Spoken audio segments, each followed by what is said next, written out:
Can I actually improve this? There we go. Also, headphones on, microphone on my face. Let me check up on something. Have I been doing this wrong this whole time?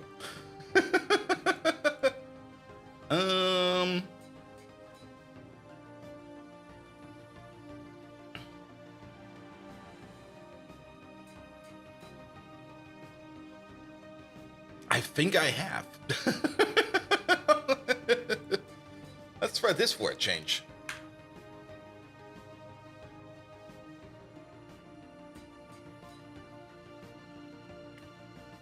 Yeah, that's much better.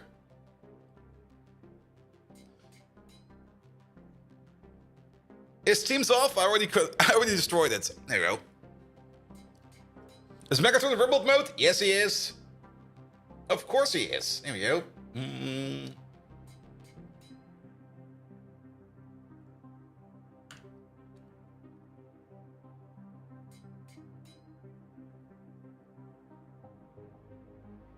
Yeah, this might be way better, actually. Why am I not doing it like this? Well, you never learn.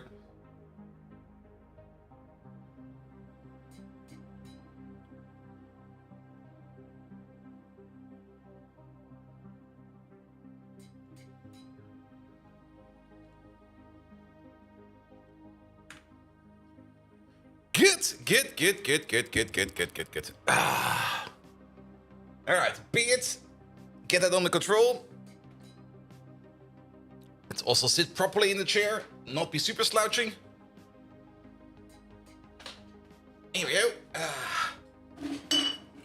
Move things out of the vision of the camera of the disc.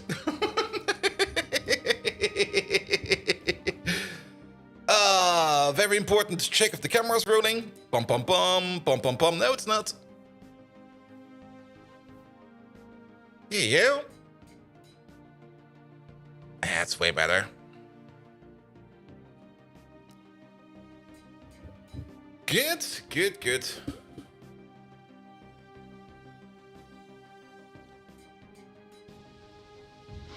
Alright, I have no clue what my crafting machines are currently doing. Why did that one turn on just now? Well, it'll be fine. Let me just get to a quiet corner, and then we'll just start right away.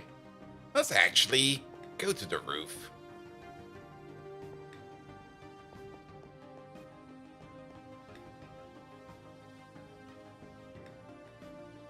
Here we go. Good.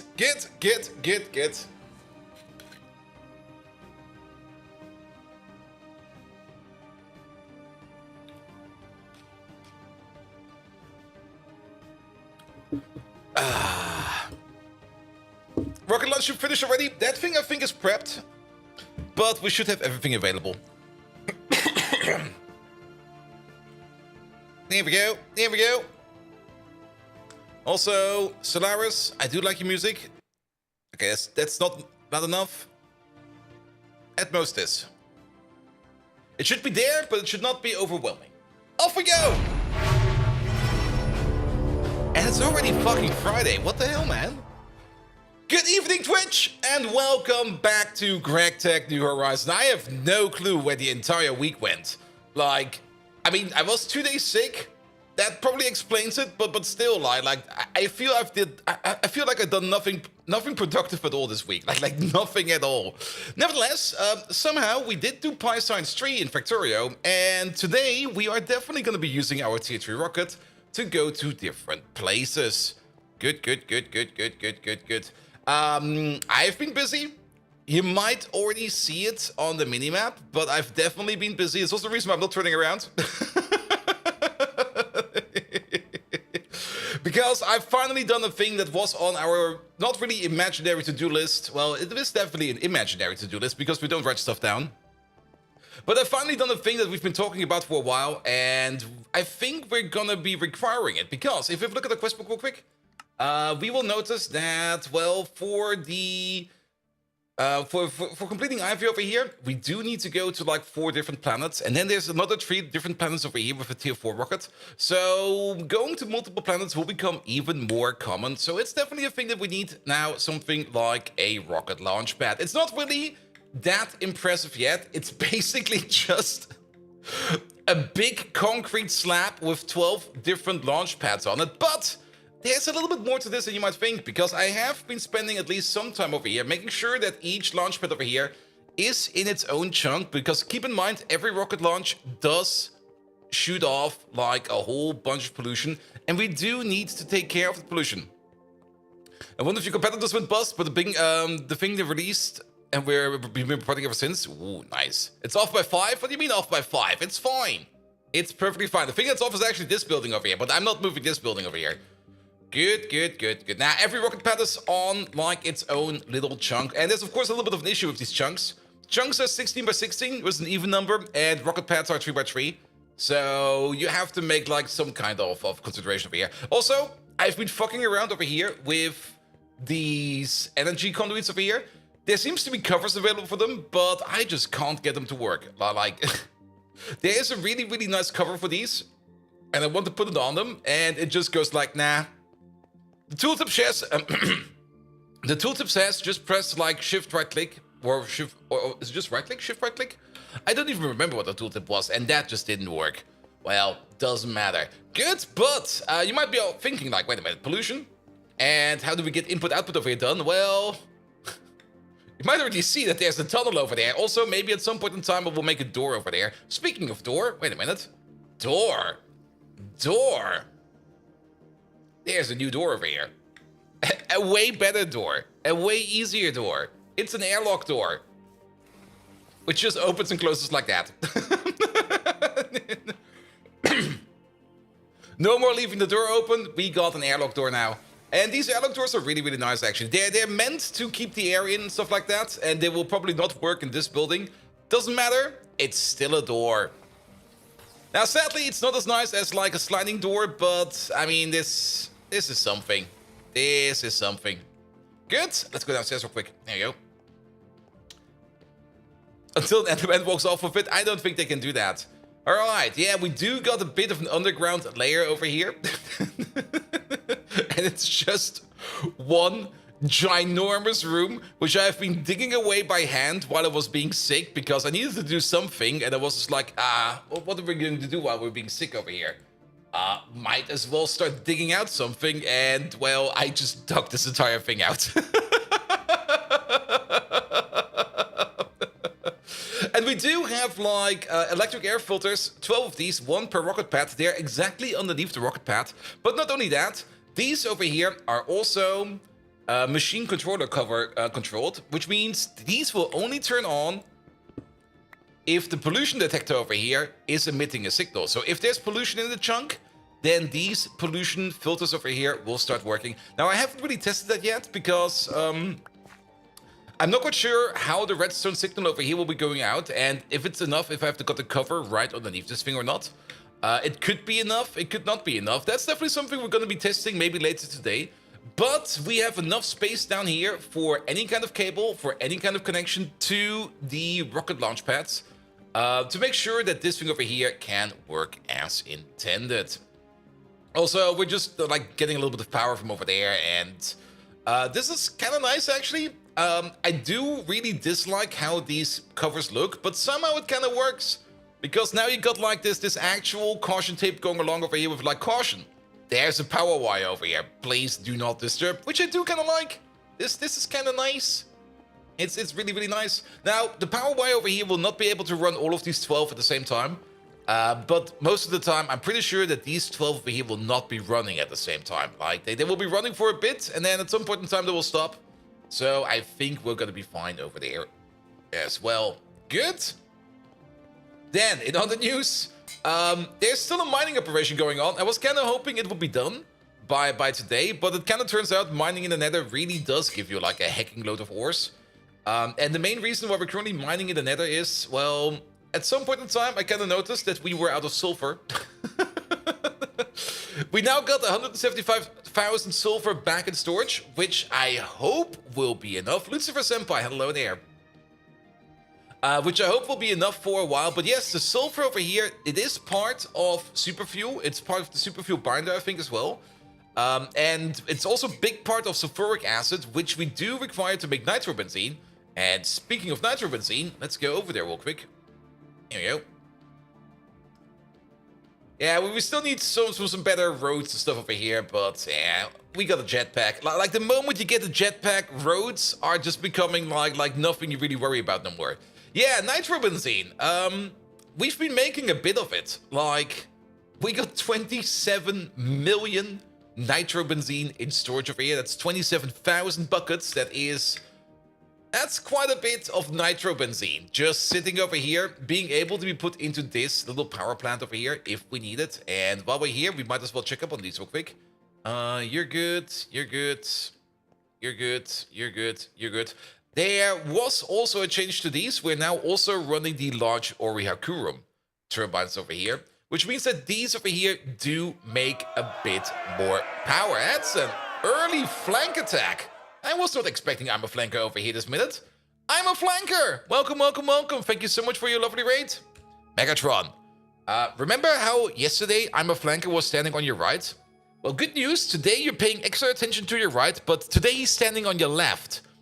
You're getting jabbed in the butt again, mate. Nevertheless, could you give I'm a flanker a proper shout out? Because he just left us a lovely raid. He'd be late for dinner? Okay, that probably makes sense. Yeah, it is kind of dinner time. Good, good, good, good, good, good, good. Let me just check these turbines real quick if all of these are fine. Be gone, flanker. Flanker's dinner plans, then flanker, have some amazing dinner, mate. Good, good, good, good. And welcome, Raiders from I'm a Flanker. We just started up our stream over here, and we're doing some GregTech New Horizons. And we are in the middle of the Ivy tier. We might be advancing to the Luft tier today, actually, as well. Well, if it isn't I'm a Flanker.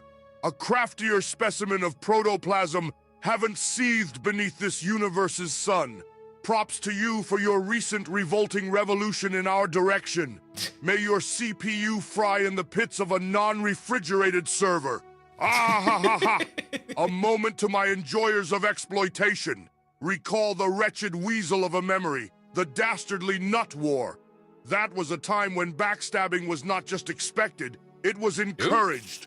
But it's not like old Megatron is holding any grudges. Not at all. Ah ha ha ha! Ah, to be young. The Nut War feels like ages ago now. I suppose I am getting old. Although I remember it like yesterday. Especially Bold Viking's pole dancing skills and Debois' tactical genius. Ah, 'tis indeed a day to be remembered. All right, I'm a flanker. Let's see if I can't return the favor. Decepticons, engage flank countermeasures. Battle cry, till all are one. Was it supposed to be there with the new door and stuff? Nah, this place is open. This place has no doors. I mean, this is a big chemical plant, and a big chemical plant should not be confined by walls, because if you got a chemical plant that's confined by walls, in my opinion, everybody suffocates or gets, like, gassed with smelly gases. Good, good, good, good, good, good, good. But guys, if you don't know who I'm a Flanker is, do head over there to I'm a Flanker. Where is he? Here we go. Let's give him a proper shout out again. He actually had a battle cry this time, and it wasn't simply just battle cry. Yeah, he sometimes does that. Good, good, good, good, good. But what if there's dangerous wildlife outside? It's more likely to happen. I was actually I'm playing around a little bit with the laser turrets in the game.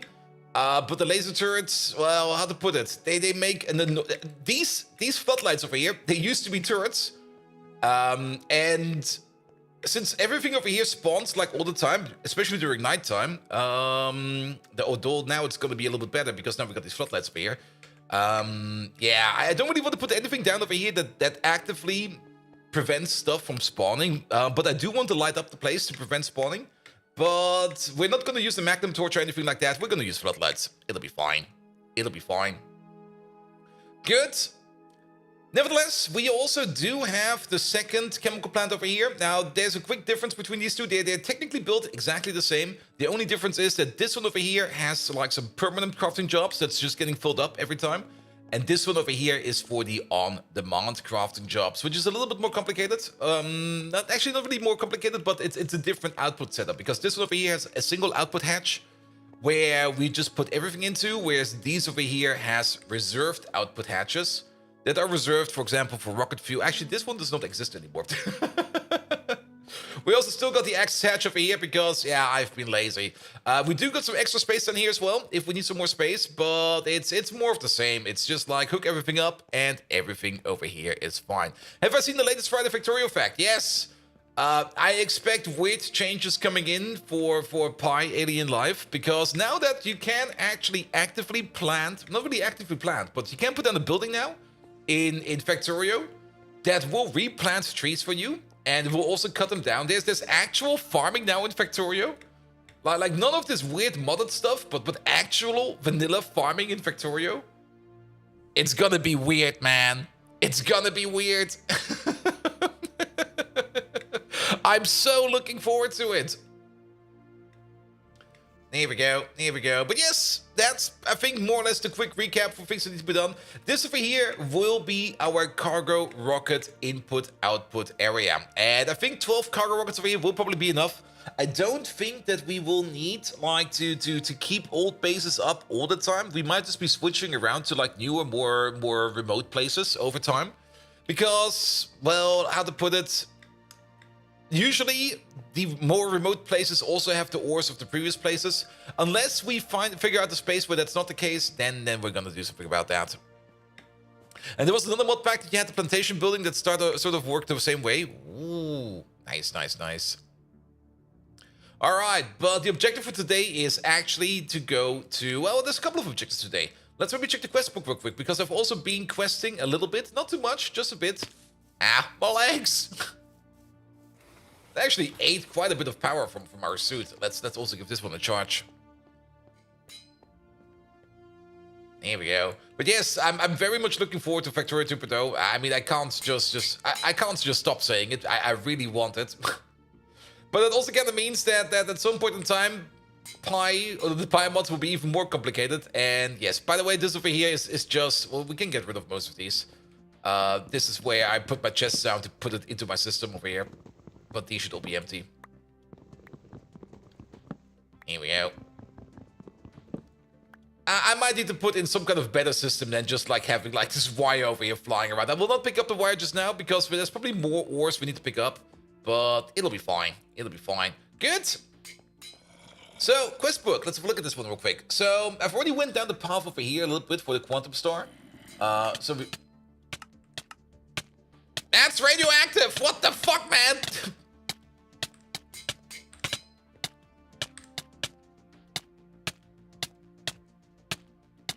Jesus! Duh! What the fuck? That's the worst quest reward ever! How long is this gonna take? 27 minutes? One moment, please. One bucket. We're also like super starving.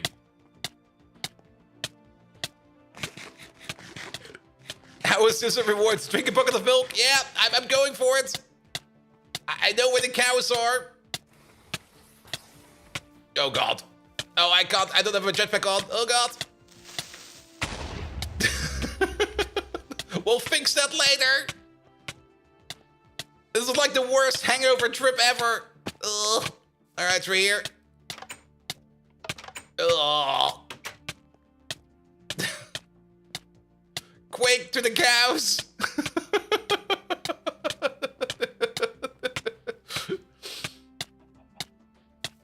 Can we at least sleep in this position? Nope. We get injected immediately. Alright, Mr. Zombie. Ignore me, please, Mr. Zombie. This way. Oh, he's coming for me. He's coming for me. Go away. Go away.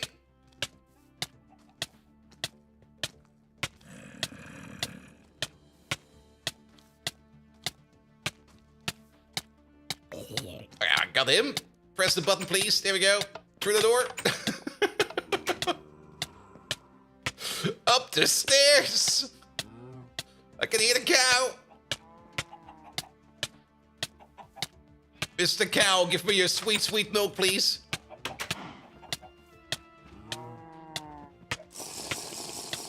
Oh, what the fuck? Spectre, it's over. You can come back.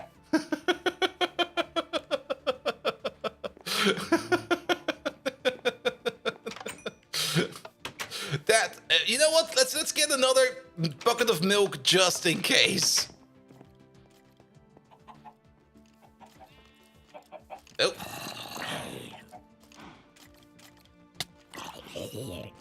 There we go. Here, backup piece of milk. Perhaps multiple buckets. I think one bucket will be enough. If we keep like one bucket inside of our base, it'll be fine. There's a whole bunch of monsters around. Oh, I don't have my jetpack on. Mike, what the hell? You stay over there. Got them just in time. At least we got a decent sword. I just want to go home. Okay, we can't make that jump.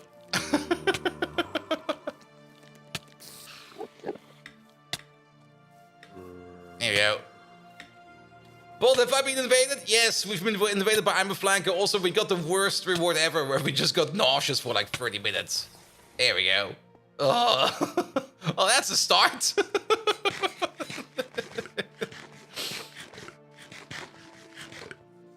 All right, put the bucket of milk in the air. We could maybe turn into the Pam's Harvestcraft stuff, but yeah, it'll be fine. That will probably never happen again anytime soon. Here you go, you over there, you over there, you over there. Put these on.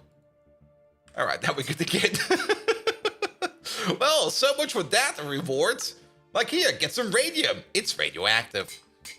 All right, then I've also done the emitter and the sensor over here, so we got those. We got the Ivy advanced circuit assembler, so we can now also make the higher tier circuits. Well, we can almost make the higher tier circuits. We got the qubit wafers over here. Again, we're going for the loot bag. Always go for the loot bag. However, to get to the single step EV circuits over here, we do need to make the MT fiber reinforced glass boards first. Also, there's some work quests over here, which we're just going to claim real quick. This thing over there. Loot back, please. There we go, that thing over there. And then everything over here is done. There's also still the entire monazite thing we need to do over here. But I was kind of looking what we need to do to get to Luv. And to get for Luv, the only thing we need to do is the assembly line. And the assembly line, now this might still have some other stuff hidden behind it. But the assembly line is over here somewhere. Drill for oil, getting muddy with monazite, mega is better. The assembly line is somewhere in here. Maybe I'm still missing it. Assembling line, there we go. And for the assembling line, we need the quantum processor mainframes. So yeah, we are actually very close to be upgrading our entire tier to the next tier. Now, there might still be some stuff that we need to get, especially maybe the Naquada stuff and stuff like that. But we will see about that. What planet are we going today? Well, that's a good question. We're going to start off with, over here, not Callisto, sorry. We're going to start off with Ross 128b. Ross 128b is a lovely and habitable planet that does not contain any hostile life forms. It offers several new ore veins, and rumor says there are ruins of an ancient civilization that left quite a bit of food machines over there. My inner loot goblin is just going to tell me we're going to go over here, we're going to look for stuff, and we're going to prospect over there a bit. Sounds like a trap, who knows? Nevertheless, we got all of this salt stuff now. Thank you very much. This over there goes there, that goes there. But maybe before we go over there, let's maybe set up the new circuit stuff. For what we need to do is going to be... That's actually an EV level quest. The circuit boards are hidden all the way over there. There they are. So we need to make some glass fibers over here. And for that, we need some borosilicate glass bars over here and some borosilicate glass. I think we are already making borosilicate glass. But we are most likely not making these fiber yet. And we can just make them in a wire mill of all things. That's cool. Here we go. So the fine wires, there you go. Let's put them in there and let's see what we're missing over here for the borosilicate. No, it's not borosilicate. We definitely have ourselves a couple of those ingots over there. Is it just glass fiber? It's probably just fiber, isn't it? Here it is. Yeah, can you make like 64 of these? We can. Do so, please. And that is what a planet-sized mimic would push out as propaganda. Or a planet-sized mimic. That would be so much fun. How many do we need? We only need 16. I guess we already have 16. We already got 64. There we go. Dunzo. Then we turn that stuff. Let's close this. Oh, no, we can already. Wait, what? Yeah, we can already see that far. I thought we were already cheating a little bit, but it's fine. Fiber reinforced epoxy sheets are needed for more advanced circuit boards. So we need to make this over there. Molten epoxy. I think we got molten epoxy. How do we make these? Is that just in the chemical bath? That is just in a chemical bath. So do this, do that. We got the chemical bath for this just over here. There it is. Drop that in there. And let's get the circuits rolling. Here we go. Make like 64 of these as well. That seems to be working. How many do we actually need? 50. That's fine.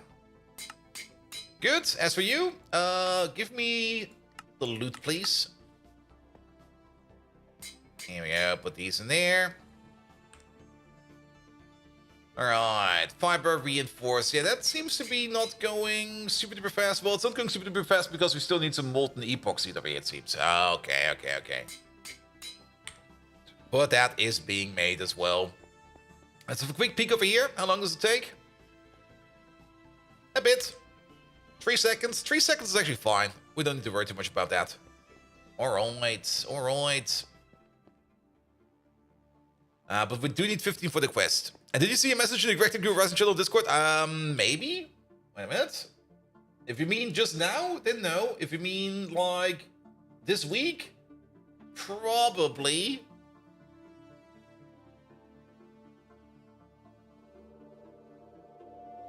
Oh yeah, that one. Yeah, I did see it. And I also just saw that you actually put the timestamp in there. Yeah, I did take a peek at that, but I was like, I don't just want to watch a stream right now. But there seems to be a smarter way to do it with AE for fluids and solids at the same time. I still have to take a look at that. But then again, it seems to be mostly fine. I actually did put in a fix downstairs for the issue we had over here. Because it kind of turns out that fluid or pressurized fluid conduits over here actually do an equal split. So we had the issue over here that both of these input buses over here, or input hatches over here, were filling up with oxygen whenever we were making phenol. I think it was phenol. I'm not sure what it was, doesn't matter. But now we just solved it with some quad hatches over here, and this will actually be working fine. Good. And check up on loot packs? Oh, I can definitely check up on loot packs. We got like a metric fuck ton of loot packs. Here we go. Loot packs. We got 50 IV tier loot packs. We got like 34 EV tier 2 loot packs. And actually, if you think about it, where are they? Oh, do we need, for the IV loot pack, do we need like an IV assembler? We do. Let's put that in real quick. There we go. Oop. Let's start upgrading these loot packs over here. Yeah, any assembler will do. This is an assembly machine. Here, you got some space. There you go.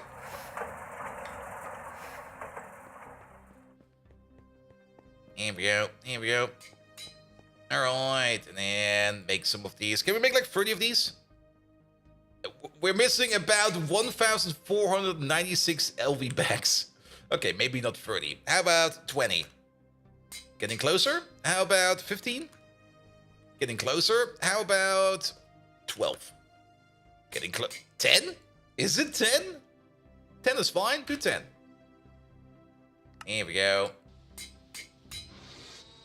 Yeah, we do want to upgrade our EV bags into IV bags. And then at some point in time, we want to update our IV bags into Luft bags. And I guess he's correct over here. We also do want to be enchanted there. But can we have a quick peek over here at what we will be getting in the next tier? So this is tier IV, Magic Master, BM Advanced, Loot Pack, Luft. There they are. So to enchant the Luft packs over here, we will need to put in a Luft motor. That's pretty easy to do. And what do we get out of one of these loot packs? What can we get? We can get some more Ender stuff if we want to. We can get some more hard stuff over here. We can get the Ender Mark II, which might be a good sword or not. I'm not quite sure even. Where We can get some silicon rubber bars and stuff like that, and some other bar stuff. We can get the usual and softs of circuits and stuff. Large Enderium fluid pipes. Ooh. Callisto ice plates. Ooh. But is there anything special in here? Nether stars could be fine. Advanced Monster Repellator number 5. Repels nasty creatures, range 76.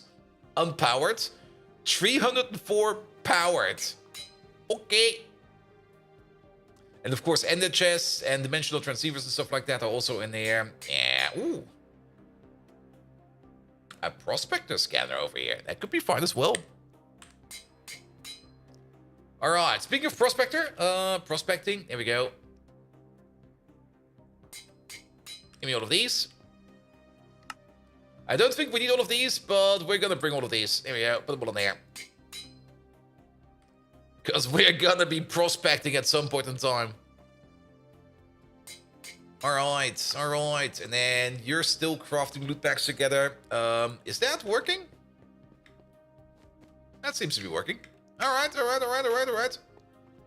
Good. Now, are those, what are they called again? Fiberboards? Fiberboards, there we go. 64 of them. Perfect. Ding. Quest done. Give me the loot pack, please. Thank you very much. And then we need to make the empty reinforced, or the, what is it called? The more advanced circuit boards. These we need to make. Alright, to make the more advanced circuit boards over here, we do need to make the fiber reinforced circuit boards over here. There is 2 recipes over here. We could either do it with sodium persulfate or with iron trichloride. I would probably go for the iron trichloride because that's so easy to make. There's also the PCB factory, which I don't think we can do yet. Yeah, that is past 0 point module. So we don't have the one yet, but we can definitely do these over here. So let's put this one in. There we go. To make the actual circuit boards. And let's not forget about these things over here. Only has a single recipe. Aluminum foil, the fiber reinforced, and sulfuric acid. We got tons of sulfuric acid. And we got tons of sulfuric acid because I finally went around and actually distilled all of our diluted sulfuric acid and our diluted hydrochloric acid into full-blown acid. So we got that available as well. Good, good, good, good, good, good, good. We can already craft these? Did I already put these in? Really? Alright. Sure. Let's see. Can we make 64 of these? I bet you can. Start making these then. Alright. And then we can get you out of there. We don't need you anymore. Is there anything special about you over there? You need to be done in any kind of chemical plant. So if it's any kind of chemical plant, we'll just put you in the normal chemical plant. And Aranias, hello there. How's Greg? Greg is going fine. I mean, turns out being like sick for like a couple of days does wonders if you just want to like couple something together. There we go. Put you in there. I mean, if you have a look at the minimap over there, you can already see that we got a new extension. And actually, the extension is going all the way over here. Now, we're going to go bottom side first instead of top side first. But this over here... you might be able to guess what this is from seeing the bottom side first. Before we go top side to actually look at what it is. Here we go. Here we go. Alright, let's go upstairs.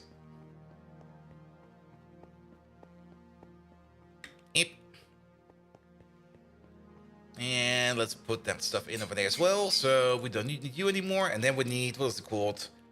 The advanced fiberboard? What was it? There it is.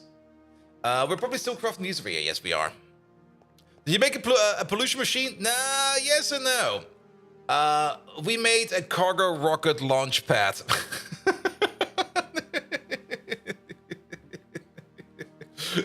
And cargo rockets do, or rockets in general do, create a decent amount of pollution.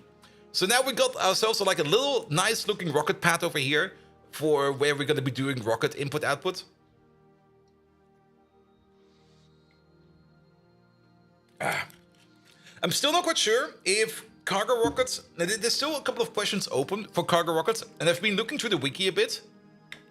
and also looking into some other sources, but nobody's even talking about it. If we go over here for cargo rocket, or actually just for rocket, there's of course the cargo rocket, the actual cargo rocket, which is sitting. Where is the thing sitting? It's somewhere in here. There's the actual. There it is. There's the actual cargo rocket over here, which is doing something, but I've no clue how much range it has and how good it can fly between planets. Can it go, for example, to a tier 3 planet or stuff like that? I'm not quite sure. That's a thing we need to maybe figure out. But then again, there's also like tier 3 rockets over here with the same cargo space as the cargo rocket. So I kind of have the feeling that for tier 3 planets or anything that's like of an appropriate tier, we will need an appropriate sized cargo rocket. Either way, that's something we're going to be figuring out soon. We are first of all going to Ross 128b. Mostly because it's probably easy to set up something over there because we don't need to worry about oxygen or we need to worry about any kind of hostile life or anything like that. And we can probably just make ourselves a little outpost over there without much of an issue. And then just try the rocket flip-flop from over there. And then once we know what we need to do and how things can go, we can make rocket flip-flops going on like more hostile planets. Speaking of more hostile planets, I did upgrade my thermal suit to tier 2 as well, so that's also already done. No one knows, in all the years of GregTech, I think you're the first one that goes for the cargo rocket. But cargo rockets, man, they're amazing. Now, I do already know one thing, at least from what I've read, that cargo rockets do not have an animation. So it's sadly not going to be that we're going to be seeing those cargo rockets flying in and out. That's a bit sad, actually, because that's probably part of the best part about cargo rockets, seeing these things over here flying around. But so be it, so be it. But we will see about that very, very, very soon. For now, we're just going to go through here, and we're just going to go for... Yeah, do these, please. Just make some of these more advanced circuit boards, so that we can at least get the circuit quest done. Because once we've got the circuit quest done, we can proceed more over here to the single-step EV circuits, get all of these done. And then we should be good for a while to go somewhere else. Good. And as for rocket fuel, dense hydrazine. We got a bit of it in storage. We can easily make more of it. So we're good for that as well.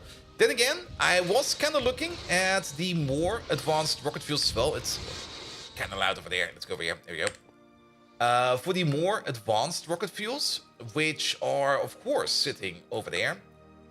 And the next best rocket fuel, I think, is the purple stuff over here, which is just... wait, it's actually a little bit more than that. That's the dense hydrazine. We just take, like... We make some mono-methyl hydrazine over here, which I don't think is too hard to do, because this is just hydrogen, hydrazine, carbon dust into the mono-methyl hydrazine over here. And then we combine that up with some nitric acid, and suddenly it's tier 6 rocket fuel, which I guess is fine. And then going down a little bit further over here, where we get to the green rocket fuel, which is the most advanced of it all. For that, we need to make some, I think, some formaldehyde, actually. And some formaldehyde catalyst. And this over here also didn't really seem too much of an issue. Like, I didn't immediately see something over here that would be blocking us. I could be wrong about that. I could be very much wrong about that. But we could most likely already go to this rocket fuel over here. And next up, Bolt will be the first to get a proper working solar tower. You mean this thing?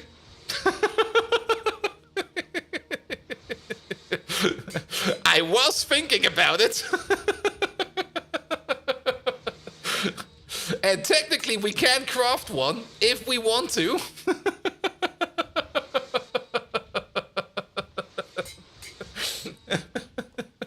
Because we can make one if we want to. For the solar tower, yes. Oh boy. I would not mind making one of these. I think it's definitely doable. But it's all hidden in this text, more or less. Here, contributing green energy towards the future. Surround with rings of solar reflectors. The reflectors will increase the internal heat value of the tower. See below for the formula. Each reflector ring increases the tier. The first ring is required for the tower to work. And then input is solar salt, cold. Output is solar salt, hot. So basically, it just heats up salt. So far, so good. Every cycle, 10 seconds, heat increases and all the cold solar salt is heated. This conversion only happens if the heat is above 30,000 and controller efficiency is 100%. If there's more cold if there's more cold salt than heat, all the heat is used up and returns to 0. The heat increase is most efficient at exactly half of the maximum heat. Minimum efficiency at 0 or 1,000 or 100,000 heat. Maximum efficiency at 50,000. Heat efficiency formula, blah. Heat gained per cycle, blah. Bonus 1 ring, blah blah blah blah blah blah blah blah blah. Yeah, the fact that this thing can basically snuff itself out if you push in too much cold salt is the one thing that's kind of worrying me over here. You think you've seen the text before in Pi?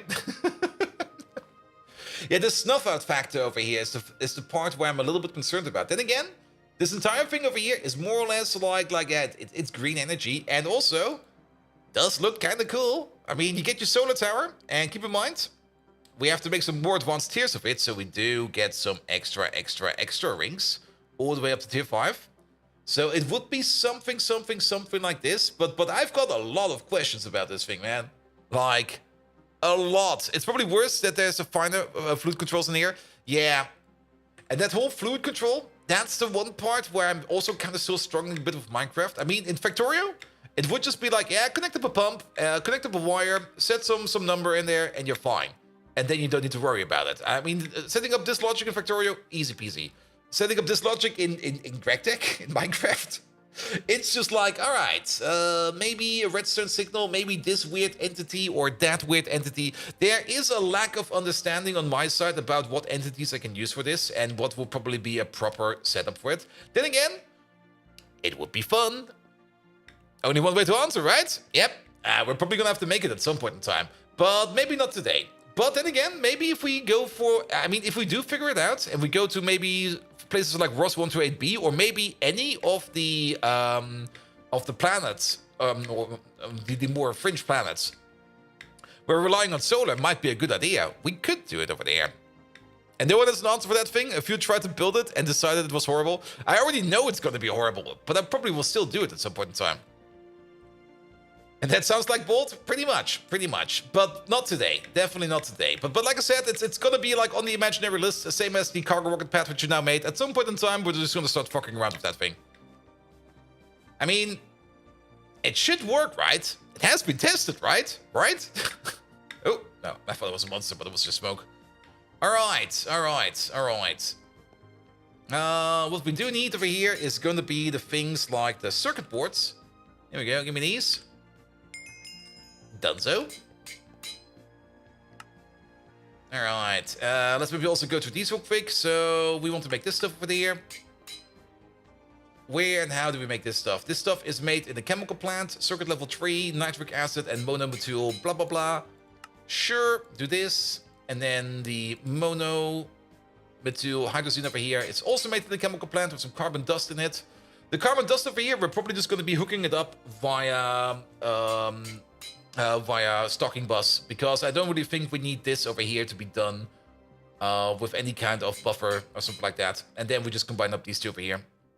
So there you go, which does mean we need to pick up a stocking bus. There we go. And just make sure, wait, let me just make sure real quick that there's not like an empty recipe over here for carbon in a chemical plant. Okay, there's only one recipe, so we're not going to be opening any kind of open relay. All right, yeah, sure. Why not make the more advanced rocket fuel? I mean, it's only 2 additional steps. And you wonder if you can pull the heat as a variable for redstone somehow? Maybe. There's probably a way. I'm pretty sure there's probably a way somehow. We'll just have to check it out. Here we go. Turn you off for a second. Let's go downstairs. I do hope that I got enough AE signals left over here. We were kind of running low over here, and I had to do some restructuring, especially with this one over there. Let's maybe check you real quick if there's still a signal space in there. There you go. You. Ha! Fuck. We're maxed out. He's already at 32. So we can't really add anything new over here. Then again, we do have got the ingredient buffer over here. Well, if you already got an ingredient buff over here, then there's nothing more to add for me. Put the carbon dust in there. Here we go. And then this thing over here is a pure liquid recipe, which will be going, I think, into here. Yeah, there we go. Good. Let's double check real quick. We need one at level 3, and we need one at level 21. Level 2, level 21, level 4. Well, congratulations, you'll be at level 3. Alright, and then, what's this called? What is it called? Rocket fuel. Rocket fuel, there it is. Hey, can you make me like 10,000 of this? Also, we might just need to be turning you on again because, well, we turned you off. Also, fuck! That thing is loud! Where's the muffler? Muffler!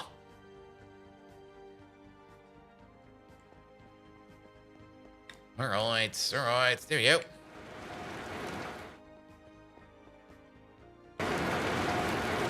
Shut up! That's just a way to realize it. While we're here, we might as well check up these machines over here if these are broken. Ah, you got an issue. Fix that. What about this big boy over here? He's fine. Alright, you're still making hydrazine, Mo number 2 hydrazine, so we can easily make this one over there as well.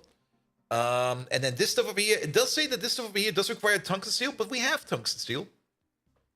As this whole thing over here is already made out of tungsten steel, so we're already very, very, very good over here for being able to make the next tier of rocket fuel. And yeah, there it is.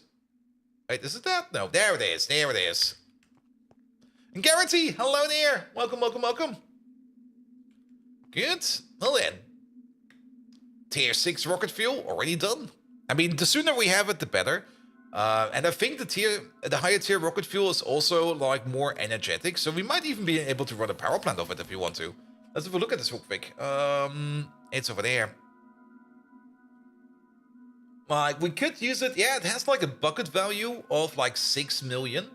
If we compare that to the dense hydrazine over there, this has a bucket value of 3 million. So it's way more energy efficient.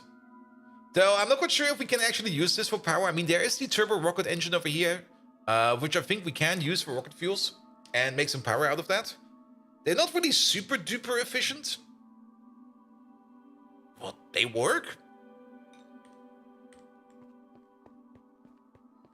Here we go. Here we go. All right, but we do need some cells real quick. Cell.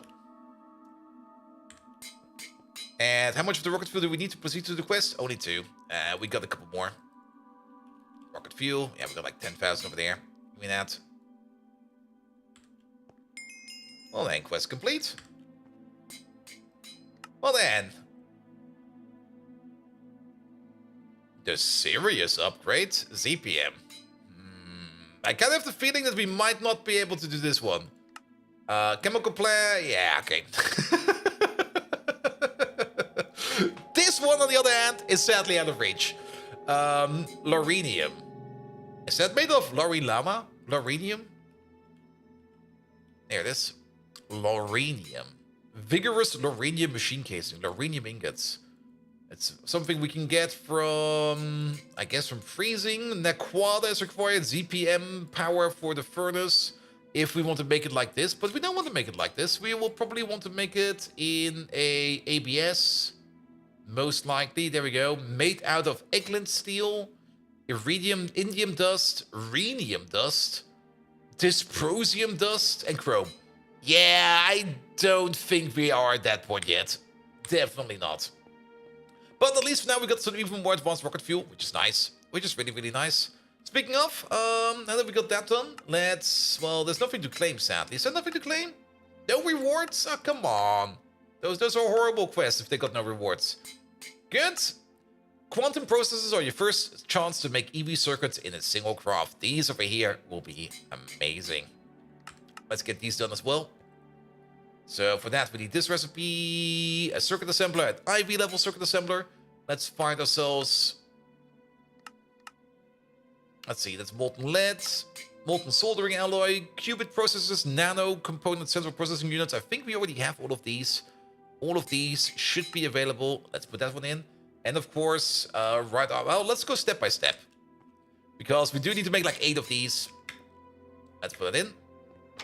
Here we go. Put you in over there. I think over here we're still missing like your output over there. And maybe your output over there. I've been moving these machines around over here a bit. Okay, that's allowed. That's allowed.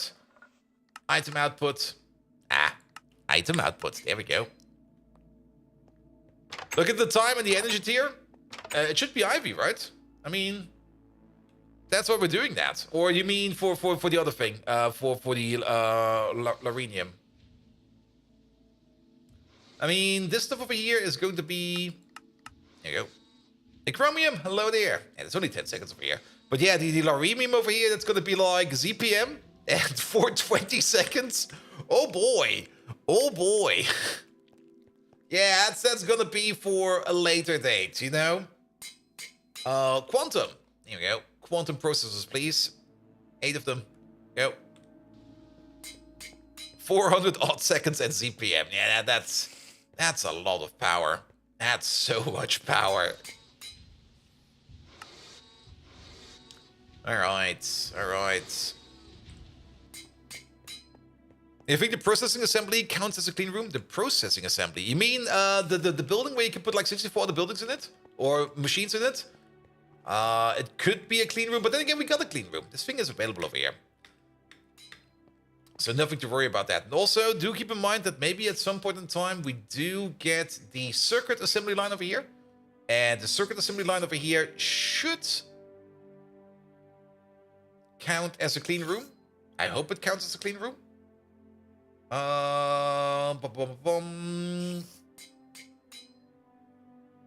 It doesn't say over here, but it doesn't mean it is not a clean room.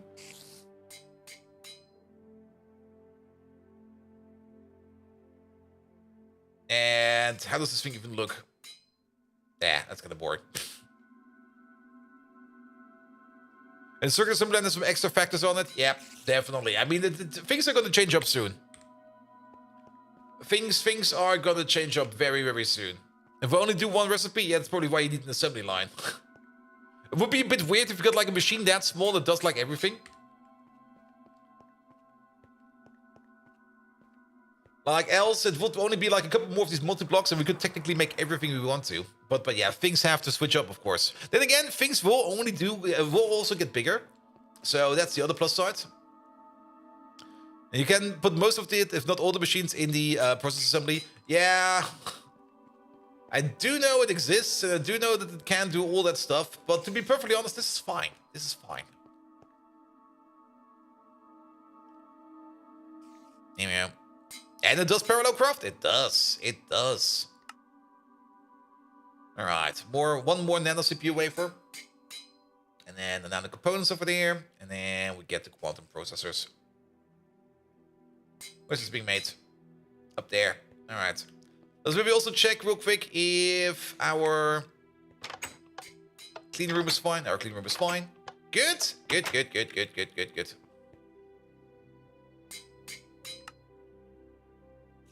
That should be done downstairs. That's also done upstairs. Oh, yeah, that's also done upstairs. Wait a minute, we should probably move that recipe. Well, so be it. I have not moved all the recipes yet, but I don't think this... Well, this is actually taking quite a bit. Let's move that. Here, let's make this one new. This one is fine. Take this out. You in there, you over there. Because we got the new, bigger cutting machine over here. This big boy over here. And this one is also faster. So we just need to find the appropriate input hatch, which is over there. There we go. Put that in over there. Wait, is that the correct recipe? It is. There. I'm stuck. Stuck. And you know how you complain about 2-hour crafts and it's going to get worse if you scale it up? Yes, I know. But just let me complain, mate. Me complaining does not mean that I want to change it. I mean, sometimes things are just a bit shit. And so be it. Alright. Anything out? Technically, we could move all of these out. He'll learn eventually. Yep. Now keep in mind, there's also an entire different way of playing the game. I mean, if we start, it's an entire different paradigm if you think about it. If we start putting in process assemblies everywhere and parallelizing everything to a maximum, our power demand will go through the absolute roof. This is not how this base is set up. This base over here is set up for like slow over the week crafting, with sudden bursts and when we are streaming this one. So it will always be like that for now. And I do prepare more and more stuff in the background and put more and more stuff in over here so that things will over the week are getting crafted. For example, we're now also keeping like a stack of 64 of these phosphorus doped monocrystal and silicon pools over here, because these over here always take quite some time to be made. Same is true also for the ITNT. We always keep like a big stack of ITNT around. And there's some other stuff in here, like some other base components that we just keep around, so that things over here are available when we need them. And the process assemblies are supposed to disappear at some point in time. That's also true. I also have read about that one. Alright. Yeah, you over there. There you go. Take you out. Put you over there. That'll be fine. Our 8 chips are done. There we go. Next step. Also, loot back, please. Alright. The quantum processor assembly. There we go. This over here should be an easy one as well, because it's more of the same again. That's molten soldering alloy. Perfect. All of this together.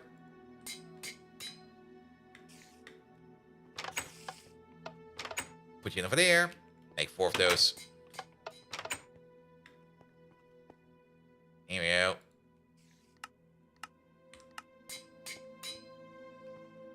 I kind of want to open a loot bag.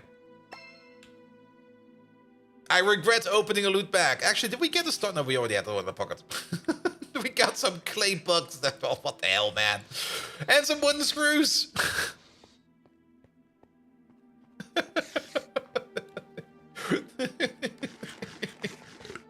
That was an Ivy tier loot bag, man. What the hell? Yeah, we might as well already put in the recipe for you over there. Which is going to be you. And the recipe for you. Who wouldn't want wooden screws? I mean, keep in mind, wooden screws are pretty amazing, actually. You do need them for ladders. Alright, this thing over here will be next. This recipe. And this is the final tier. Circuit assembly with you. We do have to craft them step by step, so we can't just put it all in and let it run.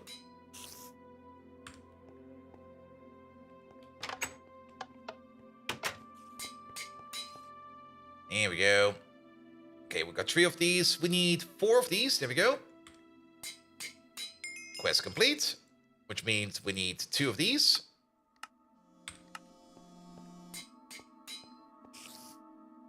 Here we go. Getting these circuits done finally. And people who don't like splinters in intimate places. Alright. Yeah, for the Naquada doped wafers over here, we of course need Naquada. Which we can technically get it already. But yeah. But the whole monazite thing over here is also still open, getting muddy with monazite. Is that like... we need like an extra multi-block building for that? Where is that thing? A digester. Pretty soon you're going to need Lephanite elements, a lot of them. They're not easy to separate, however. Crafting with digester to unlock the quest line in the Ivy tab. Note, this block will not function correctly without a muffler hatch. Alright. Oh, is this the chem lab? No, what the hell is this? Ooh. Wow, that looks fun. Yeah, I think... I don't think this will fit in their current building. I'm actually kind of also thinking... I mean, now that we're getting like more into like rockets over here, I'm kind of thinking of making like a new building for where we're going to be doing the crafting and turning this thing over here finally into the ore processing building. I mean, there's already like a whole bunch of stuff in here. Like it's been doing us really, really good, this building. Especially the cellar. The cellar is like full of machines. I mean, it was only planned to have cables down here, and we got all of this stuff in here now. But I think we should start thinking about getting maybe into a bigger building soon, because this over here will not be enough, especially with the bigger builds that are to come. There's also still an entire Mars part, which we haven't even looked at. Where is it even? That's probably also a multi-block oil, isn't it? Wait a minute, turn you off again. The bacterial vat, there we go. The bacterial vat is a unique multi-block machine with its own recipes, but it also has advanced versions of many brewing recipes. The vat isn't mandatory this year, but there are many useful recipes that you'll need later on, so let's build one. Yeah, the bacterial vat is one thing that you unlock with, or that you need to use with, like, the Mars turf and stuff like that. And these are also getting kind of big. I mean, these buildings over here, usually like 3x3, you can like cobble these together everywhere. But if we go up to 5x5 for most of the buildings, then we're gonna be running out of space real quick. It's special. It's definitely special, and we will probably want to make some new buildings for that. But we still got enough space. Now I do have some plans. I did kind of say that I maybe want to put down like something like a rocket control building or something like that. That will either be over there or over there. I'm not quite sure if we actually need it, because I kind of have the feeling it will be like one of those builds that kind of looks nice, but nothing ever will happen over there. And having like a useless building is, I think, not really something I want. I do know what I want to build over there, but that's still a bit of a secret, because it would be a little bit. I mean, if I start like saying what I want to build over there, people will just keep reminding me. We'll never shut up. So, not telling everything. But then we would still need like a new, bigger processing building, which we still have some space over here, or maybe even all the way over here. We could make a ginormous factory right over here. Like a ginormous factory building for all the big things. Ooh. I'll think about it. The Mega Blast Furnace one, yeah, those are also pretty big. But yeah. Can we really do the Mega Blast Furnace? There it is. The control block for the Mega Blast Furnace. Oh, it's an HV, really? Can use some fluids to reduce the recipe time, place the circuits in the input bus. It's all the same, isn't it? How many?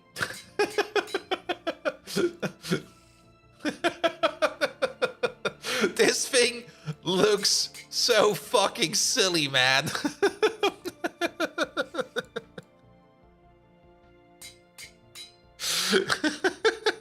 Or go further into the ground. We could also go further underground. So underground usually means digging. And there's one thing I actually did over here with this place. Actually, we can have a look at that real quick. If I can find it. Yes, we can. There should be some of that, I think, over here. Maybe over there. Maybe over here. Maybe over there. Maybe over here.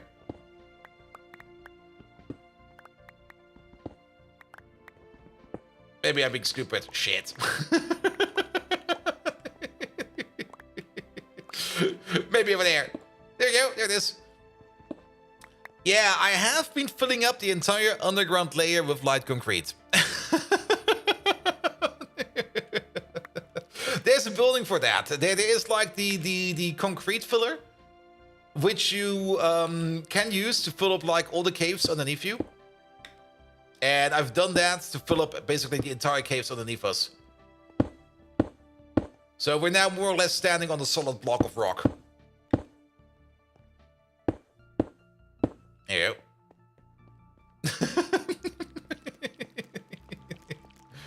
So there's nothing left underneath. Everything is more or less locked up. Which would mean digging down would be a little bit more, well, it would now all be brick at least.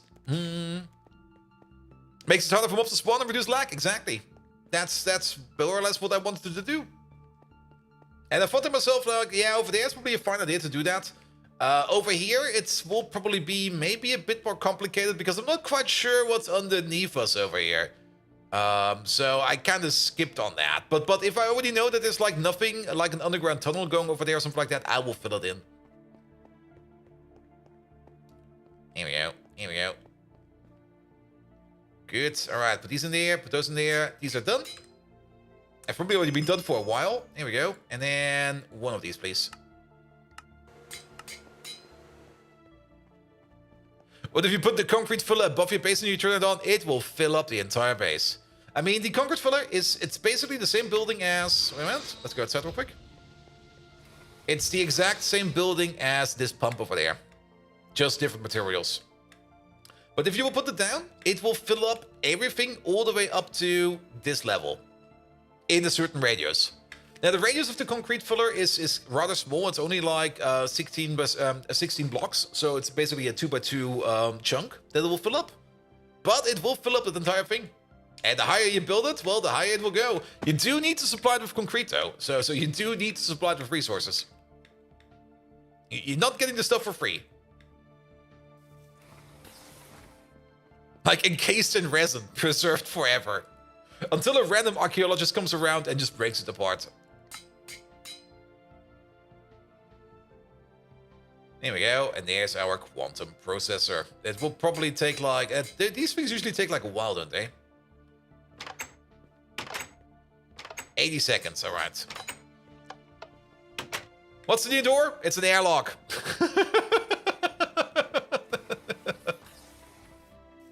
It does the exact same thing as the other door, but this is an airlock. It's technically meant to be built in space and stuff like that, to keep the air inside. But it's also a custom door. Not as awesome as this door over here. By the way, I've kind of noticed something about this door. And it's even more annoying me. I'm not quite sure if you can hear it. And you can definitely not hear it if the music is running. So let me maybe put off the music real quick. Maybe you can hear it. If you it could be that the audio codec will like make garbage out of it, but I can definitely hear it.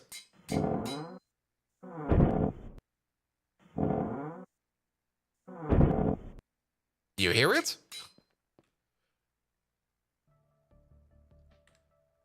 You will probably not be able to hear it, but there is like the audio file that's used for the open and close effect is not normalized. As such, there is a big amount of white static noise while the sound is playing, which makes this door even worse.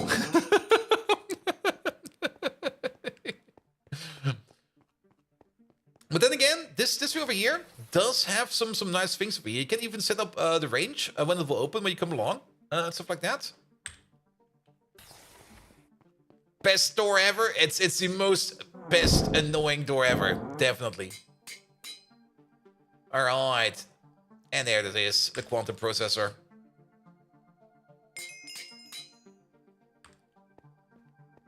All right. Nothing over here. Wait a minute. Back. Oh. Oh.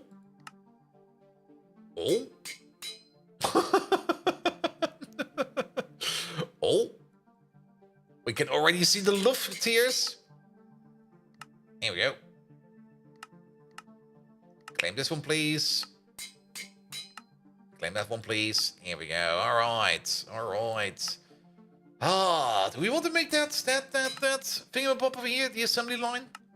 The assembling line, or ass line, is an important machine for higher tier components in the Luft tier, and above for making motors, pistons, robot arms, pumps, and many more. The multi-block can be 5 to 16 blocks long. The minimum length required depends on the number of components and fluids required by the recipe it's crafting. A length of 11 blocks will fit 80% of all recipes in GregTech New Horizon. Just craft up real quick, no problem. Let's at least have a look at it. The bottom layer must have one of the outer sides. The bottom layer must have one on outer sides. But the bottom layer must have on one outer side all the input hatches. There we go.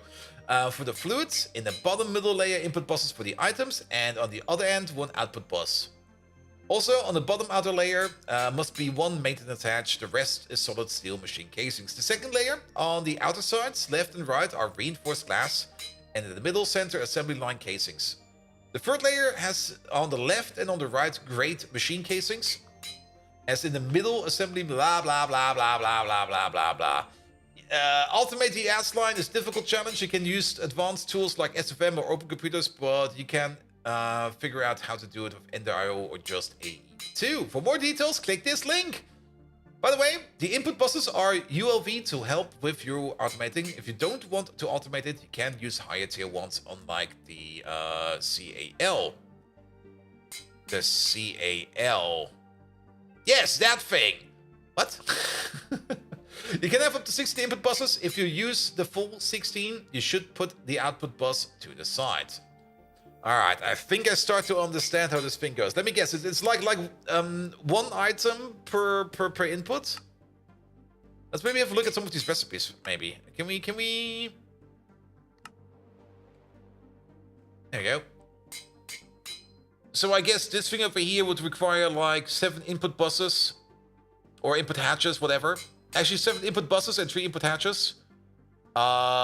Each of these stocking these items over here to make that thing over there. Can't we just use stocking input buses?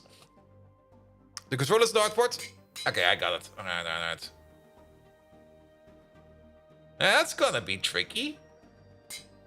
Especially with the ME system. Yeah, I think I'll have to let it a little bit sink in my head a little bit and see how we want to do this. There we go. But it shouldn't be too hard. I mean, with Ender IO... Alright, we might have to take a better look at Ender IO. 256 wires per craft? Yeah, I think I know where Pi got the idea from. Actually, we got the Ender IO pipe over here. Yeah, let me just get some chests real quick.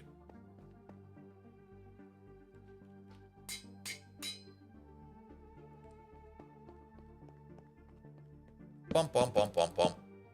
I mainly want to look at these things over here. Because we got some options over here. And there are some options where we can put in for the insertion and stuff like that. And there might be... I kind of remember somebody said something about, like, only insert, like, one item. Actually, wait a minute.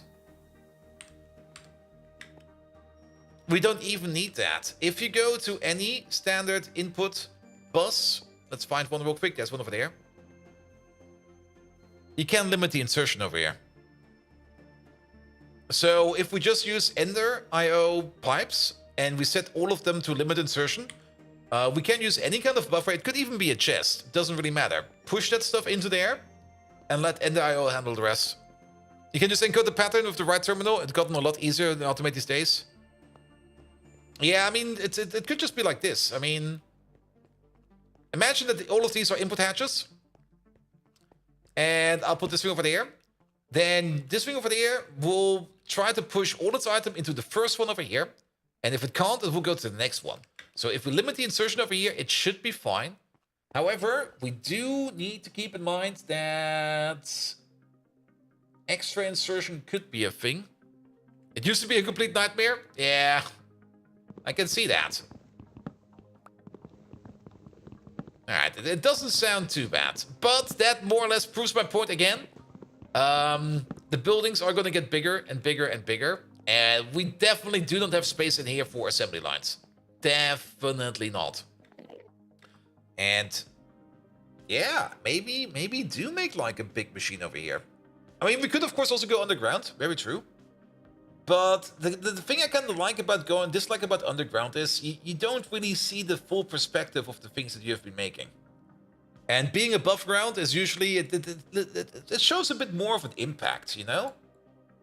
Like being able to go like here, over here, that's where we do the farming. And then over here, that's where the power plant is. That's where the chemical plant is. That's where the biodiesel refinery is. Over here, there will be the diesel refinery, or not the diesel, the oil refinery at some point in time. And stuff like that. And also the other issue, and that's, I think, more an issue that is Minecraft related. If you stack too many things on top of each other, or if you like oversaturate your chunk, that chunk can start to lag. And once your chunks start to lag, then everything will become a nightmare. Then you might even end up with like a chunk of death, where if you only look at the chunk, and the chunk can be all the way over there. If you only look at it, it will start to lag out your game. And spreading out horizontal is also better for TPS? Yep, pretty much. Pretty much. So, that's that. Alright. But, yeah, we got the circuits done. Great. let's maybe prepare at least our mining outpost chest over here. What are we missing over here? Well, we got all of this. We got all of that. I don't think we're missing anything over here. We got some stone dust over here to start us off, so that's good. We got everything over here. We're missing some Ender IO conduits. Not like this. Conduit, please. What plan's gonna be first? Ross 128B.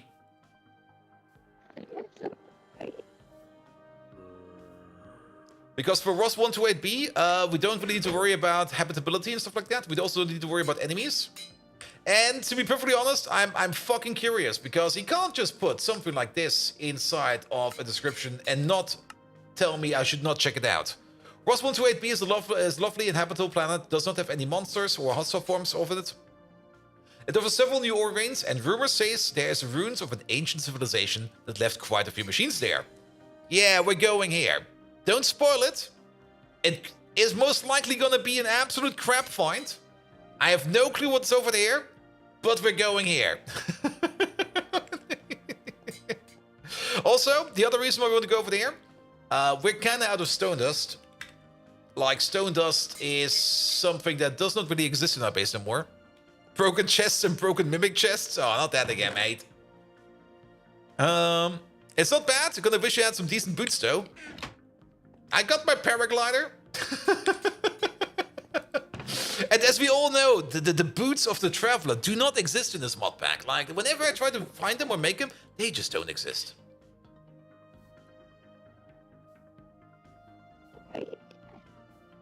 But not only that, we're definitely going to be setting up like 2 of these miners over there as well. So that we can get some materials in from over there, whatever it will be. So, chest. Bring all of these with you as well. Let's have a look at our inventory. All of this is fine. We got some food with us. We got our wrenches with us. We got our weapons with us. We got everything we need. We definitely don't need this where we're going. Nor the chisel. But meteoric boots too? Ooh. Damn, we're gonna take this thing with us. That's the mining chest. Also, this is the outpost chest, or usually it's the outpost chest. There's all this reinforced stone in here and air stuff and everything. There's also some advanced solar panels, which we could take with us. We definitely do want to pick up some batteries, and we probably also... We don't have them in here. Cassie is on that planet. Fuck no! I'm leaving again. Get some of this aluminum wire with us. Then the aluminum wire. Then we need a launch pad. Launch pad controller. We're gonna need ourselves a fuel loader. There we go. Definitely one of those. And then the tier 3 rocket and stuff like that, as well as rocket fuel.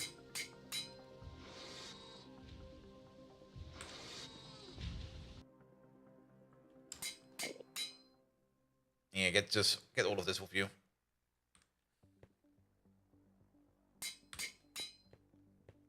Alright, and then loader. And we already have over here like the cargo loader and the cargo unloader. We might as well bring the cargo loader with us as well. Not the NRW fuel. You mean the new fuel? Now let's maybe use this up first. I also kind of want to see how much of this fuel we use up while flying over. I mean, we have it. We might as well use it. And I kind of want to see how much fuel it takes. I also kind of want to see if we can send the cargo rocket over with the same fuel. There's still some questions open. So, yes. Then we also do got the heavy oxygen tanks we got via a loot pack, so those are available as well. So nothing to worry about this. And then everything over here should be fine. Everything over there should be fine. We got at least the fuel to go back. So if shit hits the fan, we can go back. We got the rocket pad as well. So nothing to worry about that. We got an extra rocket pad because we're going to be placing one permanently over there. And maybe fix the excavator over here. What are you made out of? Stainless steel. Here we go. Yeah, put you in there. Put you in there.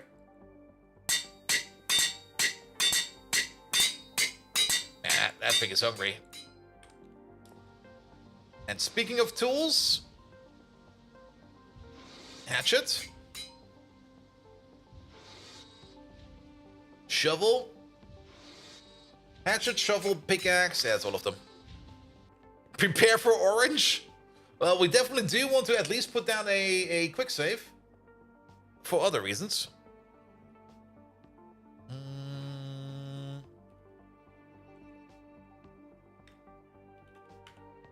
Here we go.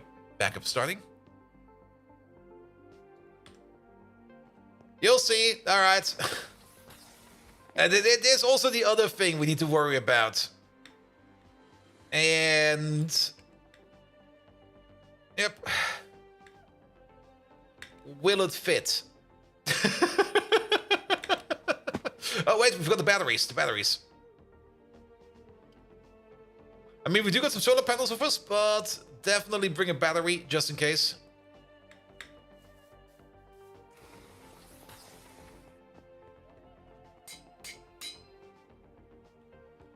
I mean, it's nice if you bring over the fuel and stuff like that, and then you don't have like a battery over here to like put it into your rocket. Yeah, bring some batteries. No hand crank start? No, it's already open. Also, this will probably be the final start from our little launch hole over here. Because future starts will be done from the rocket platform. Alright. Yeah, I think you're good for fuel. Do you need... Oh, you're filling up? Damn. I did remap something over here for Galactic Craft.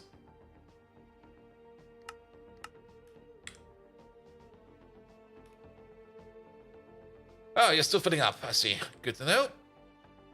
Oop. It's gonna be a tight squeeze.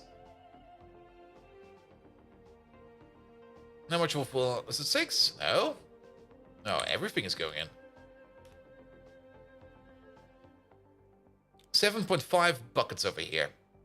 Well then. There's a 20-second countdown. I should have... I mean, there's the idea of looping up the walls over here, but I think if you loop up the walls, it's just going to be like one big fire hazard. Oh, off we go!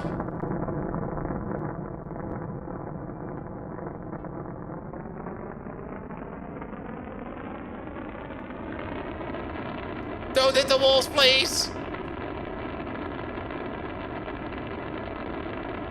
Randomly eject some rockets.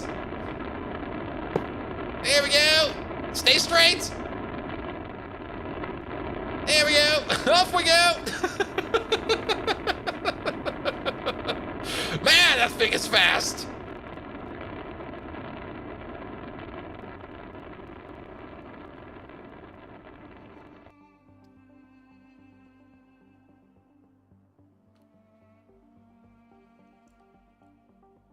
Alright, Ross 128B, all the way over here. It's kind of weird that this is a tier 3 destination. I would have thought it would be something else, but off we go.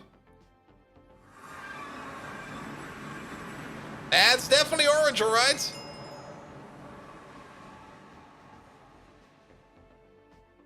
Also,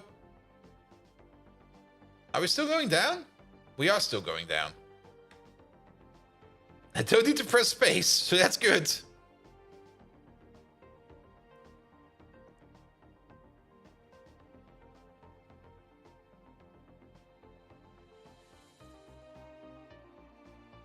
there gonna be a parachute? Jump out ahead of time to survive? What do you mean jump out ahead of time? That was kind of boring. Yeah, it's very orange over here. It's kind of disgusting, actually. There we go. All right. Step number 1. Waypoint. You. Let's call it home. Home is fine.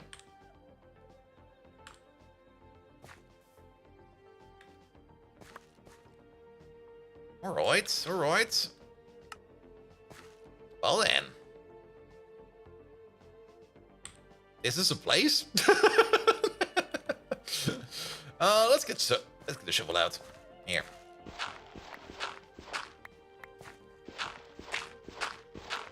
Here we go. Where's my prospector stuff? There we go.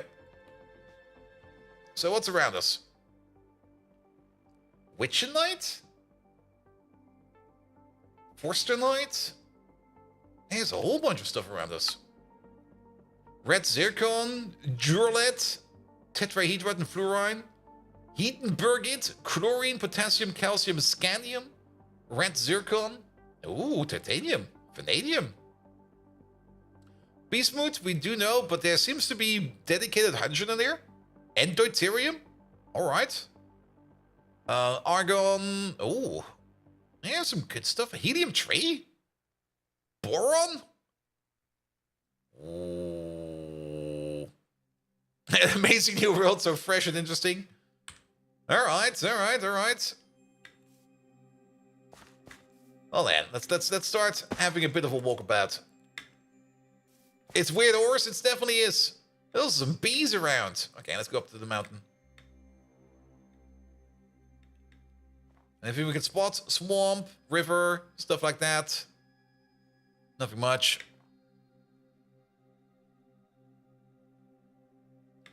Let's definitely check out the swamp over here. Also, there's some rocks over here. Boop. Alright. We'll be booping this every now and then. Now, there's rumors of an ancient civilization. But only rumors. Wait. Did we already get the quest done? There you go.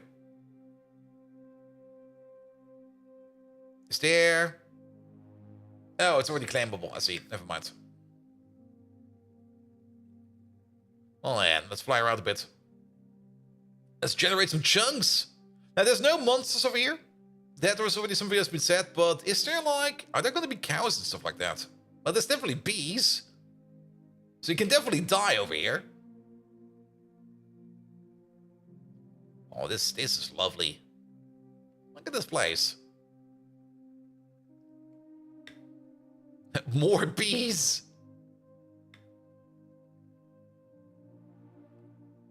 Oh. That's pretty well with New Wars.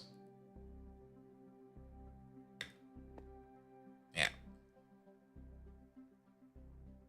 Well then, what would we be looking for?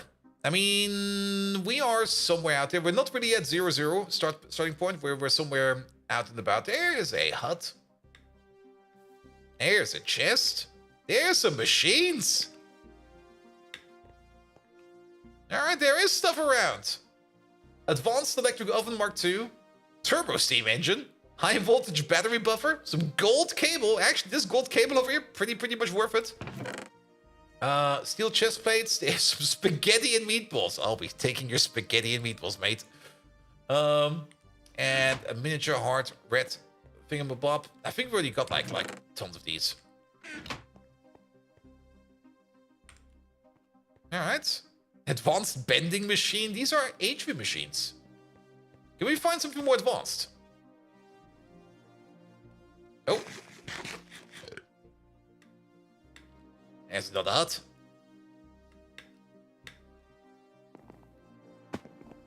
It's pretty much the same hut again. That's a combustion engine. Nickel cable. An unpackager.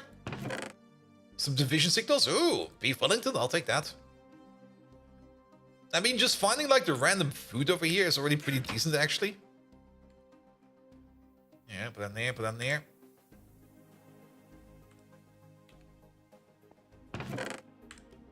Here. I'll leave you a tribute. You can find up to Ivy tier. So basically, nothing in here is anything we need. Let's have a bit of a flyabout. Maybe we can find something better. I mean, I would also expect that we can only find stuff up to Ivy tier. Mostly because, I mean, it would be like... It would be easier to find stuff than to make stuff then. And that would more or less not be like the way you should probably do it. Now, building like a permanent habitat or over here with all the orange air all the time. Maybe not. Basic recycler. Basic steam engine. This guy was low tech, man. He's got some cosmic meatballs. What the fuck? Low tech, all right. Definitely low tech. Adventurous diary, common treasure, blah blah blah blah blah blah. The treasure bags. I don't think the treasure bags are gonna be worth it. They are really really low tier. Is this about stronghold? Pages missing. Pages missing. Pages. Oh, I see how this goes.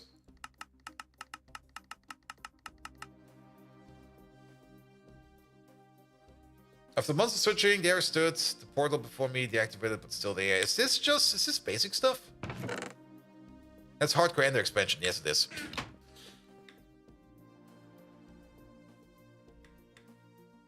Here we go. Here we go. Alright. I'm still kind of hoping for something like one of those nice ruins or something like that. Or maybe something like the size of a fortress. Stuffed with machines. Like an actual base. But I don't think we'll be finding that over there.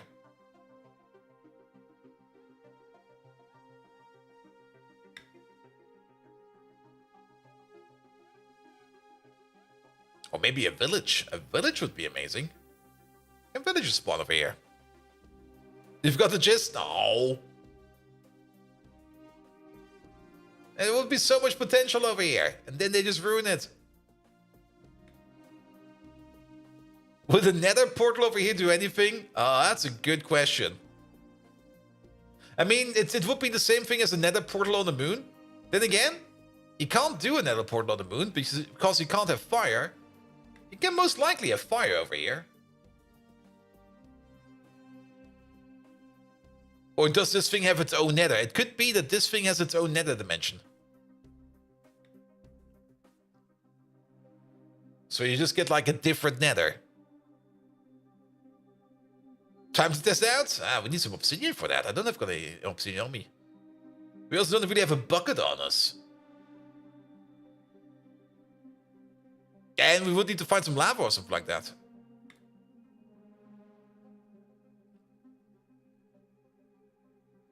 Oh man, let's have a bit of a flyabout. I mean, exploring is always fun in Minecraft. But if there's nothing to find, it gets boring quite fast. Here we go, here we go. Oh, jungle. Jungle? Can we find fruit trees over here? Because I think I'm still missing a couple of the fruit trees. What's that? That's cocoa. Come on, jungle temple? Random sapling lying around. And that's not what you're looking for, is partially brown and stuff like that. Yes, oh, there's some lava over there, but we don't have a bucket on us. That's the other issue.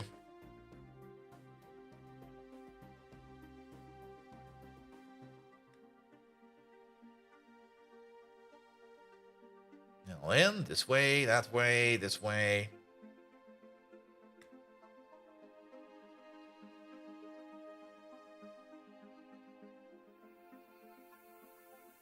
Temple?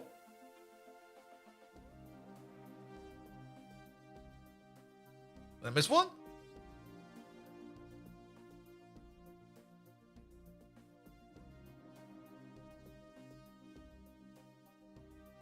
Usually like cobblestone and mossy cobblestone.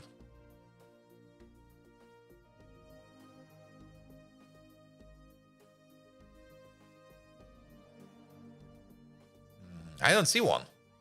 Dr. Drago, did you see a temple? Nope. The Will's brown? Yeah, that's definitely this thing over here.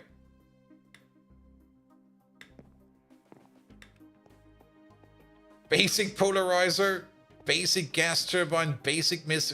Is there actually anything in these? I never checked. No.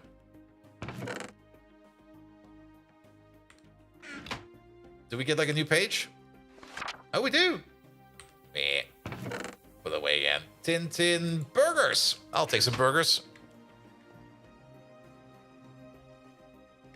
You went right over the jungle area? Alright, let's have a look then. Brownish, you say? Maybe we can see it on the map. Let me just go back down here. I mean, that's where we just were.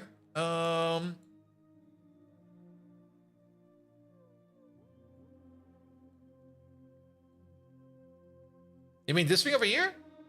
That's the thing behind us.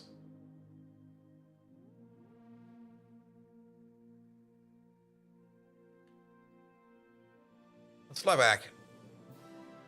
We have a burger on the weekend? Oh, nom, nom, nom, nom. Now I want a burger. Keep in mind your mouse, keep your mouse still so we can see the coordinates and move you forward towards it. Alright, let's go back down. Up. Alright.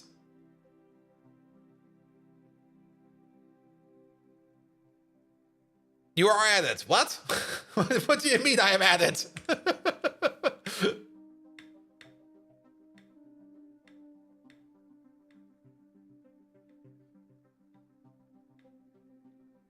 Or are you guys just having like a major delay? And let me open up the map again. So we're over here. The hill northeast of you is smoothly made. The hill northeast. You mean this view over there?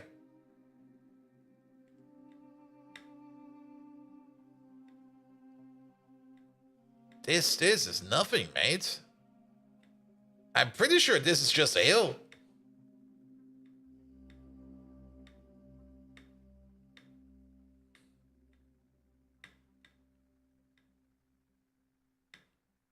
Or maybe another hill more to the northeast of us.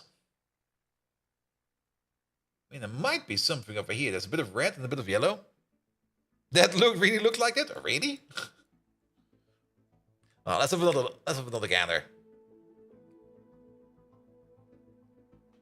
Yeah, everybody out there is gonna be like a loot goblin, going like, "We're here for loot. Show us the stuff, man."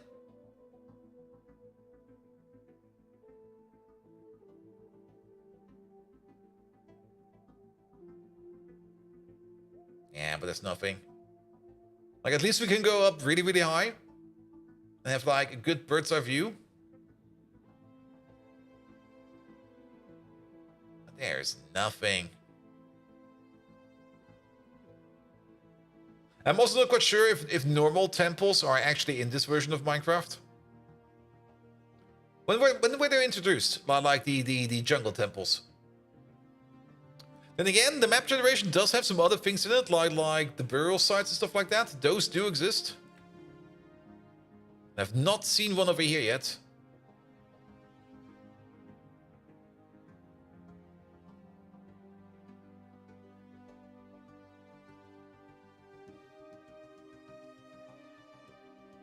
Nope. I have the server logs open over here, and I can just see like this whole array of messages going down with like generating new chunks. Oh, okay, it's only a weird tree. Wait, okay, it's random cobblestone. At least we got some silver logs over here. Those still exist. Ah.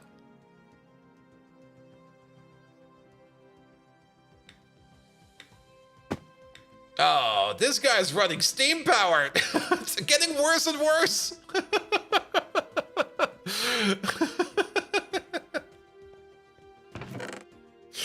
Well, what do we have over here? Another note.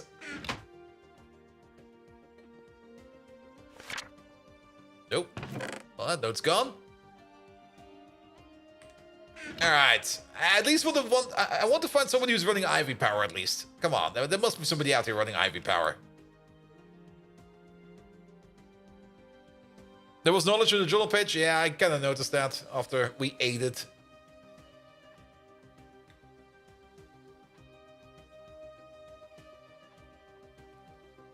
Well, at least we got some nice hills. Come on. Who's got some Ivy Power for me?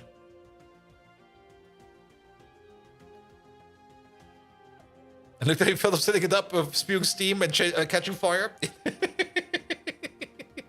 Ooh. That's just the plan, is it? What are you? Oh. Can we get Botania flowers from over here?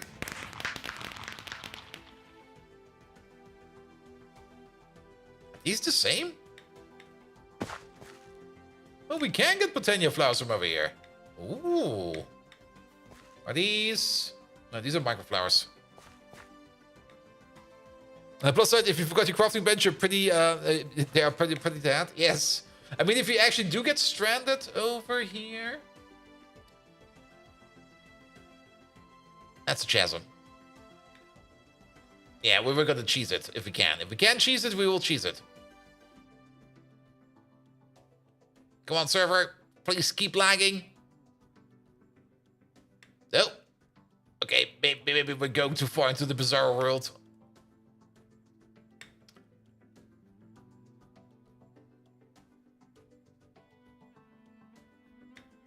I'm also not quite sure if we are flying or sinking. We're not even using our... We're definitely in a bad chunk. Let's get the fuck out of here, mate.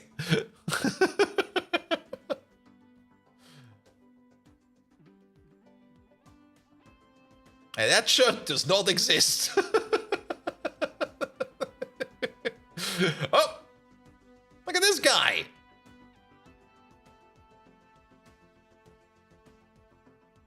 That's how you make a house, man.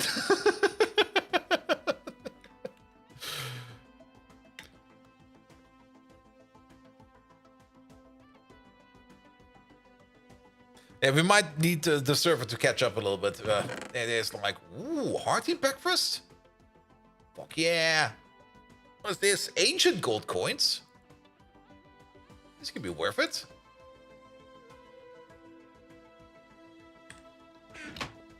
Alright, advanced mixers. What are we at? This is... MV. Boring. Bum, bum, bum.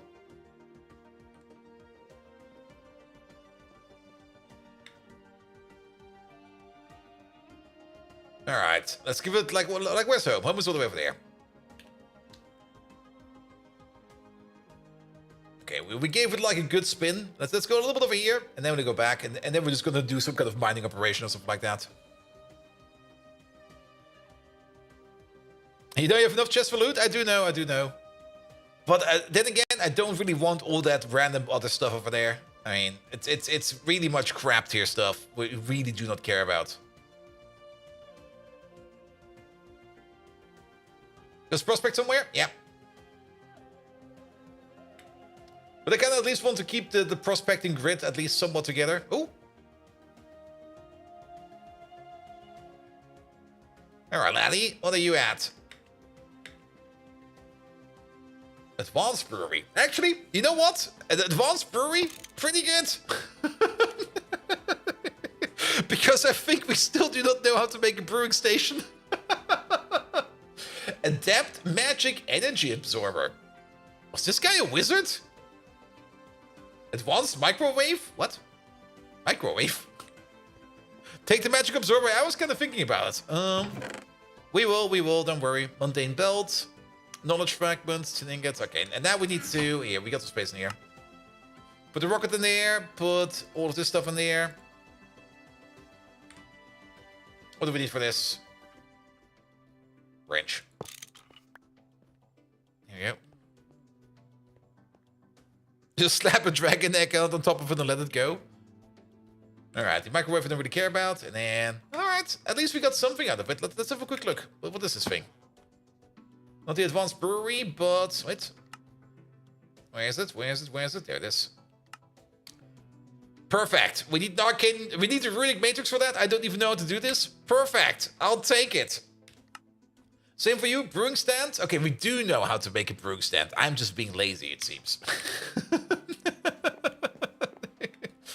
And I think the dragon egg, I think we also have that. We might have it. I'm actually not quite sure if we took it or not. Alright, now it's a little bit more motivating. Now that we found some farmcraft stuff that we don't count to yet, now I kind of want to find some more stuff.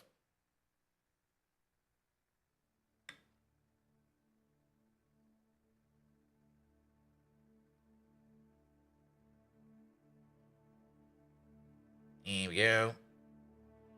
Some iron ore in a tree.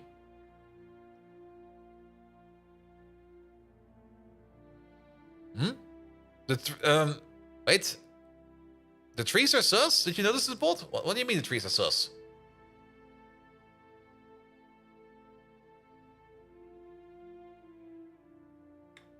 Oh, so this is nice. Not the trees? The seas. Oh, you mean... I mean these things over here? I did notice that a bit, and I was like, what the fuck is going on over there? Let's actually have a look at one of those. And they are.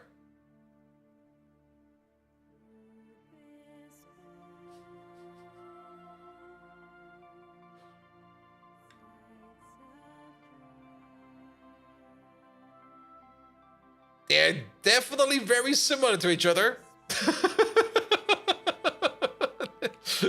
I mean, he was an arcane crafter over here. Maybe he did some experiments over here. Are they even chunker lined?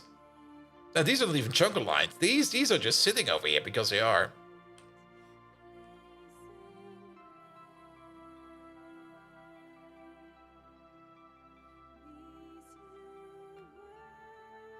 Alright. Is this a new Factorio mod? Yes, this is what Factorio 3.0 will look like. Like 2.0, of course, will still be 2-dimensional, but Factorio 3.0 will be 3-dimensional. Pretty easy. Pretty good, right? Alright. Kinda hoping to find some random loot.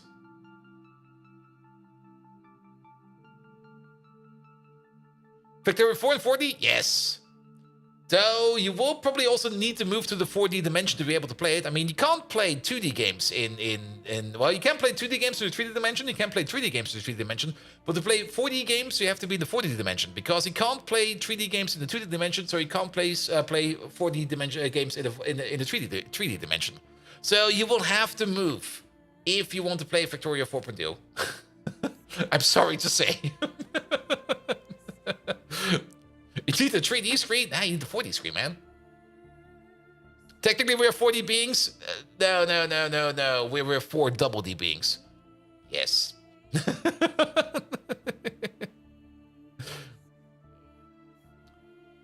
3D games on the 2D screen go, psh, don't break my immersion. Shut up.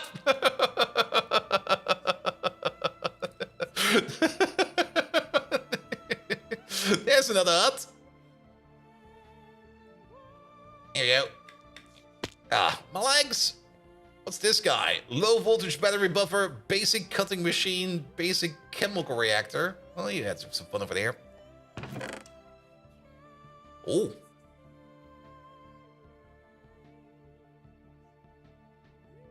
Oh, we got ourselves some ultimate stew.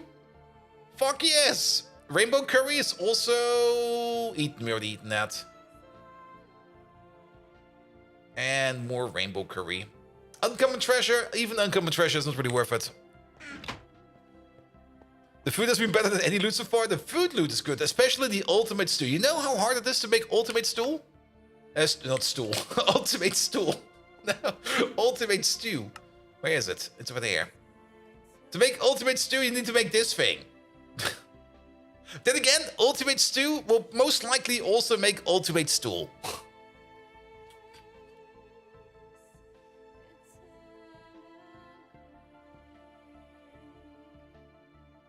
Ah. Good. Anything in these? I don't think there will be anything in these, but checking every now and then is fine. Alright. You can't even make this tool until ultra high voltage? Nice. Alright, where the fuck are we? Oh, there. Oh, we already circled around once. So let's maybe circle over here and then go back over there. That'll be fine.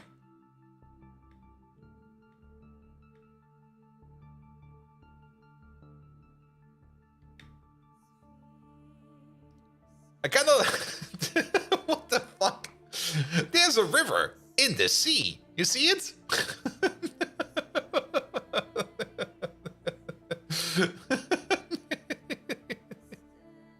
Oh no, there's a forest fire. Oh fuck. Well then, let's the bees. Oh, the bees will be fine. Oh, I think we've already been over here. Yeah, we've already been over here.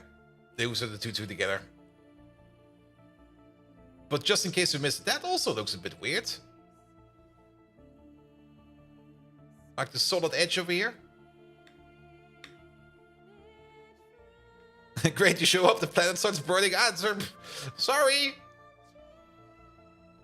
It's a weird map, it definitely is. I was kind of hoping we would be finding some more amazing stuff over here, but... Well, we still have not found an Ivy hut. Like a hut that has some Ivy tech in it.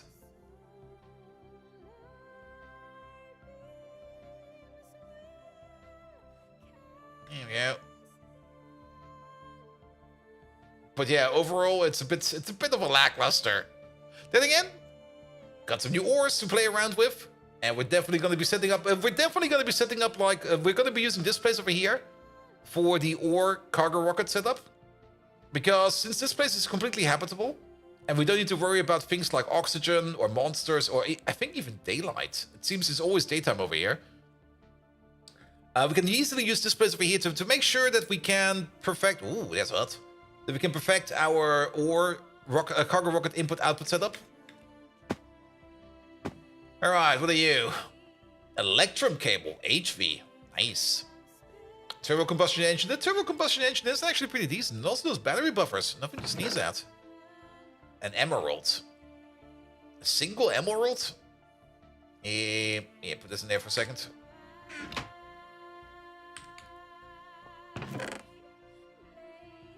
We're not picking up the emerald. It's not worth it.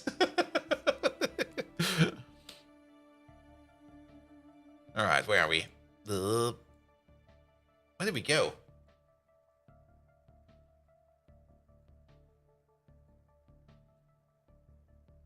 How?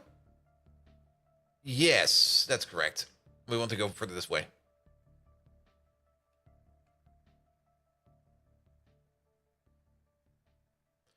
The only other neat thing you can find is the small Naquadah generators. Ooh, that sounds great. I think we can also get Naquadah. Ooh, what? I think we can also get Naquadah from this place, though. I'm pretty sure we already been in this hut. Is this the steampunk guy? That's the steampunk guy.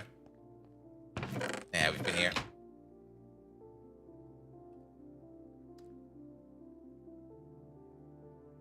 Oh. Double hut. Double hut. These guys were friends until they died. There we go. Ooh. Acid generator HV. We never made one of those. Kanto cable? Kanto was fine. What do you have here? Some burgers and fries. Knowledge fragment. Let me just read that real quick. Here we go. Acid generator. We don't really need the acid generator. And Biosoup! Hello there. Did you finally update to 2.6.1? No, I still need to do that.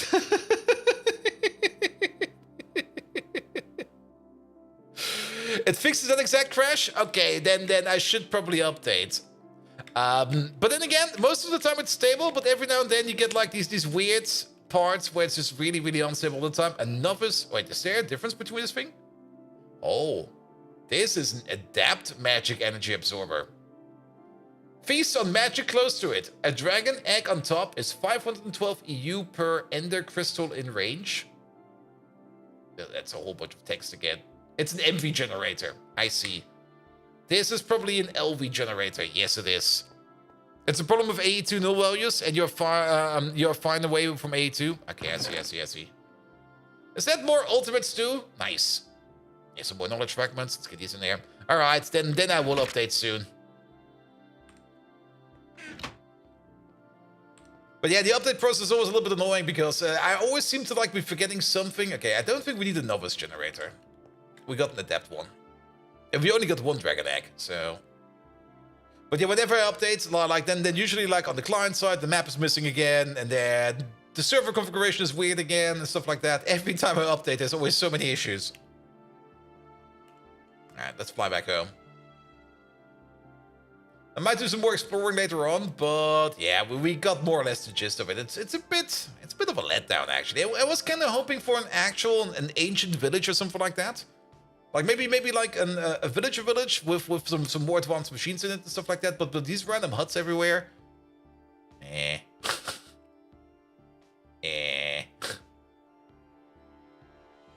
You can duplicate the Dragon Eggs? I know, there's a quest for it. I have seen it. Alright. Well then. Prospecting time. Also, maybe have a quick peek over here. There's a whole bunch of stone over here as well. Boop. Yep, that's how this works. Wait, there's nothing in that chunk? What the fuck, man? Can we use it on clay? No. Can we use it on gravel? Nope. Is there some stone around here? Do we need to dig? Oh. Well then, off we go. There's some lava underneath us. I heard that.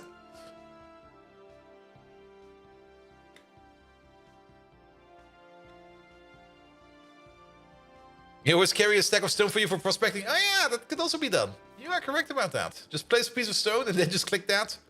But that's not give you the feel of actual prospecting, man. I mean, you do need to like get down there, get to the rock layer, boop.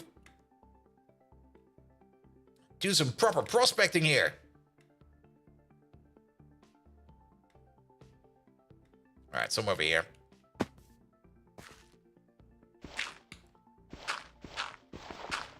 Yeah, beep. And let's go over here a little bit. Oh, that's rock. No, that's clay. Is it actually getting dark? Is that sun moving? It is moving. It's very slowly moving. Oh, how long will the night be over here? It's probably going to be like forever. And the underground fluids on this planet are interesting. Oh, I mean, we can also get all the way down to the underground fluids with this prospector. We just have to click on the bedrock.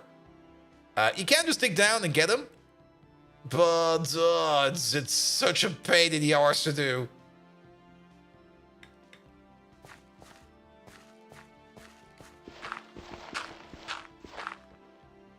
Beep.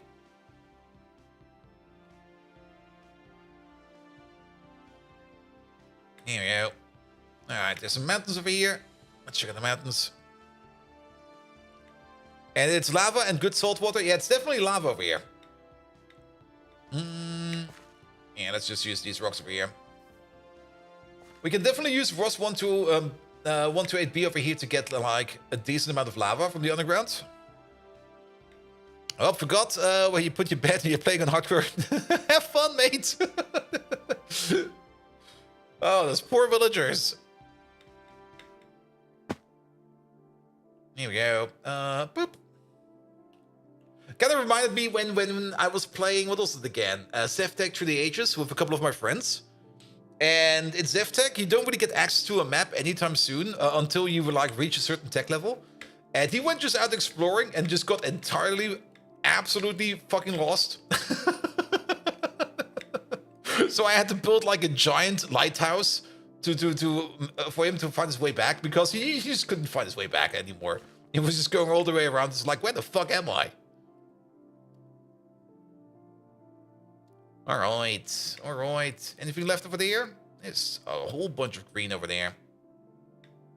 Nah, I think prospecting-wise, we're good. Yeah, let's do another click over here. I kind of don't believe that there's nothing over there, but I guess there's nothing over there. All right. There's lava over there. I was like, yeah, here, lava. There's lava. So what do we have over here? Anything new that we have not seen yet? Graphite. That's for diamond and stuff like that. All right. Olenite. That's helium. We already know that. Foranite.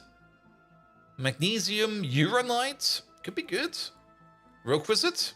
Carbon, nitrogen, and oxygen. All right. Scheelite. Good. There's some tungsten around. Bismuth, Olenite. Yeah, it all looks kind of the same over here.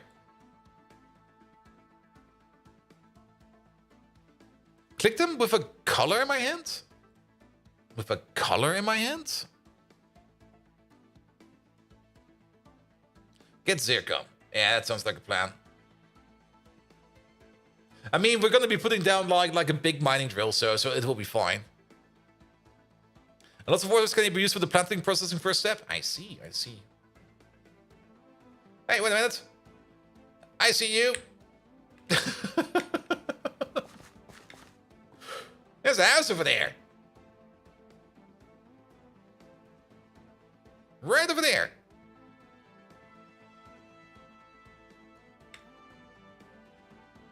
What's this? Ooh, cobalt cable. LV? Cobalt is LV?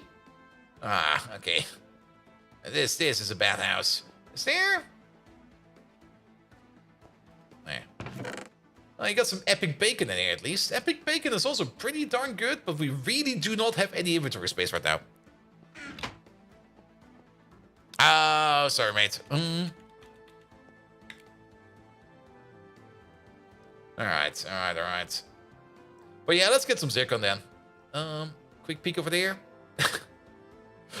Like, the urge to explore is always so big in me. Like, the moment I go like, oh, we haven't been over there yet. Let's have a quick look. That's fine. Alright, let's set up some mining. It's mining time. And we can mine in a radius of 3x3, whatchamacallit, veins. So we're gonna get loads of materials. Zircon, zircon, zircon, zircon, zircon. Well then, there's red zircon right where we are, together with more over here. The Juriat over there with tetrahedrite and fluorine. Juriat, Heidenbergit. We can place one over here and get all of this. And then maybe place one over here and get all of this. Though this is all Jurlat. Do we really want Jurlat? What's in this stuff? Scandium. Scandium. Forestrit. More Scandium. Then again, look at this. And also, maybe place one over here on this red zircon over there. Ah, then we miss out on this one. Maybe on the Foranite or maybe on the Bismuth. Place it on the Bismuth. Then we also get the Olenite over here, which is the helium-3 stuff, and the boron stuff. Yeah, one of the Bismuth. And then we get some red zircon as well. And then the one over here maybe on the Heidenrit. And we just get all of this stuff over there. Alright, let's do that. So, on the Bismuth, that is over there, just north of foam. Here we go. That will be right over here. Perfect. That's a nice spot to make a mining station. We don't even need to make it too special. We can just make it however we see fit. I'll put you over there. Then, pump, pump, pump. Alright, there's the middle. Then, let's maybe start with a little platform first. I guess it can be raining over here. I expect it can be raining over here. So, we're gonna build this thing how we always build it.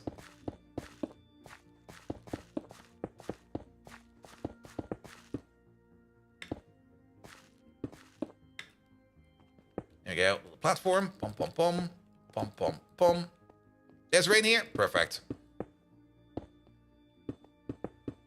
Yeah, it would make sense that it can rain over here. Then get some feet. I always have some feet in this thing.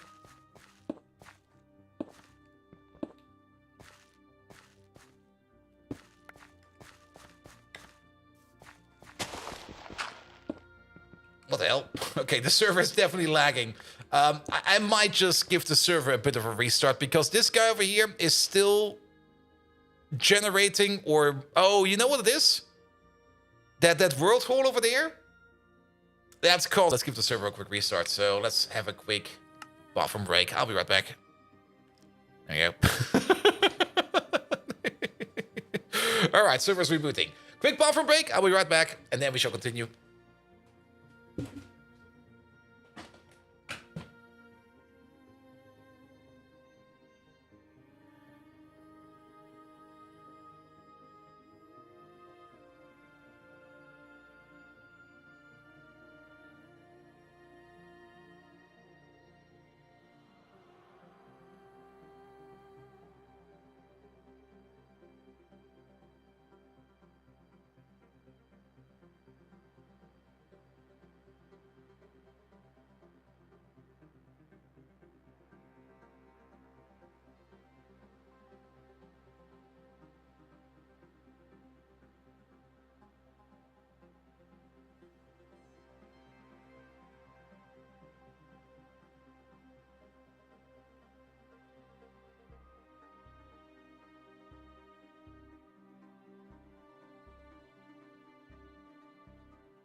Nah, just rebooting the server real quick. And I think it's almost done.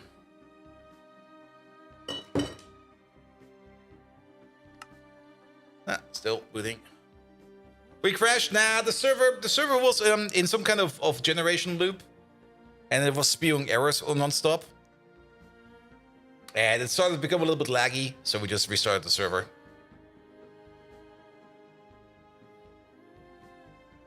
And it will probably crash the server sooner or later. There you go. Minecraft server or the full machine? No, only the Minecraft server. Here we go.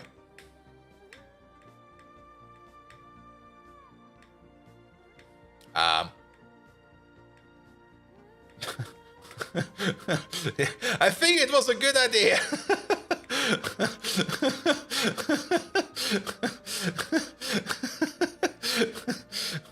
Who noticed what's missing?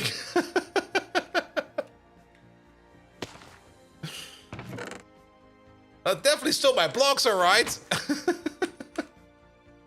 Well then. Should have issued the save command before rebooting? I don't think that's required.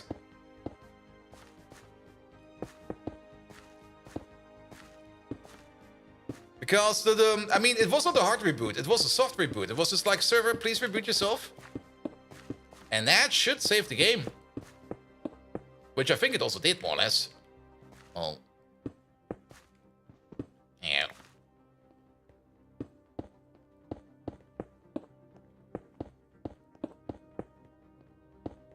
I mean, we didn't build too much, so it's fine. It's fine. I missed that.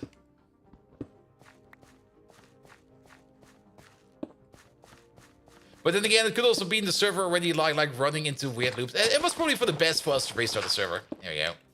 Alright, and then 1, 2, 3, 4, 5, 6, 7, 8.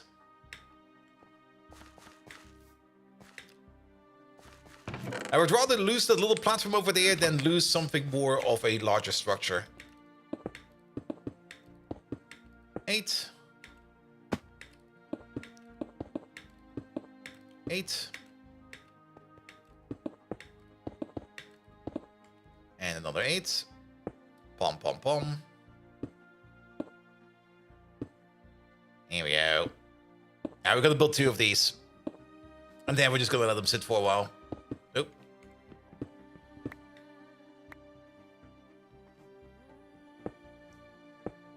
Here we go, here we go, here we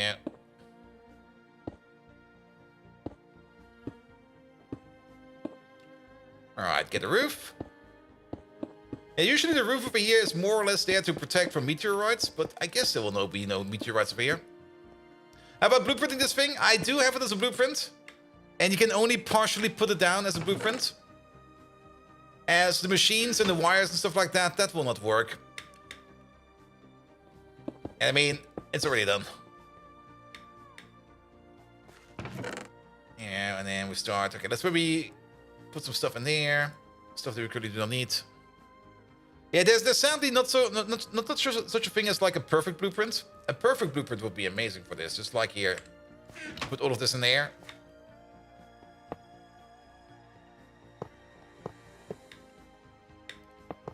Here we go.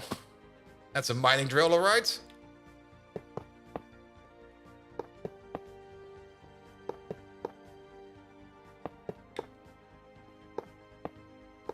Ah. It's crooked! Here you go. What else do we have on us? The maintenance hatch. The maintenance hatch will be over here. Energy hatch will be over there. And then we need some more stuff.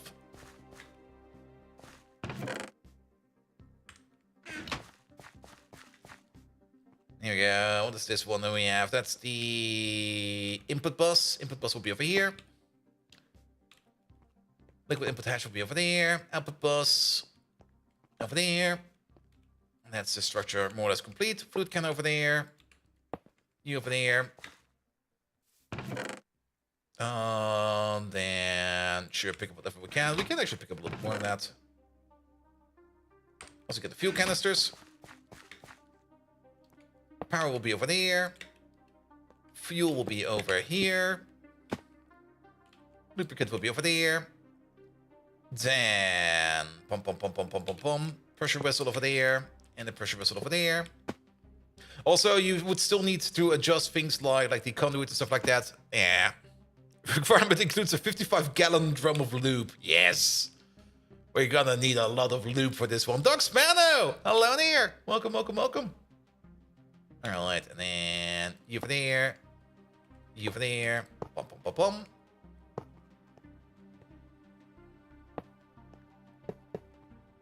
Ah! Missed it. Good, good, good.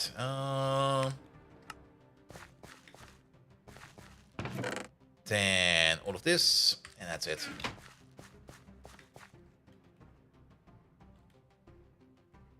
Alright, you over there, you over there.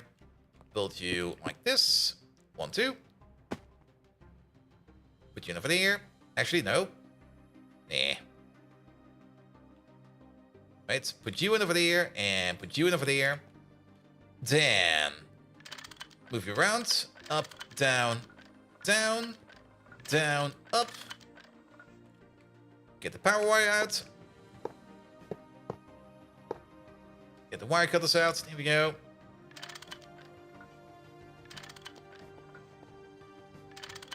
Up, down. Good. Then you over there, extract. You over there, extract. You over there, insert.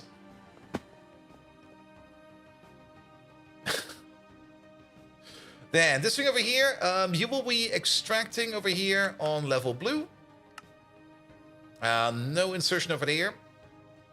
Then liquid wise over there, you will be inserting, not extracting. You over there, you will be inserting on level blue, no extraction over there. So that we have the liquid loop over here, item output over there, liquid output over there.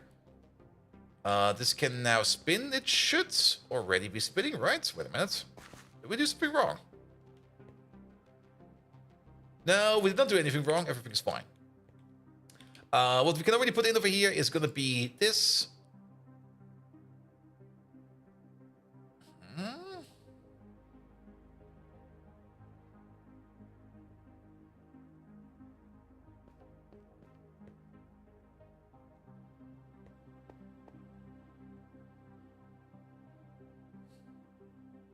The loop is missing. The loop is missing. There you go. Sorry. Was a bit confused there. Alright, alright, alright. Alright, you start making the drilling fluid. Perfect. This thing, I think, is already ready to go, more or less, but we need an output. Here we go. And for that, we need most of this. Here we go. Pump, pump, pump, pump, pump, pump. You over there, extract. I do know that there's an easy way to do this, but it's basically almost done. You over there, insert. This won't do nothing. You over there, insert. Insert, there we go, all of them go in. Bish, bosh, bish. Bosh. Insert. You over there, do nothing. You over there, insert. You over there, insert. This one over there will be a bit special. You'll be exporting on brown. You'll be inserting on green. Highest priority. Well, not really highest, but the high priority and a filter over here. So stone dust will be going into here first, which will then be going into here with more over there. With more stone dust over here. So it will make its own stone dust over here to keep on making drilling fluid. So we only need to top it up over here with lubricant every now and then. Alright, and then some more chests. Because who knows how long this is going to be sitting over here. Here we go, here we go. And then later on, at some point in time, we're going to be setting this up with cargo rockets in mind. But for now, we're just going to do it like this. This is the solution. It'll get the thing done. And that's the most important part right now. Yeah, that should be enough. Alright, then fixing from the side. Where's my toolbox? There it is. And off you go. Good, good, good, good, good. Have you seen the glory of the quantum ring yet? I think we've already looked at that last time around. The quantum ring. Wait, the quantum ring. You mean this thing over here? Oh, it eats a little bit of power, if that's what you mean. Did you put the drilling pipes in? Yes. I'm pretty sure I did. Yeah, we did. It's already going down.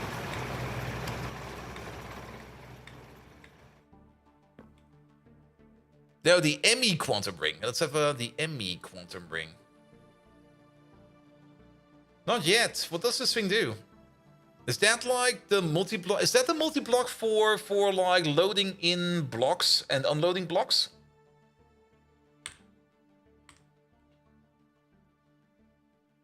Here we go. And then... Wait, not over here. It's over there. There we go. But there we go. Pom, pom, pom, pom. 1, 2, 3, 4. 1, 2, 3, 4. Big mine is big. Done.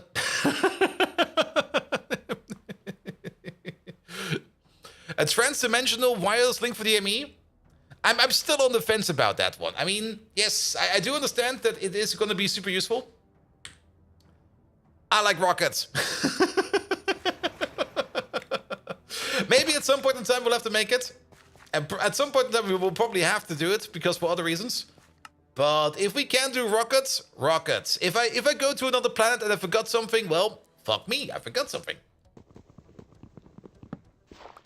All right. Yeah, that seems fine. That seems fine. You're going good. You're going good. You're getting dust.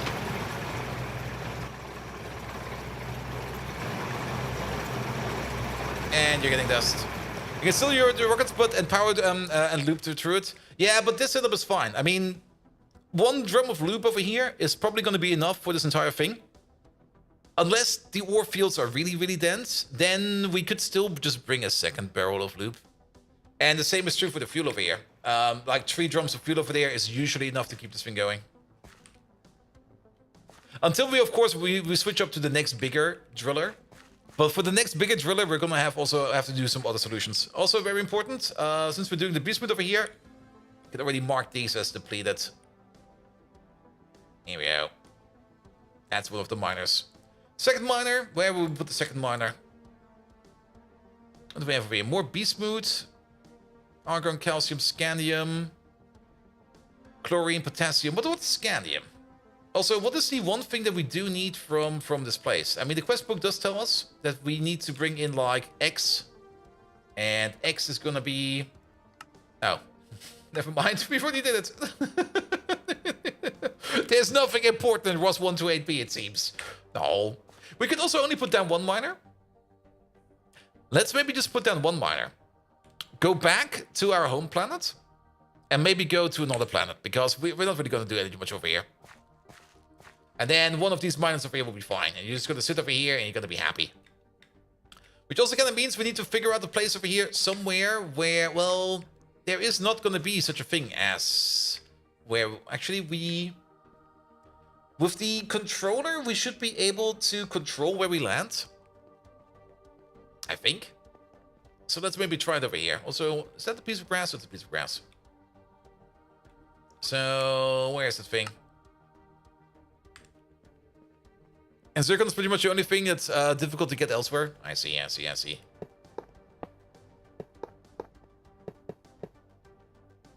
Yeah, I have another one. Whoop! Let's have a look at this thing over here. Launch controller. One over there. Then... Let's maybe at least try to prepare this thing for the future. Fuel loader. Cargo loader. That's looking fine. For the launch controller over there, our frequency over here, is this just like a number or can we put in some text? We need to put in a number. So how about frequency like 2? Cargo is unloaded, no energy. Yes. For the energy, we got something for that. Actually, now that I think about it, I think the sun is not moving. I think the clouds are moving. Boop.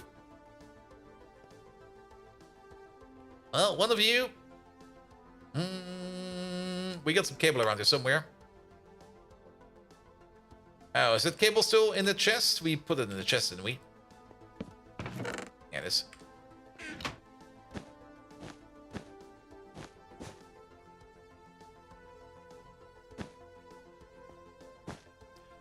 Motherfucker.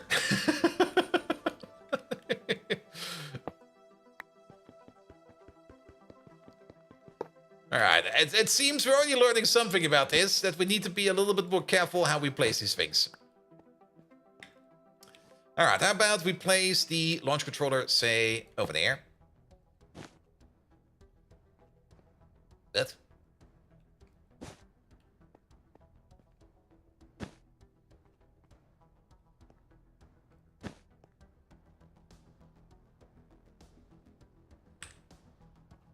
Excuse me? Excuse me? Don't tell me we need to connect you from underneath. It's invalid, so it's not connecting? Left side from where you put it down. Yeah. No.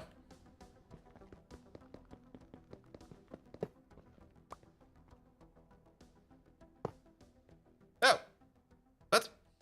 Oh. I see what happened.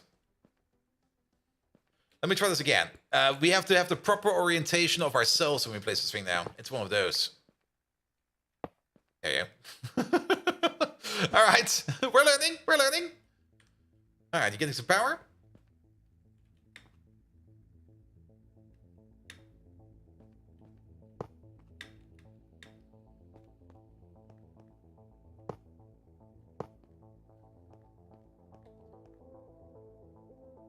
Can these? Oh, I see. Oh, God. It's for these the same? Oh, boy. We have to be... Oh, well, there goes that. Nah, you were actually fine. Okay, pick up you again. Pick up you again.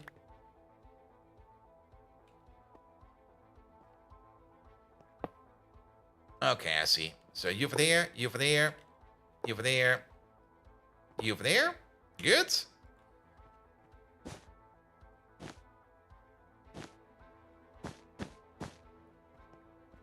There we go.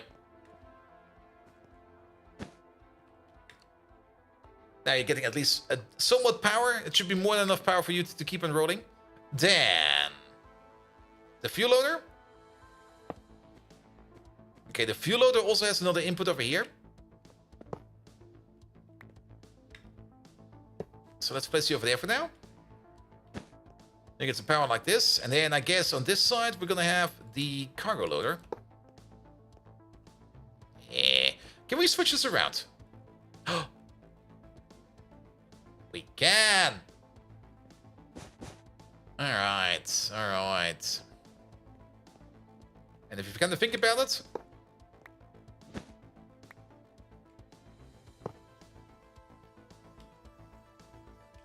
There we go. Good, good, good, good, good, good. Now we've got the launch controller and the fuel over there and stuff like that. We can at least put some fuel in. We also got some power going on over here. I'm not quite sure how the power situation will be over here. If it's going to be like this all the time or not. Can we stand on these? Oh, we can stand on these. Nice. But at least now these will be fine. So you'll be a frequency of number 2. You are now active. You're perfectly fine. Your target. You don't really have a target right now. I think we've never set up the target on the other side. Launch when... Oh, look at that. Fully fueled. Instantly. Redstone signal. 1 minute. Cargo's full. Cargo's unloaded. That's cool. Launch when cargo's full for now. And we can also set it up like this. And then remove the pad or not. Whether the launch pad should be removed. Is a bit... Yeah, if you activate this, then the pad will be removed. If you leave it off, it will stay there. Alright, and then, of course, the fuel. Is the fuel in here?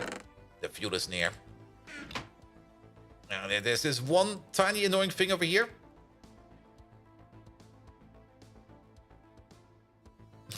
We have to put these in one by... Oh, God. Where did it all go? Wrong fuel? Oh, correct fuel. Dense hydrazine.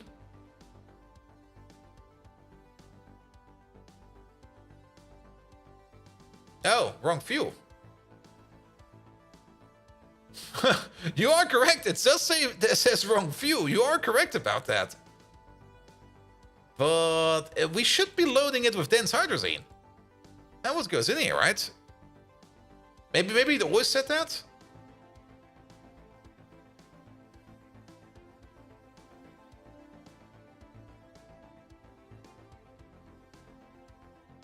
I mean, maybe it just says that because there's no rocket over here. And then let's get the rocket in. Alright, alright.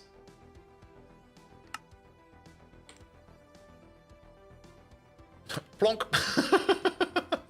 Yeah, it's active now. It's fine. Alright, nothing to do with the cargo loader right now. We can test it. No inventory on target. Yeah, that's correct. Alright, alright. This okay, we would need to make like something like an outpost or like a base out of this. But in a nutshell, it's gonna be something like this. Also, these buildings over here, they really do not really require that much power. So a solar panel, even on planets that don't really have a lot of solar power, it will probably be fine because these buildings over here will also not, well, they will be running all the time, but I don't think they'll be consuming that much energy all the time. So that should be fine as well. Alright, alright.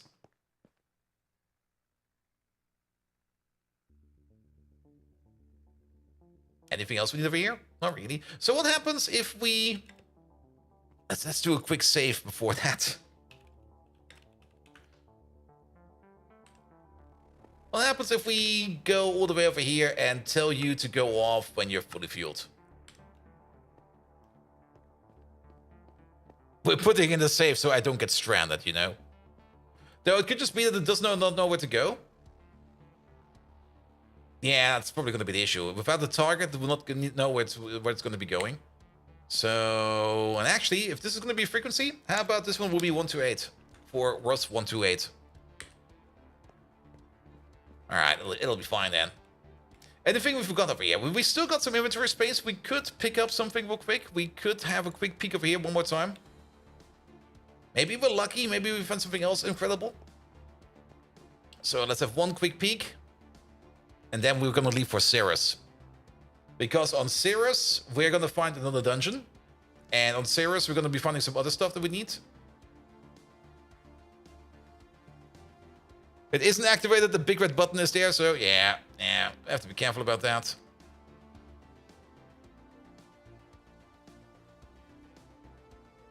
And then the question also is, can we do the same with the cargo rockets? Is this another sus lake? That's a sus lake again.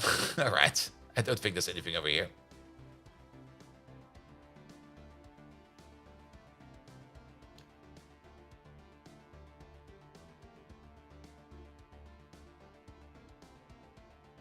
Ooh. Okay, that's just quartz stone. Yeah, there's nothing. There is nothing. All right, let's go back home.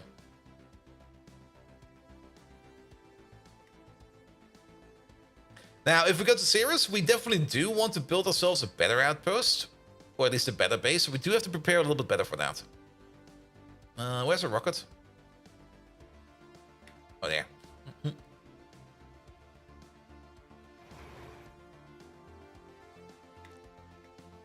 Yeah, launch range should be activated for that. Very true, but I don't think it has any clue where it needs to go. So,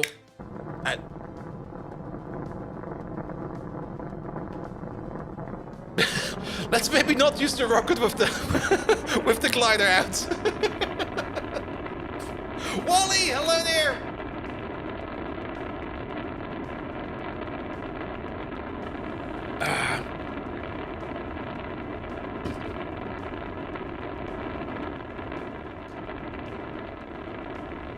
Off we go!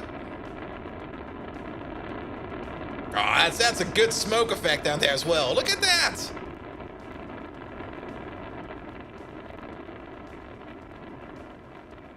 Oh, this is fun. Like, Galacticraft is definitely fun. We could also go straight to Ceres, I think, but let's go back home first.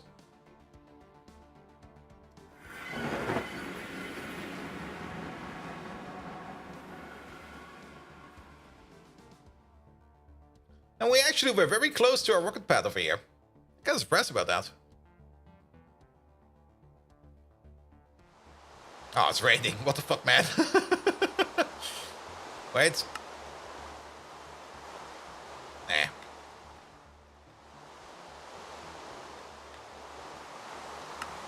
Rain, please stop. Oop.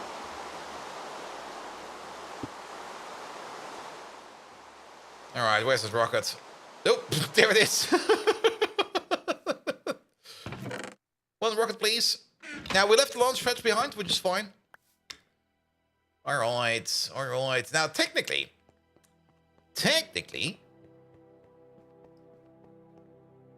this one over here could be the counterpoint. This one will get its own frequency. We could go for 129.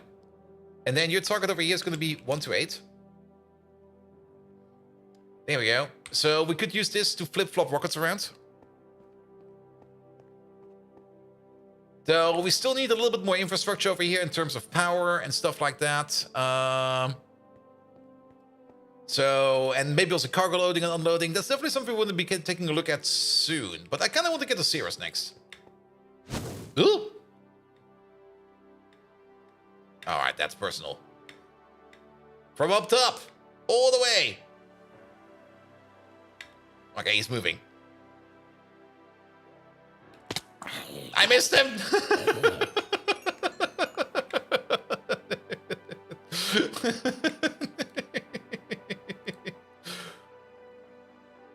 Alright, going for Cirrus next. Also, let's have a quick look at these miners. We should now also see the other miner over here.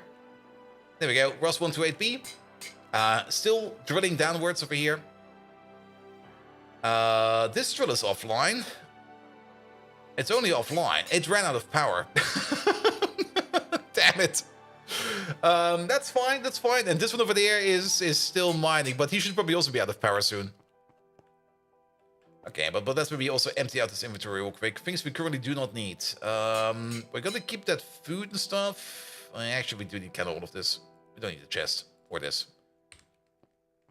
Alright, outpost materials in here. Now, usually we do spend our time to make like an oxygen-based outpost and everything. Because there is always the chance that you do run out of oxygen on like a foreign planet. So we should prepare for that at least.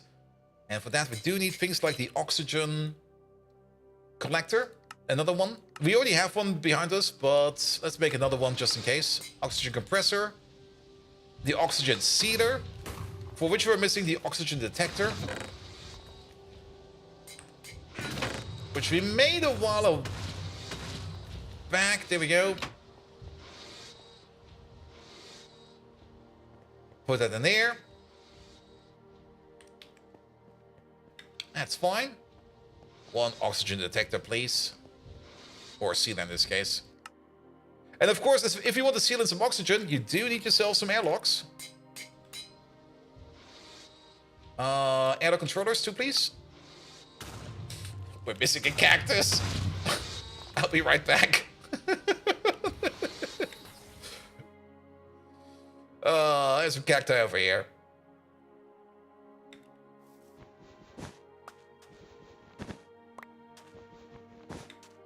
There's a cactus again. Yeah, maybe. I mean, we rarely need the cactus. We mostly need it for like lime green stuff.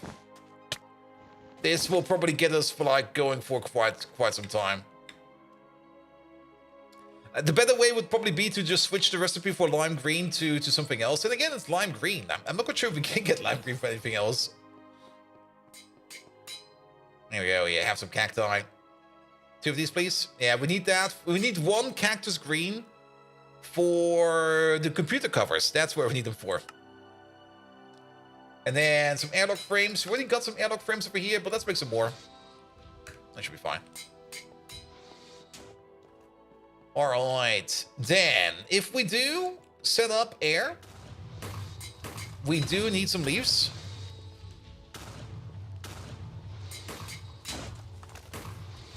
What are they called? Scissors, aren't they? No. Shears. That's what they're called. Basic shears. Can we make some better shears? Can we make like some... Oh, really? Some steel shears. Shears. That looks like a shear recipe, but maybe use the GregTech stuff over there. Also, ignore whatever's going on in the background. It's fine. Void shears? I don't think we can make void shears.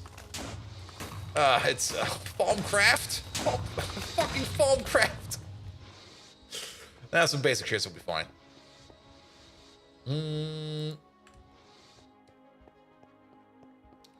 Then, oh, we have some hunger. Let's get the ultimate stew in.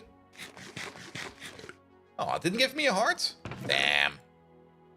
Yeah, let's put that in there, let's put that in there. Let's make some inventory in here real quick.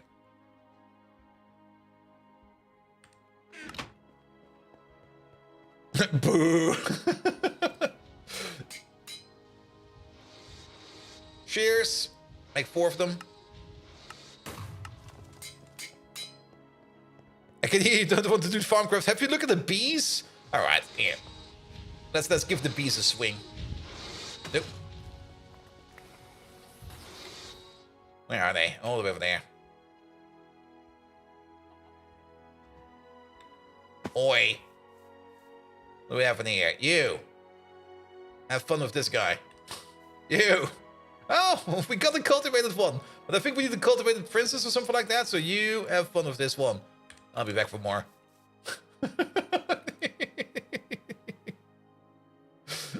But my bee game is terrible, man. Absolutely terrible.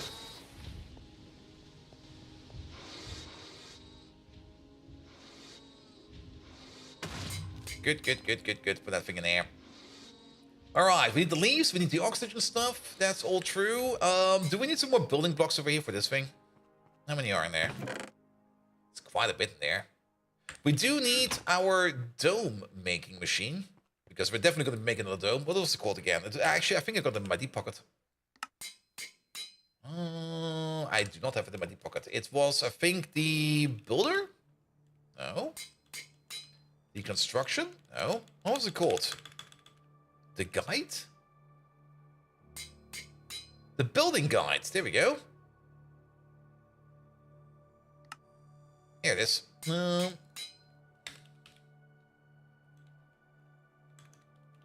Also, this time around, I forgot, like the last couple times when I went to Mars, I forgot it over and over and over again.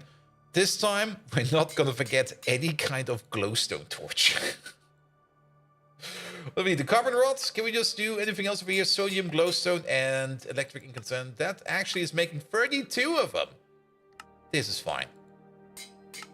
Anything on the crafting level 2. You're crafting level 2. You make some glowstone torches for us. Yeah, can we make like 128 of these? We don't know how to make some carbon rods. Was that the reason why we made glowstone torches before? Or did the recipe change? Payload Viking! Hello there! Welcome, welcome, welcome. Holy torch arrow? Nice. Alright, carbon rods then. Yeah. By leaving a carbon ingot, it seems. Really? Alright. Alright.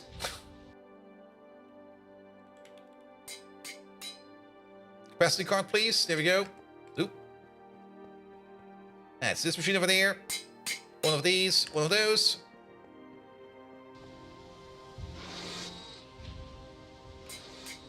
And let's make some more of these. 1 to 8. Okay, how to make a carbon ingot? A carbon ingot is made by compressing some carbon dust. That's pretty easy. And we got a compressor right over there.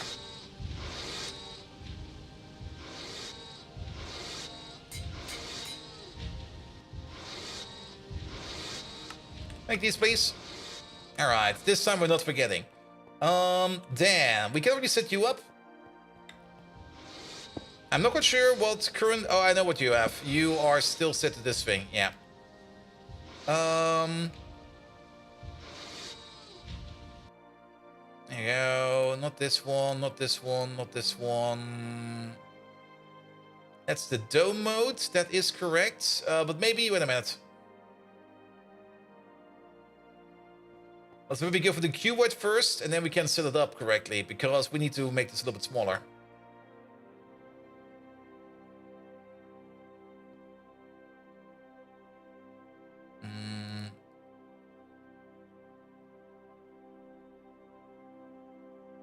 Is it not this one?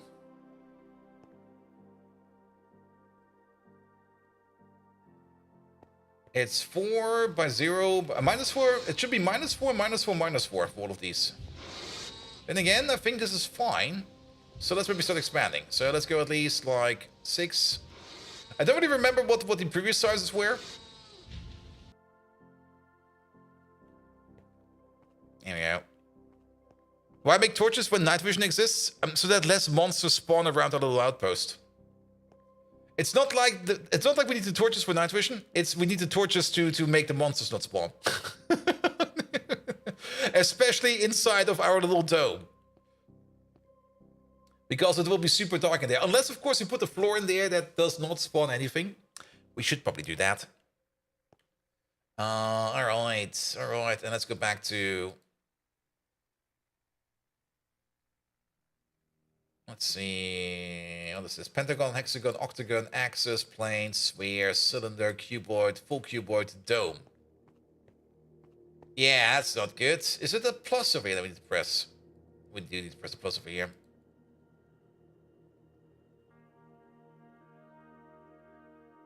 And then 1, 2 on top. It's now a 666 dome. I think we can go one bigger.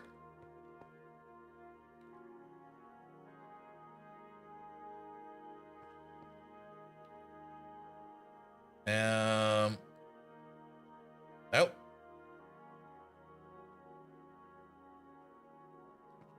Seven, 7. A 777 what we usually make? I think it is. This looks like the one we usually add. Because we also don't really want to make it too big or too small. It just needs to be just right. And this over here is 285 blocks, but I think it also goes underground. What are we doing? This looks really, really weird. This is a builder helper. This is a, what's it called again?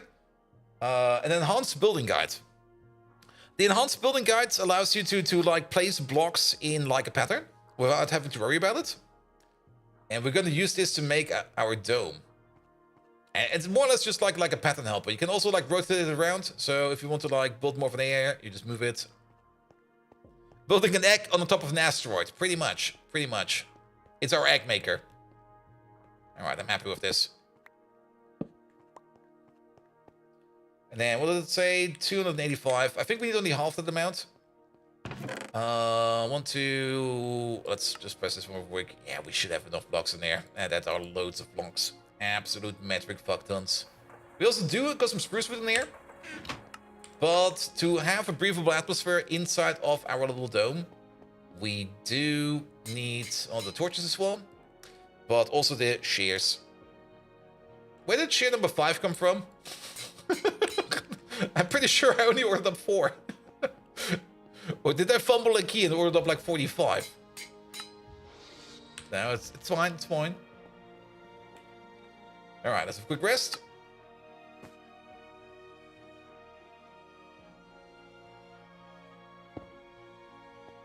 And then let's get some leaves. Also, let's turn this off real quick. Alright, leaves. And power shears, this 3x3 range. That could be nice.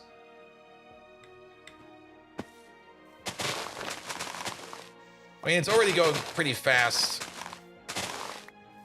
Should maybe also get our magnet out so that we don't lose them.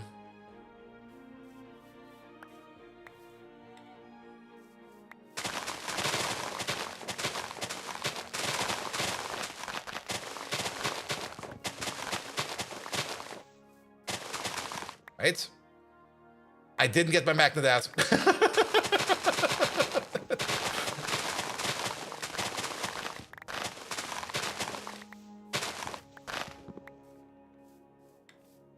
Alright, we still got some space. Yeah, the downside is that we're going to be picking up like a whole bunch of random other grass blocks.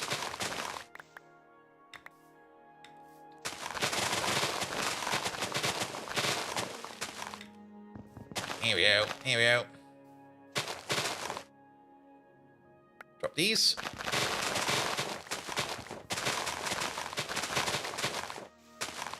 Drop these. Wait.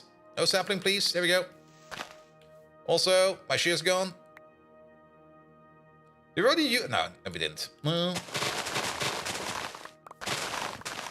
Those these grass to make the super green grass from Botania. Yeah, could also be the case. But I kind of like the inside tree we always make.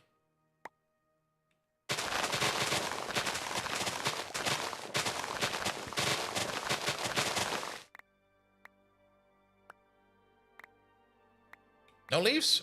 No leaves. Okay.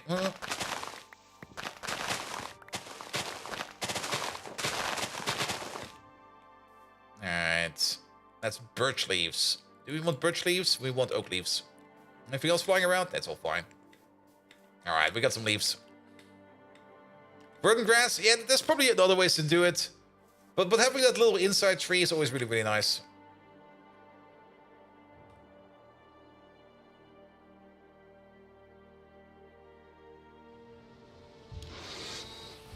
Alright. Put that over there first. Oop. Oak leaves, oak leaves, oak leaves. I think we need more than this in terms of oak leaves. Any tips on getting motivation? Kind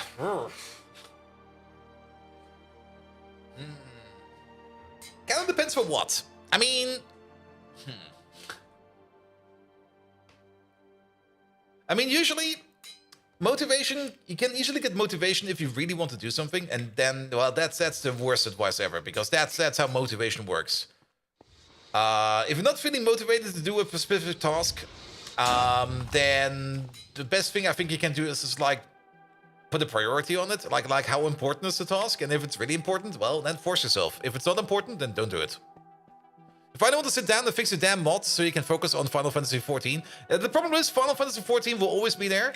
Final Fantasy XIV has always something to do for you, and the mods, well, they will be sitting on the end of your table. I know that myself. I got a whole list of tasks of things I need to do or want to do. Not really need to do, but I want to do, and I'm not doing them because at the end of the day, I'm going to be sitting there and going like, all right, I could do this task, or let's just have some fun over there in Minecraft. And then I look at the clock and go like, shit, it's like 10 p.m. Might as well continue on playing. I'm not quite sure if I got the best tip for motivation, but I can definitely tell you, you're not the only person that has the exact same issue. Everybody has an issue. I mean, what works, and that definitely works for me every now and then, but only every now and then, is like, set yourself up like a small reward system, more or less. Like, work on your task, and if you completed your task, you can then get to do the fun stuff. It sounds very, very parently, but to be perfectly honest, it fucking works. like, work like on your mods for like an hour or two, and after you've worked on your mods for an hour or two, then give yourself the reward of playing some Final Fantasy XIV. It's not really the best advice, but that's usually what I roll with. It's the same with me in cleaning the apartment. Like, I go like, all right, I'll clean the apartment up for like half an hour, which already is like a lot of time, but still, I like force myself for half an hour of cleaning up, and then I can enjoy myself in XYZ, whatever. And it works 50% of the time. It's not really that good. Oh, we got some more oak leaves in here as well. Nice. There are 20 days left to fix it, 20 mods, and now, yeah, don't start thinking like that. Yeah, motivation can be very, very hard. I mean,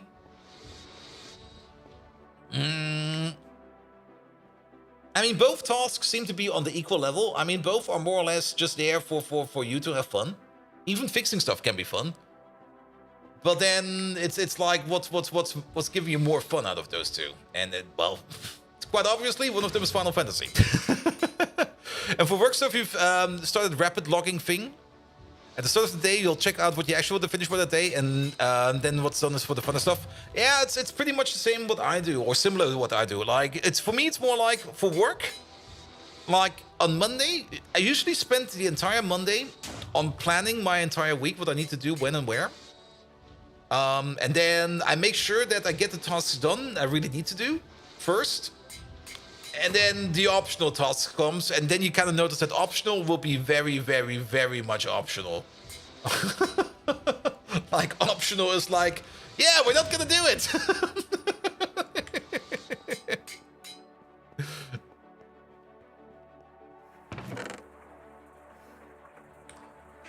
But yeah, there's probably multiple ways of doing it, and a lot of people do it differently, and everybody has the thing that works for them. The only thing I can say is trying to figure it out and trying to ask other people how they do it is definitely a good way to solve it, because maybe it will give you the input that you need to get to the solution that works for yourself. So never think that you should not ask a certain thing or advice for a certain thing, because without any external input, you will just be stuck in that corner. So getting like some tips, maybe somebody else is a good tip. Who knows? An obvious solution might present itself. Do 1 mod a day if possible, and or work on X hours on booting it up. Yeah, definitely. Well, force yourself to work on a few mods tomorrow. All right.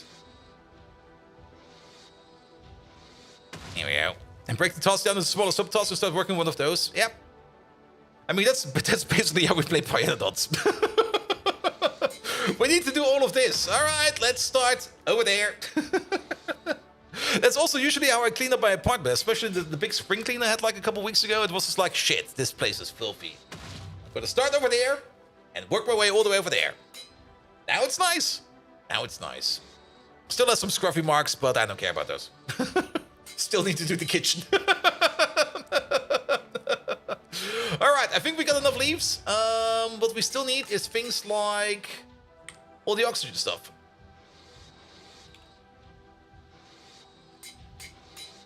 Here we go, here we go, here we go.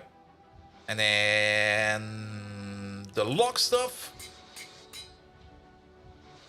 Is it called lock? It's called airlock, isn't it? It's maybe just called air. There they are. Airlock frames. Airlock thingamajigs. And I mean, forcing yourself to do something will also work, but it can also go the other way, where you just go like, nah, fuck that. Love your mods, but the problem is you need to redo them from the ground up in code, and your current code is shit. Yeah, that is probably also part why the motivation is so low, because then the idea you had is, I need to redo everything, and I already know it's going to be like a fuck ton of work. And putting in a fuck ton of work, well, yeah, it's a fuck ton of work. And then you immediately have like this big task just looming around, going like, here, boom, big task. Challenge me. But maybe just pick up like one mod. Maybe pick up the smallest one, like the very smallest one of your mods. And just start with that. Just start working on that. I mean, I get it that coding definitely evolves. I mean, everything evolves. And the way I coded like a couple years ago is definitely not the same as I code now. And wanting to do things better is perfectly fine. I mean, it's the same with me, Megatron. Like Megatron, I've already rewritten like 2 or 3 times, and he will be rewritten again in the future. But I also know it's going to be a big task, which is also why motivation over there is equally low. Where you just go like, But then again, usually I do sometimes find like the time skip and the time frame in my head where I just go like, all right, today I want to work on Megatron, and then you just go for it.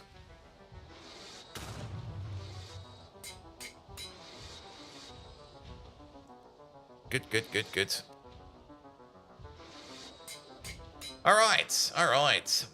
That's the gist about motivation. We do need another fuel loader. There you go. Make one more of these. We might as well also get ourselves another, what's it called? Controller? Launch controller? And a loader. We have a loader. No, we don't. Spruce wood? Are you shitting me? What do you mean we're missing spruce wood? Is it nighttime? It is nighttime. Okay, that's why. Where's my drink? And Soft Feather, hello there!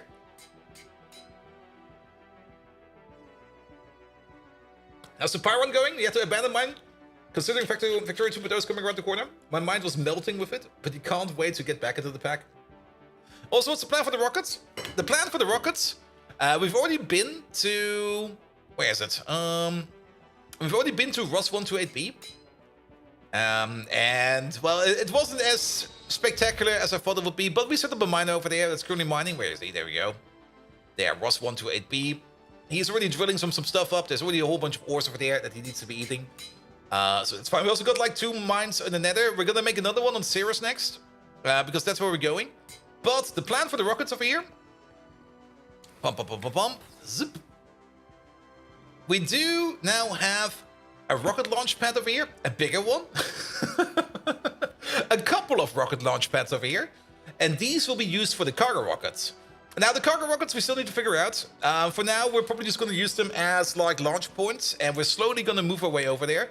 But technically, this one over here is already connected. This one over here has the frequency of 129. And the target frequency is 128. 128 is on Ross 128. And on Ross 128, we have the same thing over here in reverse, but we have to fly over there one more time to finalize the setup over here. Also, there's no energy, and everything over here is still missing, but it's a starting point. It's a starting point. And Ross 128B, the Bs were boring. Yeah, it was pretty boring. But yeah, we are going to have like this as a hub world, and this is also going to be where we're going to be bringing in all the ores from the outside, which will then be processed in this building. And we've already more or less decided that this building will finally be fully converted into a pure ore processing facility.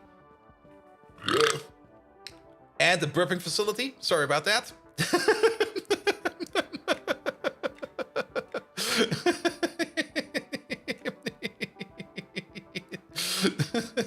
Fuzzy drinks, they're always fun.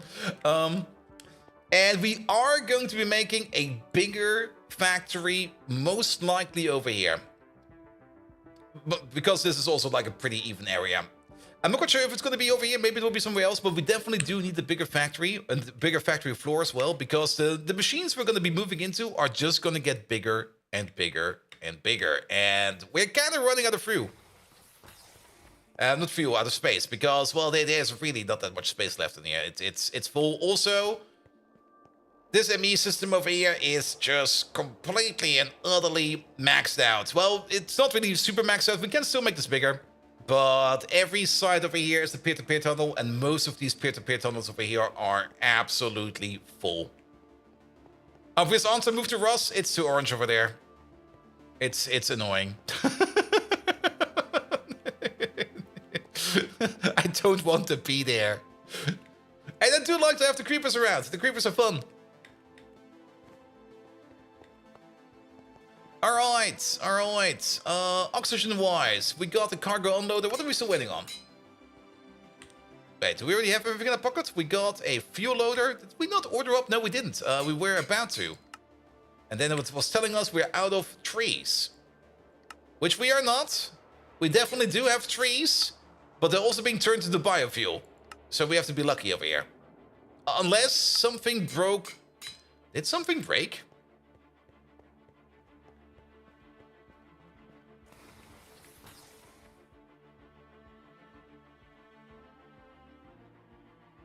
You look fine.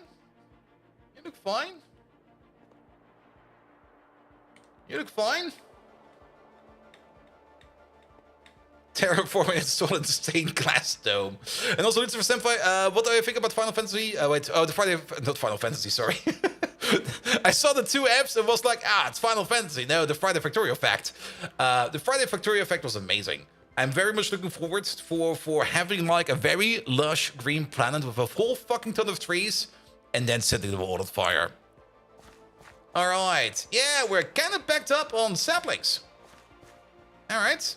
I did put a change in over here that this guy over here is always... Okay. Are you off? Oh, you're off. That's why. And if you're off, nothing happens. Where's the maintenance hatch? God damn it. I went all the way around.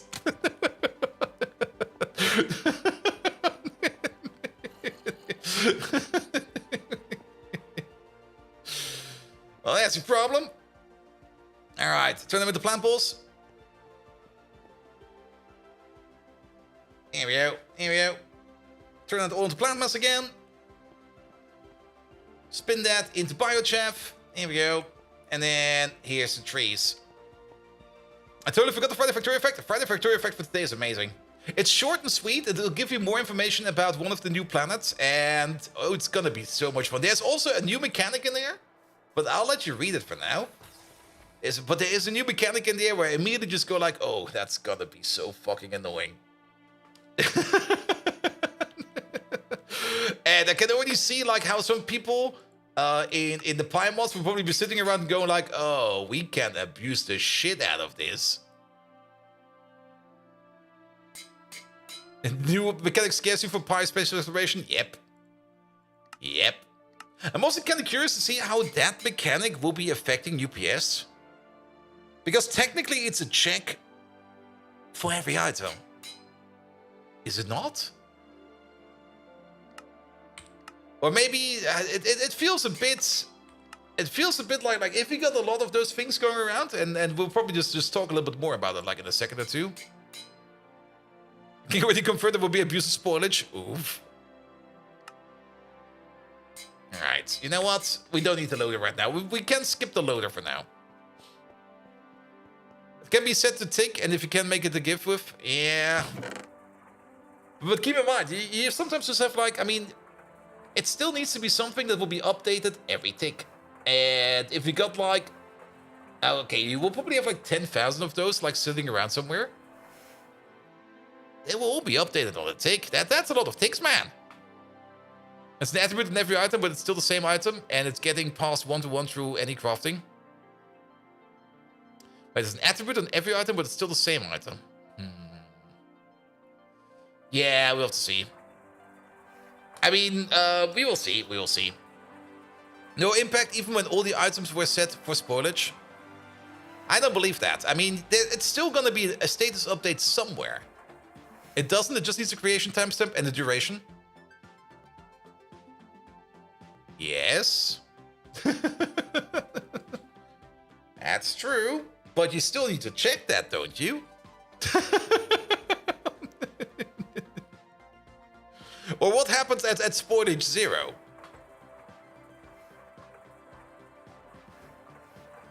Regular already posted a video of the items swapping between belts every tick and then place them down. Okay.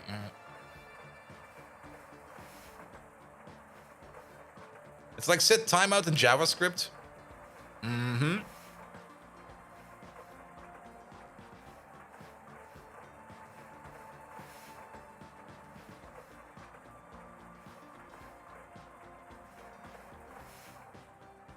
I'm kind of thinking about it. I don't know what the set timeout is in JavaScript. But usually if there's a timeout, I mean, there needs to be a process somewhere that takes care of it. Like, there needs to be somewhere, somewhat, something, somewhere that does a check at some point in time that will check it. So it will trigger another function in XXX ticks. Yes, but then it will be sleeping. And if it's sleeping, that means it's in another thread, which is fine. You can put it in another thread. But if you, well, if you batch it, you can probably batch it for like a whole bunch of items in a thread. But there still needs to be an update at some point in time. Like, somebody needs to check it sometime, somewhere. A callback. A callback could work.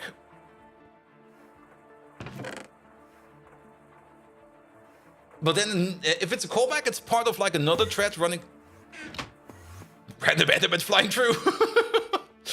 If it's a callback, then it's part of a process that's running somewhere else, and that will be going through it at some point in time. It's going like, hey, what's your state?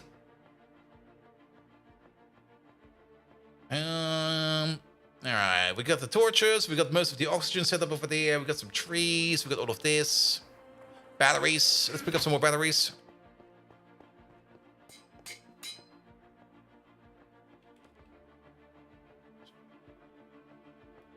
Here we go, here we go. No, wait a minute, we still got some batteries, never mind. But we probably need some more. Yeah, bring these.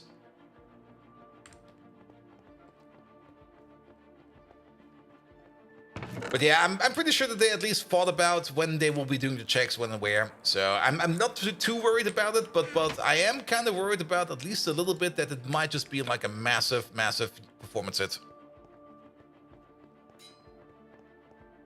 Here we go. But I also do have a decent amount of trust, actually a very good amount of trust in the Factorio devs, so... And JavaScript has an event loop that takes asynchronously by looping the stuff back, and you can set the time on the callback. Yeah, that's the way to do it. But then you still have like, but it just changes the fact that there's still going to be like some process running somewhere, checking those things in an interval.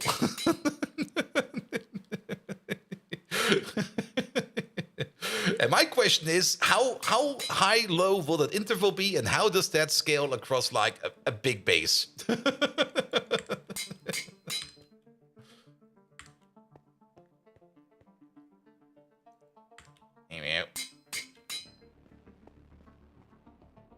And you see that Noctua finally showed and confirmed the new DH14 for the next month? No, I did not see it yet. The best saver for UPS is not playing Factorio? Very true, very true.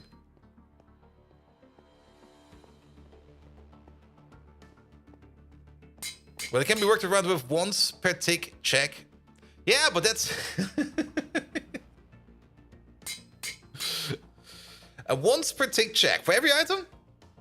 10,000 items? 20,000 items? 100,000 items? Million items?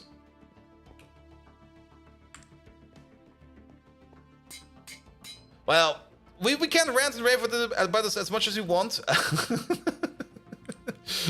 We'll probably not come to any kind of conclusion. We're just gonna have to see it once it comes around, in my opinion. But I am concerned. I'm definitely concerned. All right. Let's focus a little bit on Cirrus, because we don't want to get stuck on Cirrus. So, what do we need? We need the rocket. The rocket is in our pocket. Rocket still has a huge amount of fuel. We flew back with this rocket from Cirrus 1 to 8B, and it only ate about 900 rocket fuel. 1,100 rocket fuel. So, we can always refuel the rockets at the home base, it seems. Let's fly to Cirrus next and see how much rocket fuel we need for that. We got another rocket landing pad over there. We got the oxygen compressor, the collector, and the detector? We need an oxygen sealer, man, not an oxygen detector.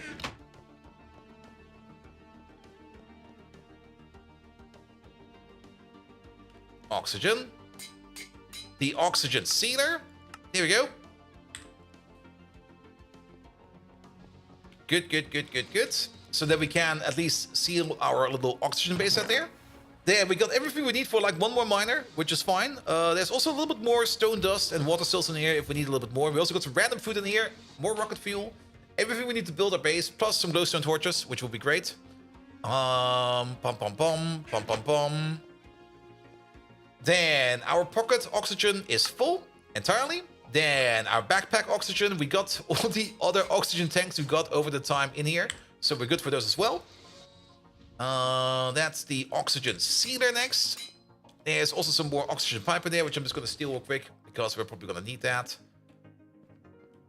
And let's make sure that we can have a quick snack.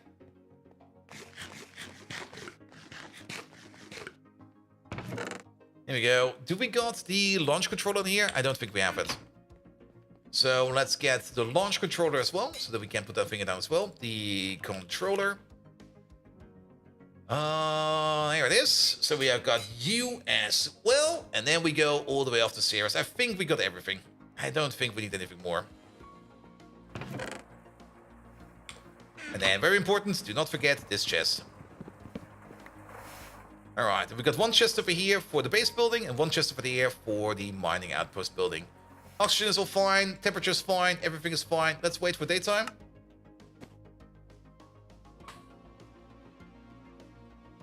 Good.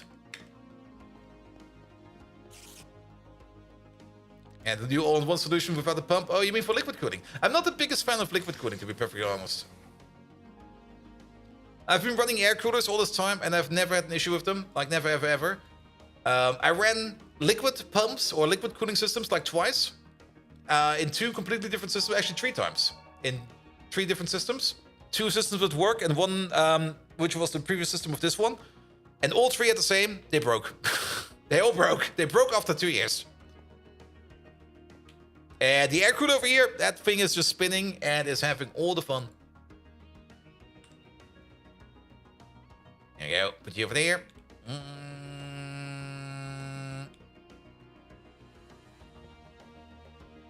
Let's see. Let's get you out. Not you. They break because of the pump? Yeah. The pump was also always the thing that broke. Like the first time around, I thought I connected it wrongly, but no, it was always the pump. Like for one, it was the pump that started screeching. For the other one, the pump just stopped outright, and it was just cooling with the water sitting in it, which also still kind of worked, funnily enough. Here you go. Put down a fuel loader. Get yourself a battery out. And the rocket fuel. Yeah, put the battery in there. But yeah, I'm not really the biggest fan of liquid cooling. I mean, it's nice and all, and I can see that there are certain cases where it makes sense to do so, especially if you maybe got some issues with like getting the airflow through your system. Then it makes a little sense. Like, for example, you maybe got like a tiny case and you kind of want to get like the cooling somewhere else. Or like on the top side. Then it's great. Then it's really, really great. But in my opinion, I mean, I always run like the biggest case I can find. Like as big as I can make them. And I just air cool everything. Alright. Alright. Now we're good to go. It's always kind of nervous to start off a rocket again. This place will look so great with a whole massive range of rockets over here. We never really checked. Wait a minute, let's check that real quick. We never really checked if the pollution maker over here started off. Let's do this real quick.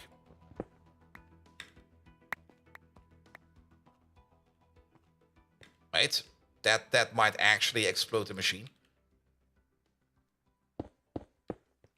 We should be able to see and peek in there. Yeah, we can. Perfect. Perfect. The exact window I wanted. Because technically there is a pollution detector underneath that pollution score over there. So when we launch the rocket, it should turn on more or less immediately. So let's see if this thing is over here is working or not. And you know what? We probably forgot something. We'll be fine. It's not turning on. Oh, it turned on. I see it. I see it. It's on. We're also cooking the shit out of it.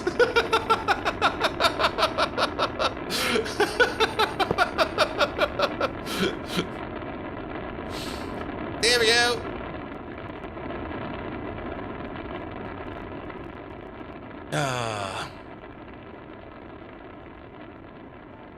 So you're using a server rack? No, my current case is what's it called again? The Be Silent, very, very big one, the biggest I can get. I usually always go for like the biggest case I can find. All right, Cirrus. There we go. All right, missing anything? Can we clear? Is there something else for there? It's only Cirrus. Oh, it's just landing again. Oh boy. Look at that skybox. Bounce. Oh. Oh, what is this texture? What the fuck is this?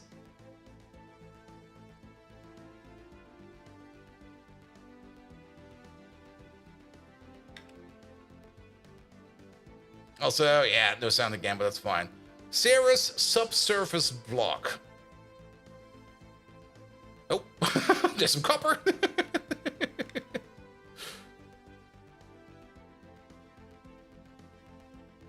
Is there gonna be any rock down here? No, okay. What do we get when we macerate the stuff? We get Cirrus stone dust. There might be an issue over here. There might be an issue over here that we can't run our drill over here. Do we get... No, we don't, do we? No. Shit. Because we don't get any stone dust over here, The mine we're going to be setting up over here will most likely run out of drilling fluid, like instantly. Yeah, that's going to be shit. Well, so be it. Beep. Oh, very large samples. All right, what do we have over there? Is that a dungeon?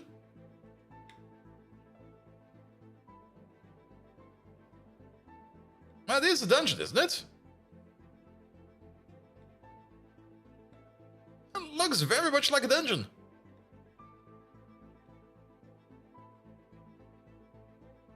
Yep, that's a dungeon. Nice. Alright, also daytime over here. Okay, the sun is moving fast, it's fine. Then, what do we have? Iron, magnetite, olivine, magnetite, lapis, manganese. Nothing new yet. Easiest dungeon ever. Let's hope that we don't need to go to, like, multiple dungeons again. But we also need to find a place over here where we're going to be building our little dome. Maybe over there? Over there looks fine.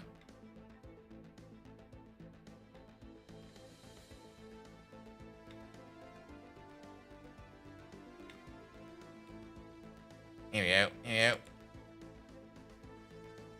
Not this chest. This chest. Alright, we can start off with view. Oh, this floor texture, man. This is puke graphics. There we go. That'll be our dome. Then, the first part we're gonna have to build by hand. The second part we can build automatically.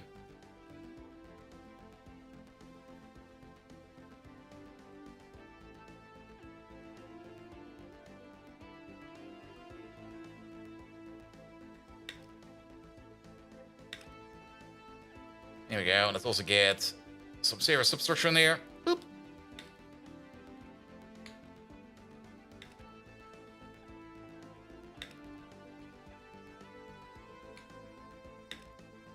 Here we go. Here we go. Dome, dome, dome. There we go. And then we can put in things like the airlock and stuff like that all later. But at least let's get ourselves like a little protected surface over here. Also a place where we can get oxygen in. Because we do want some oxygen over here. Just in case we run out, you know. There we go. He died to an op silverfish. The worst way I think to do dying GregTech is if when you get like one of those creepers that explodes in like a water bowl surrounded with silverfish eggs. Like, those are the worst. Here we go. Here we go. Over there. Alright. That's fine. Oh, wait. Turn you around. Don't misplace these. It's so expensive. Not only expensive, but it takes so long to pick these up again.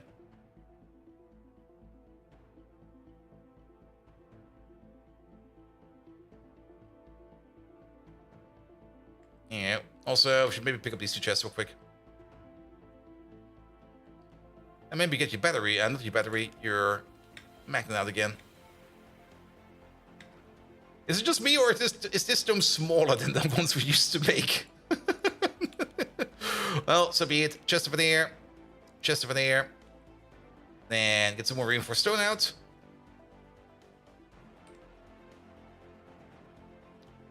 Bum, bum, bum, bum, bum, bum, bum, bum, bum, bum, bum.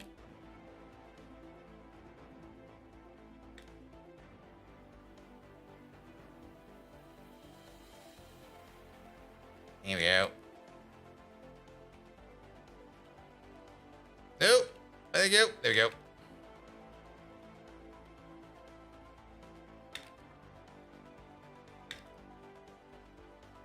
Then you over there. Yeah, I kind of have a feeling that the previous domes we used to make were bigger, but that's fine. That's fine. All right, get the riffraff out. Still daytime. Kind of have the feeling it will probably stay daytime for a while.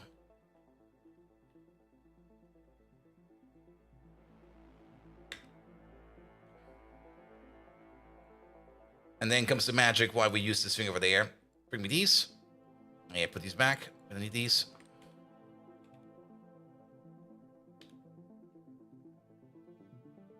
Here we go. Seal us in, please.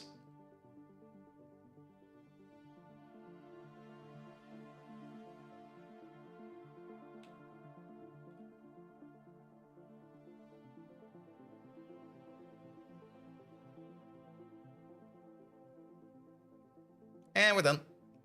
Turn it around.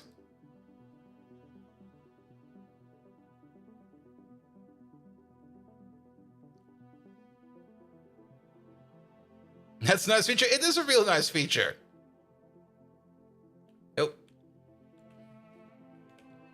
I mean, you can, of course, place the blocks by hand. But you can also just, like, set them, like, just press this thing or keep it putting into this thing and it will put them where you need them. So usually we just make like the outer rims, the structural rims first by hand, and then the rest will be done with this. And voila, we got ourselves a dome. Imagine you hopping around for 5 minutes like a maniac. No. We don't want to do that. All right. Only thing that's missing is the floor. Yeah, we're just gonna do the floor willy-nilly. You over there. You over there. Nope, some horse.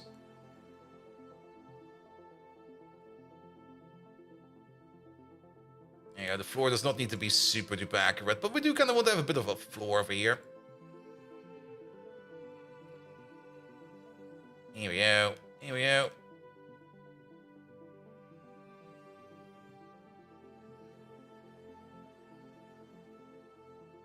Bum, bum, bum, bum. There you go. Underneath this one. These over there need to go.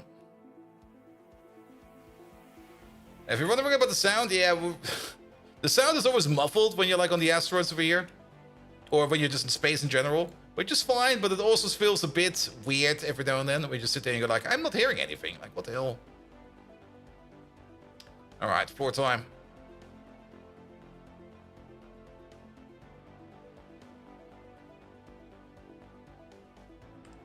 I got my Builder's Wand on me? I do.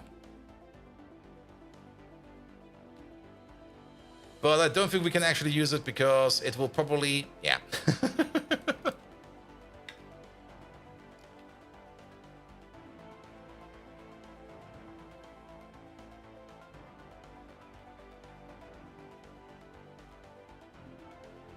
And just do it like this. It'll be fine. Just go row by row.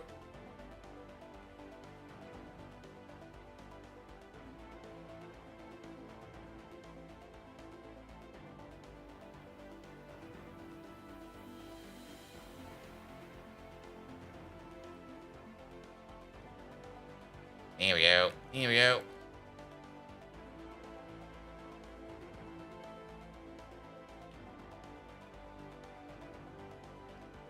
Come over here.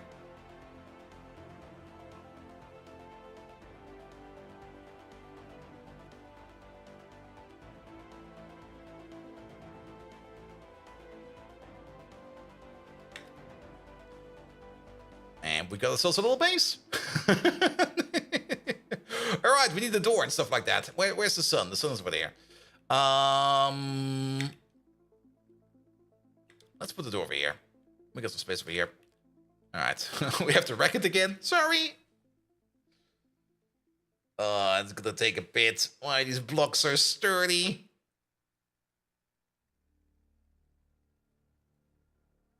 Here we go. And then this also needs to go. Nope. Well, I guess we just use a pickaxe then.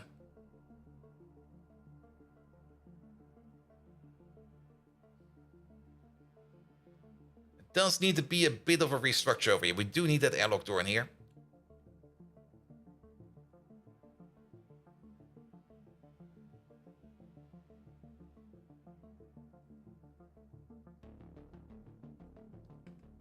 All right, airlock door. Oh, I almost thought I forgot him. Airlock controller. Let's see. We can place the door over here. Which also does mean we need to take care of the block left and right of it. Yeah. I mean, these blocks are extra sturdy. They're explosion resistant. Not entirely explosion proof, but more or less explosion resistant. It will be more than enough to take care of the asteroids around here, if we will ever be hit by an asteroid. Don't really see one on the map yet. I'm actually not quite sure if they can even fall over here, but we built all of these structures like this out there. So why just not keep it going like this? All right, you have an air, 1, 2, 3. Pip, pop, pip, pop, pip. Very small door. Good enough.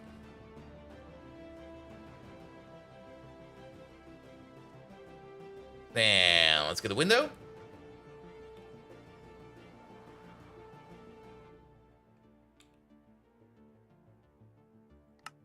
There you go. And then we need the extension.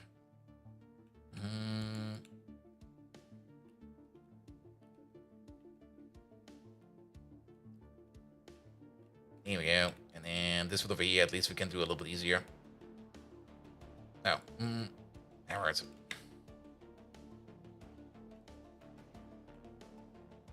Here we go. Another control over there. Bum, bum, bum, bum, bum, bum, bum, bum, bum. Here we go.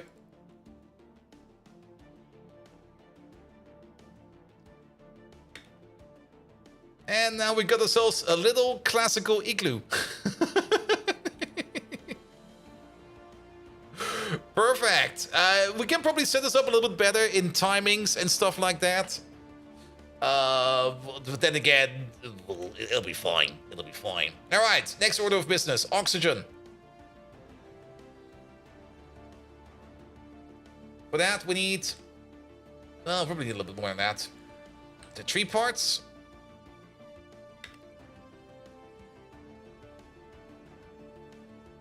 Here we go. Is it just me, or is this place just looking smaller than the thing that we usually have? Pom pom pom, pom pom pom.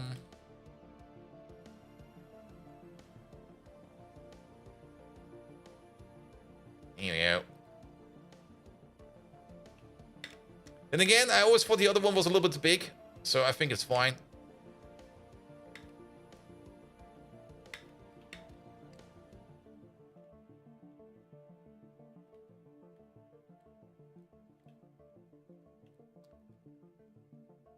Also, don't forget, very important, over here, set the waypoint. New one, call it just home. Alright, alright.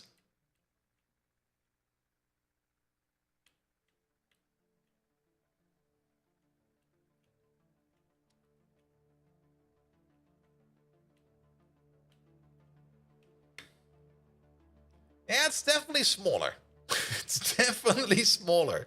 What do we need? An oxygen collector, an oxygen compressor, and we need the oxygen sealer. Alright. The collector at the bottom. The compressor over here. Sealer on top. Then we're gonna need some oxygen pipes. Bish, bosh, bosh, bish. I guess not over there.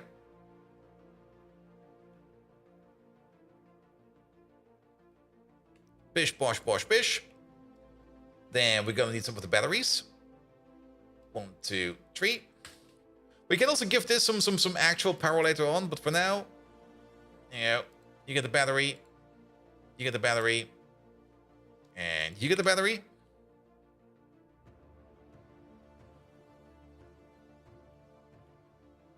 Not on, wait, not on the green power side. I think this is fine because that connects. It did not connect over here. Here we go. It should be fine. It should be fine. And then the leaves.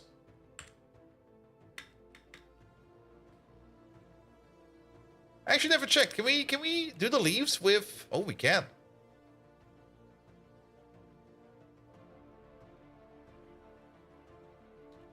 Oh, that makes it so much easier.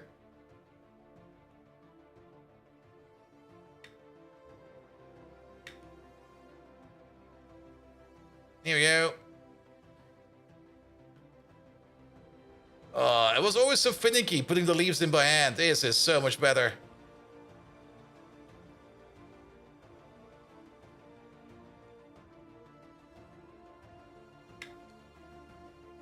There you go. Quick, instant tree.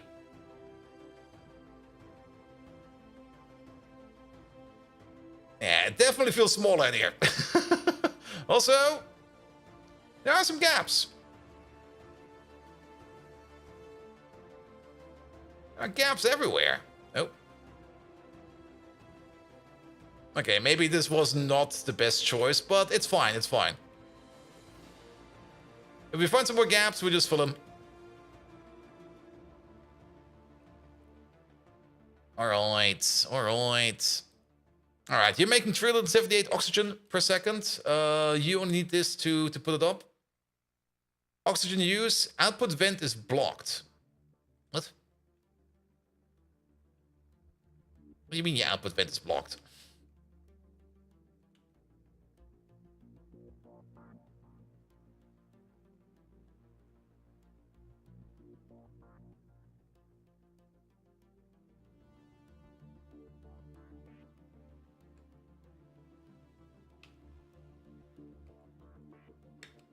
Let's pick you up real quick.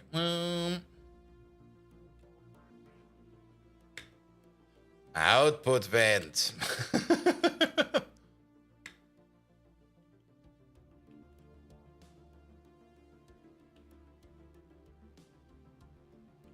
Where is it? There you go.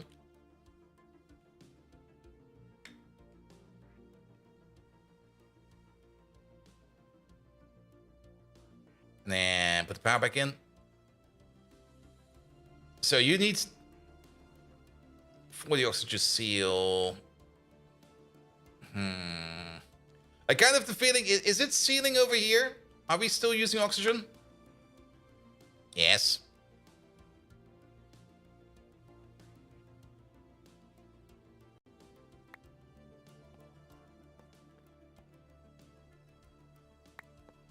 Here we go. Open these up. There's gonna be a magic flying tree. It'll be fine. Nobody cares.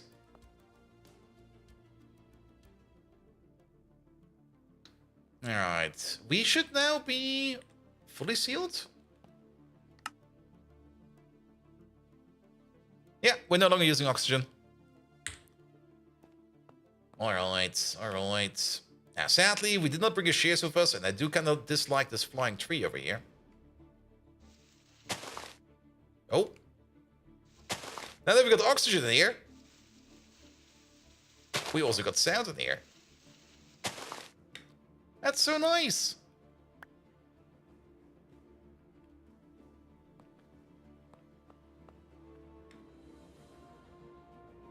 There you go. And now it's no longer a magical flying tree. They're connected via diagonals. It'll be fine. Look at that. It's Enderman. It's actually nighttime outside. So there is stuff spawning outside. Now, there's one thing we need to put in here. Before we do anything, add some torches. Oh. What?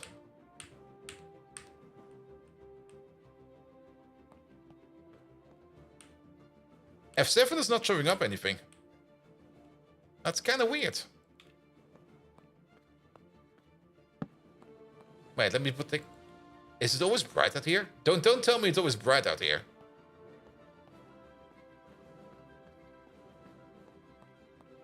I mean, it should be nighttime, so...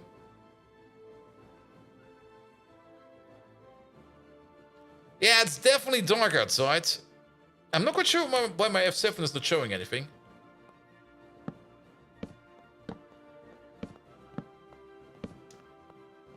There we go. Yeah, put him over there. Actually, I do like him over here. Oh, the blocks... These blocks usually do not prevent spawning. And also, we would see it on the outside, shouldn't we? We should see the effect over here.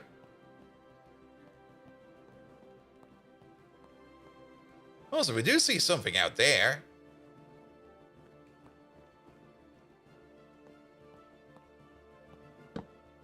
Well, let's hope this is enough. What we could maybe try to do is just like reconnect real quick.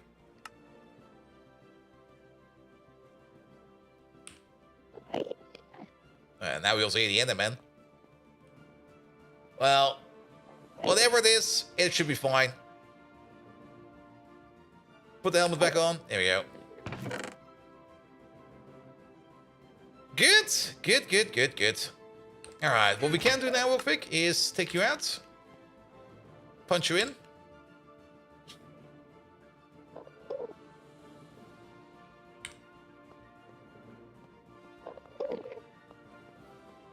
There we go. And then we go straight for the dungeon. We'll probably also be putting down some of these torches on the outside. Alright, how full are you? It will take a while to fill this thing up, actually. It's a pretty big tank.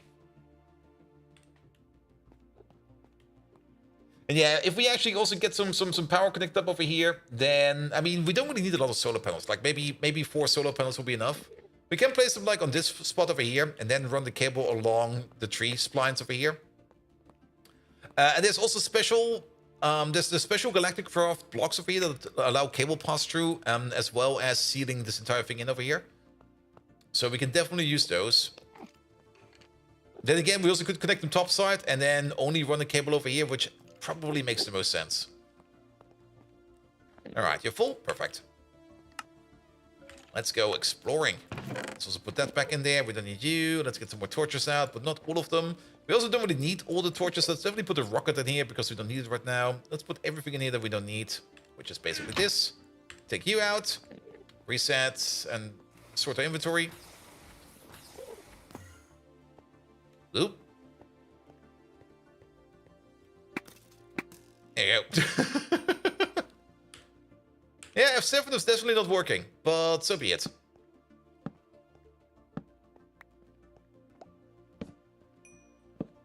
Yeah, I'm just gonna place these like really, really close.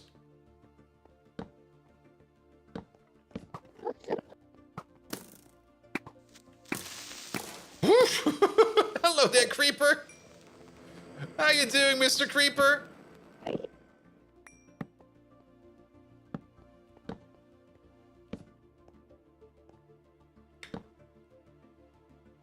Here we go.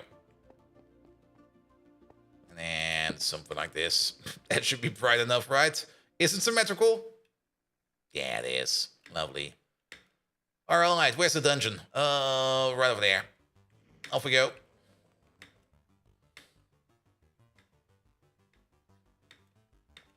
And yeah, we will probably have to fly back right away because, yeah, we need that stone dust. And not having stone dust means we can't mine over here. What's there? What's hitting me? Is it the Cirrus webs? Yep.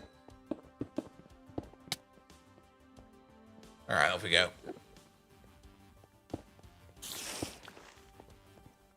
There you go. Get over here.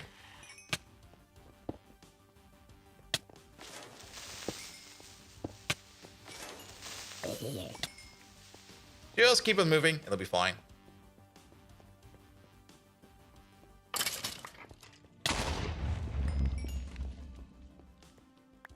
We got an oxygen tank. Ooh. Water? What's the ceiling over here? Cirrus Dungeon top. Oh. Wait, shit, where did you come from? Another Mjolnir? I'll take another Mjolnir. Steel, stainless, electrical steel, zinc, copper. Nobody cares. Did we come from over here? I think we did. Yeah, we did. This way, please.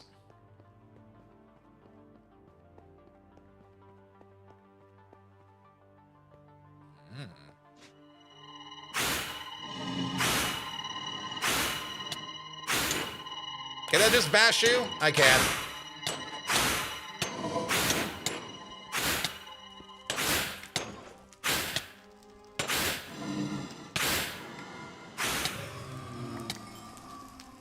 There we go. That was easy.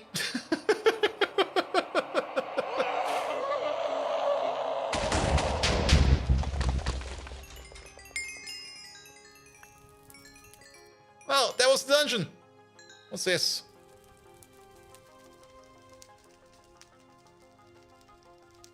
Don't forget to steal the glowstone. Yeah, the glowstone was really immediately just going like here. What's... Ooh. Sarah's glowstone dust. Ooh. That sounds interesting. Give me...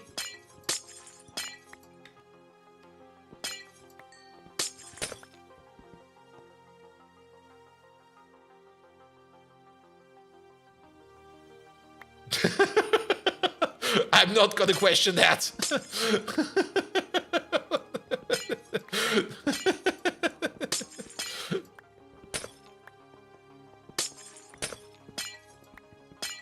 Some over there. Oh, there's way more over there.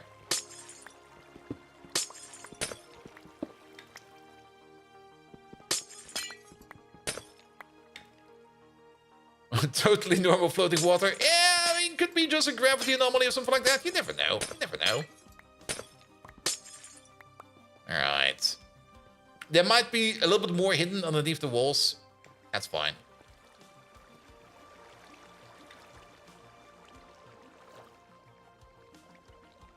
Alright. I think the wheels need like a little bit of the wall dungeon over here as well. Yeah, there's also a quest for that. Yeah, give us a wall.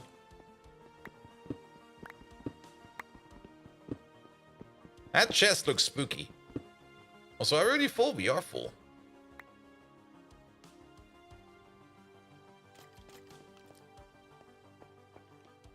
Oh, also more glowstone. Here we go. Oh.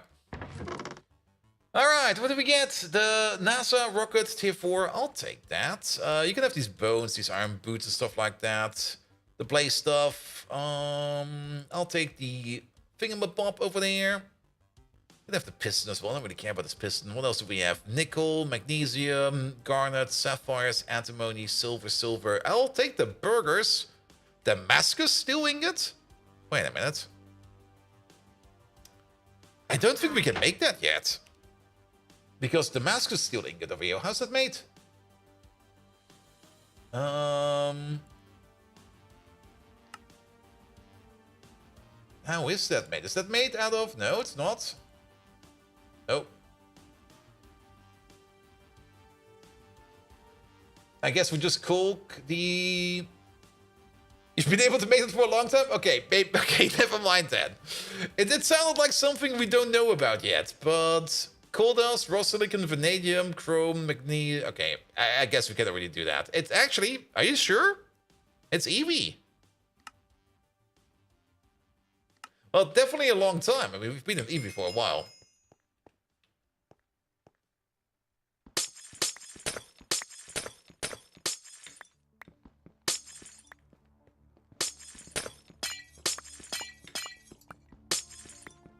Here we go. Alright.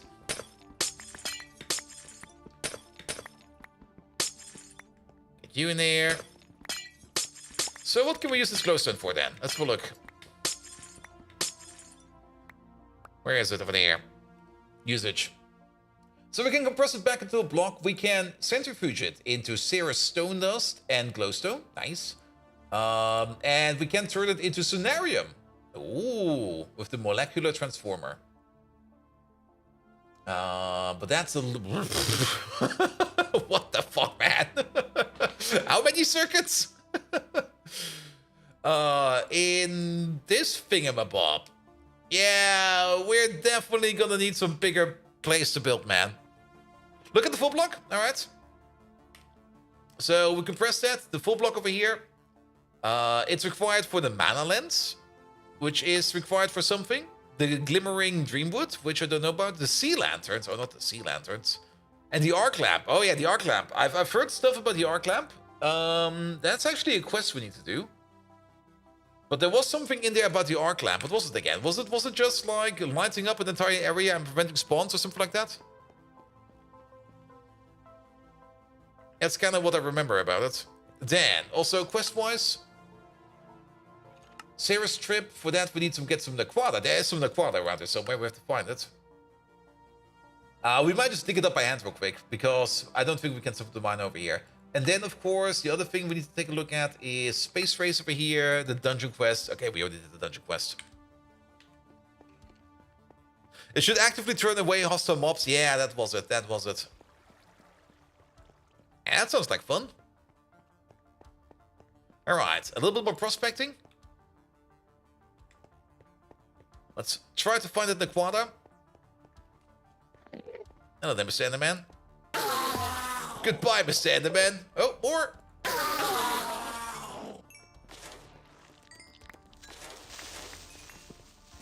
There was another creeper over there.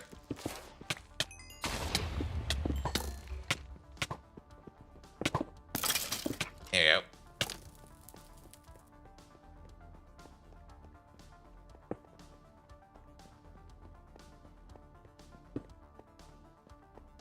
And off we go. Yeah, these dungeons, they always feel a bit lackluster, to be perfectly honest. But now we've done them. Good, good, good, good, good. Alright, prospecting time.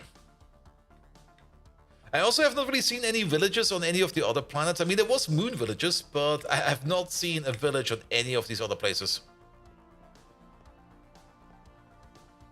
Is there Quad on Ceres? I think so. Copper, calcium copyright. I mean, the quest said something about getting some crushed Nequada back home. Now, let's do some prospecting first. But this place, I mean, the textures of this place, this is probably the most ugly texture I've seen in quite some time. But only in small ores. Ah, there we go. And there is meteorites. Uranite, uranium-238, calcium copyright. Or is this going to be like another slime hack?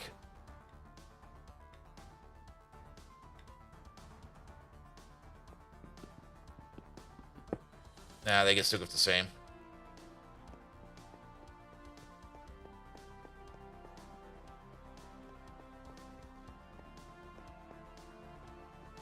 Plutonium-239 ore. Ooh, that's something we're looking for.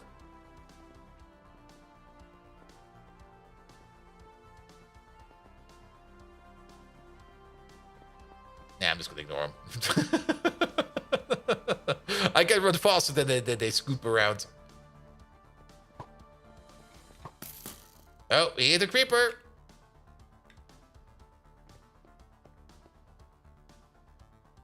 Here he goes. What do we have over here? Vanadium magnetite, banded iron, already stopped. There's some blue stuff around as well. If it's only in small ores, then yeah. If it's only in small ores, then finding it by hand is going to be a bit more annoying. Then I would rather release the miner, but yeah, without any stone dust over here, mining this place over here is going to be, well, not impossible, but sheer annoying.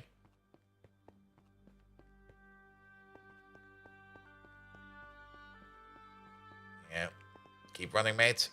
Keep pumping those legs.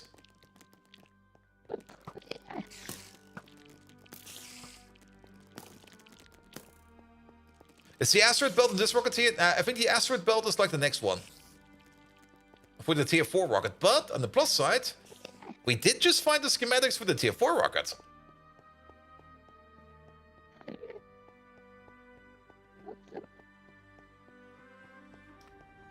Glauconite, Betonite, Magnesite.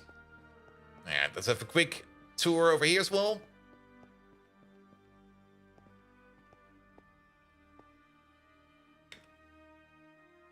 But I can already tell that there's going to be like a whole bunch of mining again over the weekend. I might even make some more drills, because I think we might need some more drills for this. Because there's technically like 2 more planets we can go to for even more stuff.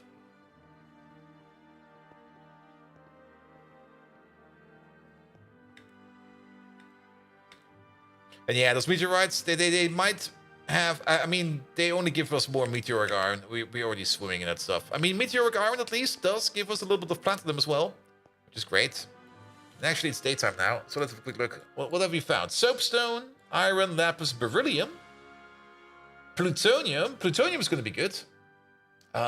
Uranium with uranium-238 and uranite. Soapstone, copper, molybdenum, iron, magnetite, olivine.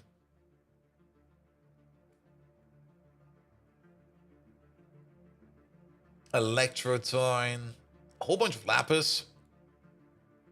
I guess it's fine.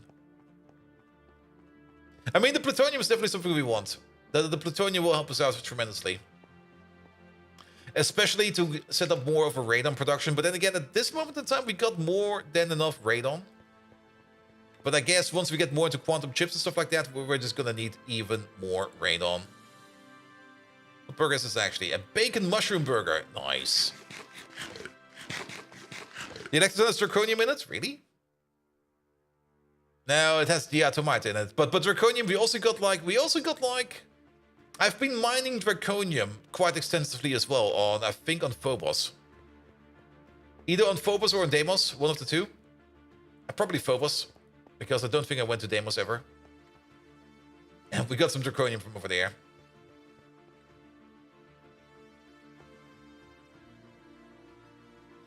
What's that white? Is that part of a spider? That's part of a spider.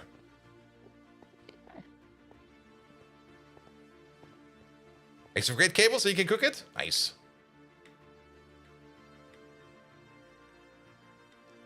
Alright. Yeah, but overall, nothing much.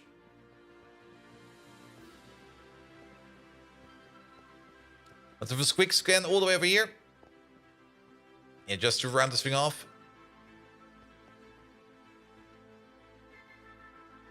Alright, Electrotine, Iron, Magnetite, Beryllium. The Beryllium is definitely fine. But the Plutonium is probably the one stuff that we want the most. But yeah, drilling into this stuff will only give us... What's it called again? Not Cirrus Dungeon Floor, but Cirrus Dust? Can we turn the Cirrus Dust into Cirrus Stone Dust over there? Can we turn that into normal Stone Dust? Now, we can spin that into Meteoric Iron, Beryllium, Platinum Metallic Powder. Quite a bit, actually. Ooh. Titanium Dust, Tungsten Dust, and Naquadah Oxide mixture. There is a little bit in there. And we can also mix it back together with some glowstone into Cirrus Glowstone Dust. That's actually kind of interesting. You can take one glowstone and one Cirrus Stone Dust, turn it into two Cirrus Glowstone Dust. And then the two... Wait.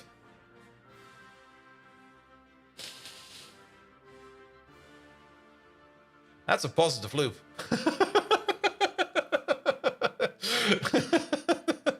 That's a positive loop, isn't it? It is, isn't it? One glowstone and one Cirrus Stone Dust turns into two Cirrus Glowstone Dust. Two Cirrus Stone Ghost Dust turn into four glowstone. And an average of 3 Cirrus Stone Dust. That's positive.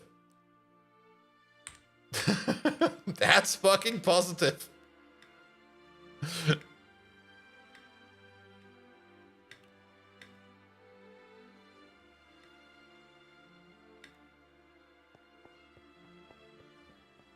Good.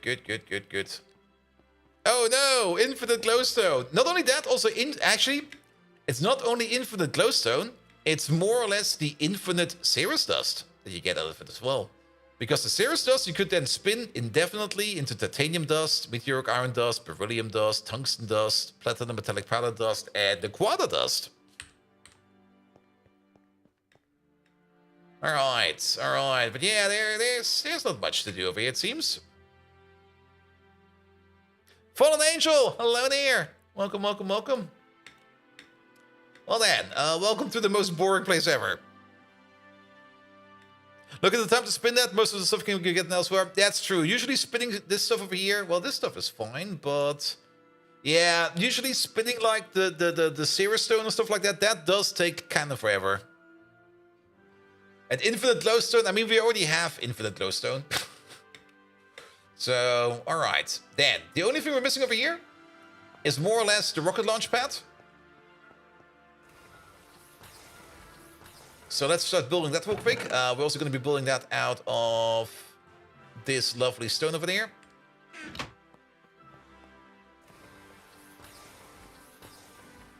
Guess it will be straight at the front door over here, because why not?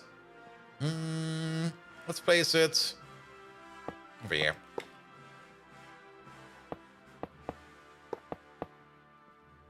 And then And let's get the pull this one out. Here we go. Let's place it over here. Just vent the pollution into the dome, please.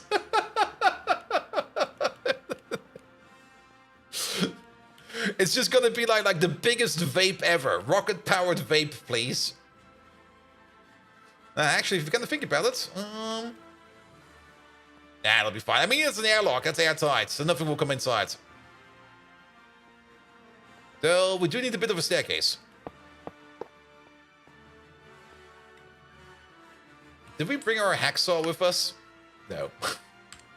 I'll make a nice staircase over here soon. Alright, alright. Then launch pad, half of these. Put these back. Rocket, please. Fuel loader, please. Controller, please.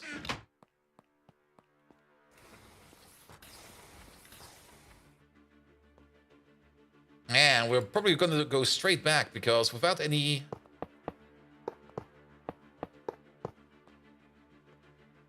Also, how full is this rocket still? Full. Like, full. Alright. Fuel loader. I guess over there. The launch controller over there. We need a loader at some point in time. That will be sitting over there, but we don't have that right now. Then, let's get some batteries. Technically, we don't even need a fuel loader because there's still more than enough fuel left inside the rocket. Get the fuel out, get the battery out. We're still going to put the battery in there and stuff like that.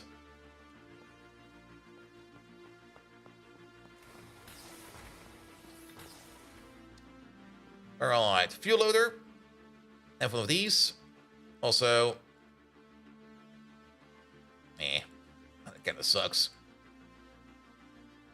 Also, if you shift click in everything, it will just not take it. There needs to be like an output over here where we can like pull it out again. There you go. That should be enough. Maybe stick the spare air tank in the air filler. We could do that. We could do that. We still got some time. All right, let's do this one. 127. And your target frequency is going to be 126. Wait, no, 127 already exists. Let's go to 12... Did we do 129 for Ross? Shit, we need a piece of paper for this. Let's maybe keep a distance of 10 between them. How about this? Let's keep everything coded after Ross. And we just go like this. There we go. Then don't remove the pad and don't launch right now. It'll be fine. Where's the other battery? Oh, there it is. 128 Ross to 129 overall for Ross. Thank you.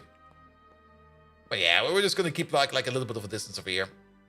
Oh, that is actually a nice view. There we go. Look at that. I think there's a notebook you can make and put on the wall. Yeah, we need to write it down somewhere. Or at least have some kind of mechanism where we can look it up. Alright, alright.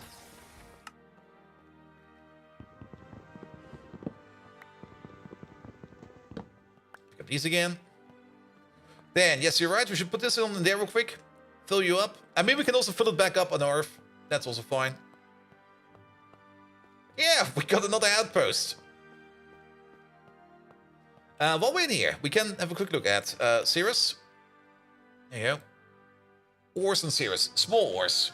So yeah, we'll find small titanium, oriacurum, lead, gold, diamond, chromite, tungstate, bismuth, nickel, quantine.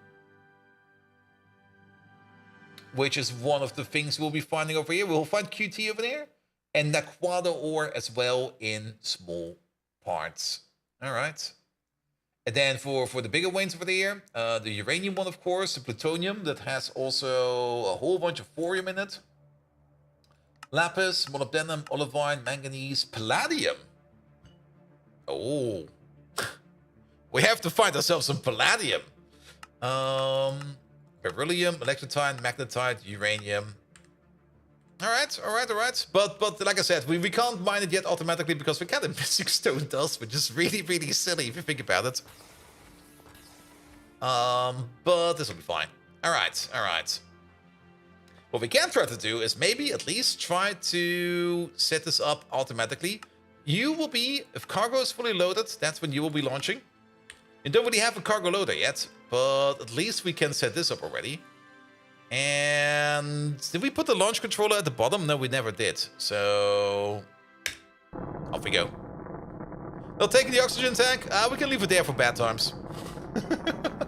We got so many oxygen tanks.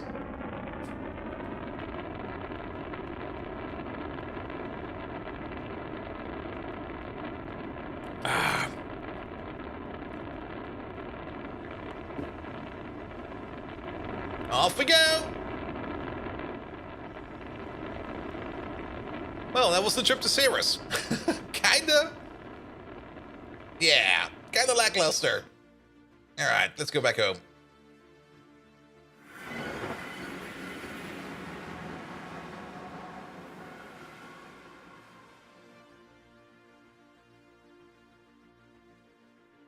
Alright, but now I think it's time for some rocket automation. I mean, we already got the mine running on Ross 128. What the fuck, man? What the hell? I'm still landing, you assholes!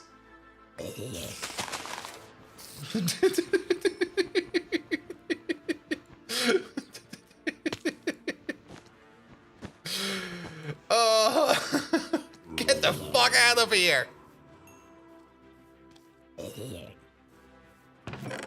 Alright, give me the rocket, please. Here, I don't need the creep pads. Fly off. But yeah, we got the big rocket launch pad over here. Let's maybe try to set up the rocket flip-flop automation over here for Ross 128B.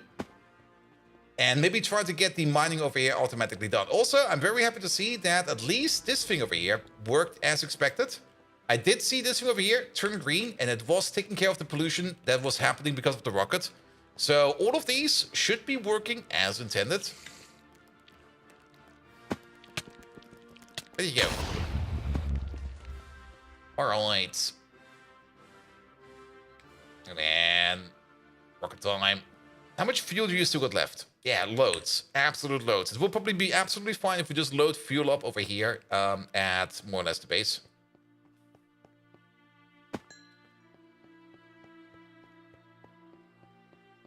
Alright, let's get rid of some stuff real quick. And then let's see if we can get this rocket flying automatically. Pom pom pom. Let's just put everything in there that we really, really, really do not need right now. It.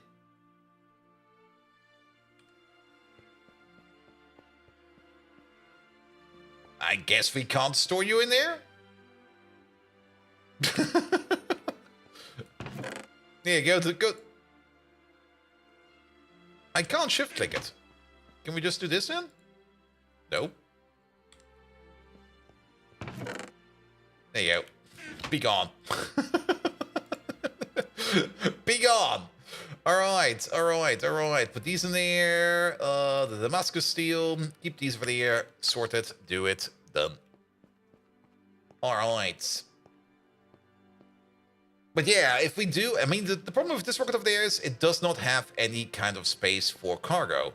Now, I'm kind of curious to see the cargo rocket, if we can at least make the cargo rocket flip around. And also add this schematic over there, please. For the tier 4 rocket. I mean, the cargo rocket is over here. It should be able to fly around. But then again, the tier 3 rocket over there just seems to be way more efficient. But it does mean that we have to make a whole entire new tier 3 rocket and stuff like that. Now, I've already been preparing for that at least a bit. Dense plates, not dense plates, heavy plates. We do got the 38 heavy-duty plates already, and at least the heavy rocket fins, the nose cone, and the rocket engine already. So if we do want to make like another tier 3 rocket, this time with cargo capability, we can do so. But let's maybe try to make the cargo rocket first and just see what happens. I'm kind of curious to see what happens with the cargo rocket. So the cargo rocket over here, that requires heavy-duty plates, like 8 of them. We need some rocket fins, 4 of them. Can we just put you in, like, where are you? Over there. There we go. So, fins. These, 4 of them, please. Start making them. Then, normal nose cone. Nose. One of these, please. Thank you. We are going to need a tier 1 engine. That's the other thing, the tier 1 engine. It feels a bit small to just put like a tier 1 engine on this for just some cargo rockets. Never know though. Could work. Cargo rocket control computer. We don't know that one yet. Small fuel canisters 3. Small fuel canisters for the air. 3 of them, please. That's all done over there. An advanced wafer. An advanced wafer. We should be able to make an advanced wafer. There you go. One of these, please. And then a golden chest. And finally, the cargo rocket computer control thing. And the heavy duty plates. I think we didn't do the plates yet. Plate. Heavy duty plates. 8 of them, please. Alright, the cargo rocket computer. Here it is. It's made with EV materials, that's fine. We can use the quantum processor assembly for this. And this thing over here does need to be made in a assembler in a clean room. So we can just make it over here. Boop.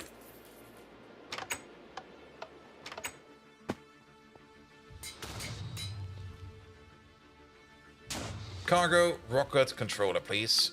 And then over here, we need another fuel loader. Because that thing over there still needs a fuel loader. We do need the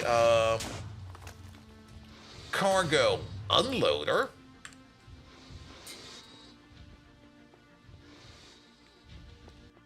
There we go. Dude, what the fuck? Oh, you got lucky. You got really, really lucky, man.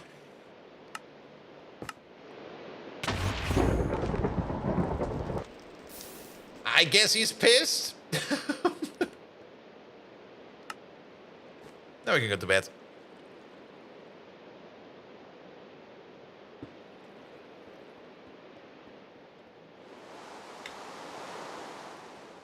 Alright, yeah, you, we don't need you there. We also need to figure out how we can power these things with EV power. That might also not work as expected. And then the cargo also needs to go out. I mean, we can at least spread these apart a bit. This thing also, they all require power. That's definitely a thing that is the case. And they usually we can at least rotate this thing over here with the wrench. Okay, you only require power.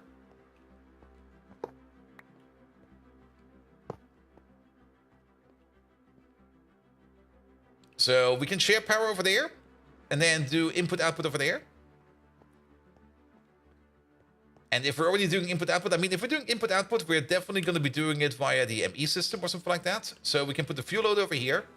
Have like maybe 2 interfaces or something like that over here. To push into these machines respectively. And then the power for this one over here will probably be coming, that's going to be coming from around somewhere. It's a little bit annoying that you can't really fine-tune these covers over here. But so be it. Also, yeah, that rocket path is now in space, it seems.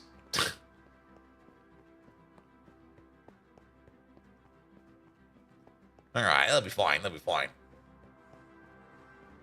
Then, yeah, I know, we took it with us. Have to replace it again, that's fine. Fuel loader, let's get you in real quick. He'll be sitting over here somewhere.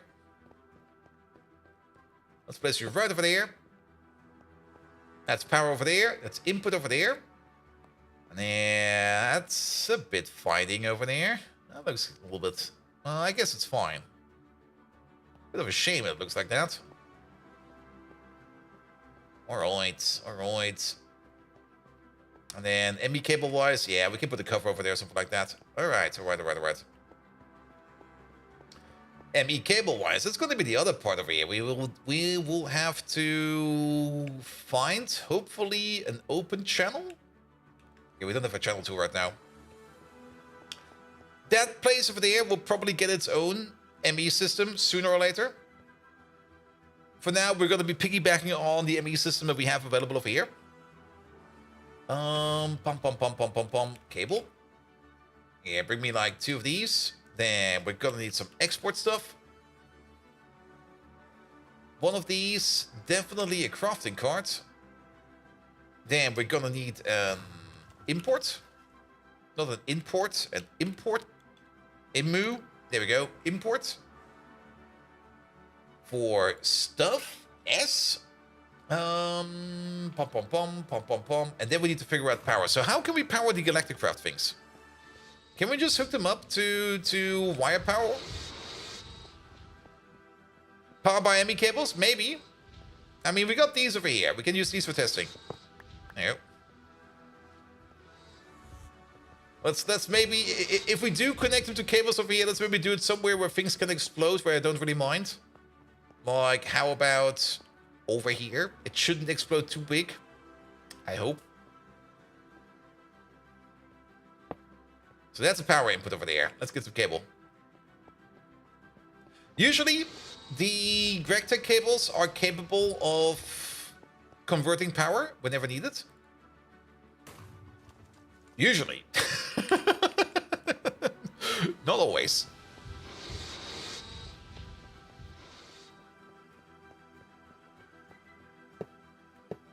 It does connect, so that's good. Well, here comes chaos.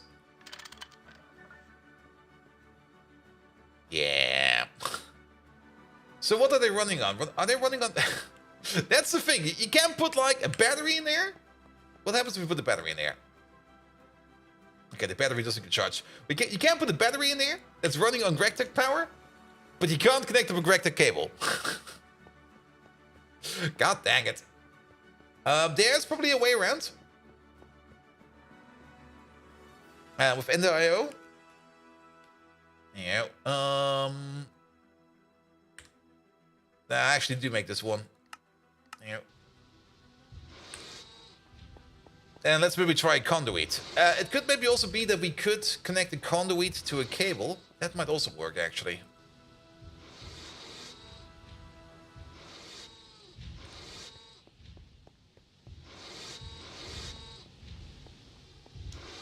Also, eat the bacon mushroom booker. Here we go. Alright, pick you up again.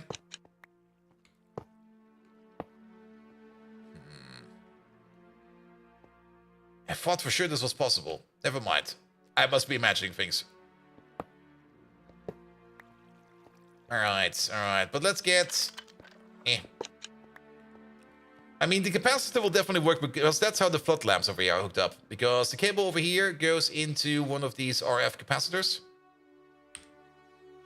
Which are currently always empty. Right? How much power are we sending through here? Nothing. Right?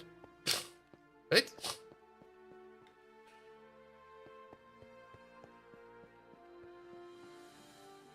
You're full. Oh, is that one over there still having the issue with the... I think I know what's going on.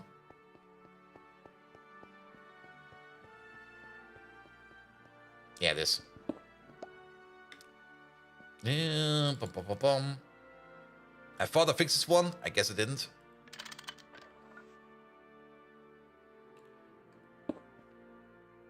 There we go. Yeah, now it's filling up. And at least then we can use the power conduit over here to put power in there. So maybe that'll work.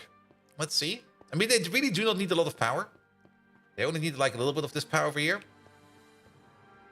What do we need? We need the capacitor. Still being crafted. That's fine. This thing over here is also still being crafted. Oh, don't tell me you got blocked by something. No, I think think something else happened. Nah, you're fine, actually. Never mind. Well, let's hope we get it soon, then. Maybe something is stuck. Maybe we have to... Usually, if any process is stuck, it's usually this guy over here. And I'm not quite sure why this stuff is still in there, but it's always been in there, and it's been working ever since, so I'm just keeping it in there. As a good luck charm. Are we maybe low on base power right now? Yeah, we are in the charge cycle, so it's probably waiting on stuff from over there. That's fine, that's fine, that's fine. Good. Then, while we are waiting for a little bit, we might as well get ourselves some... Actually, we can just get this chest out. Get the diesel. Get some more drums.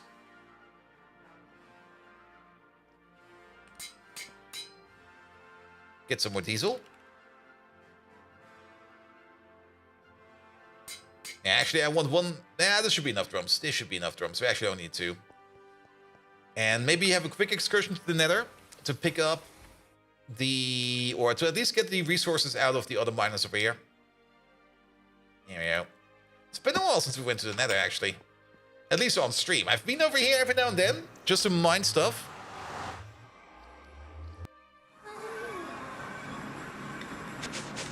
Here we go.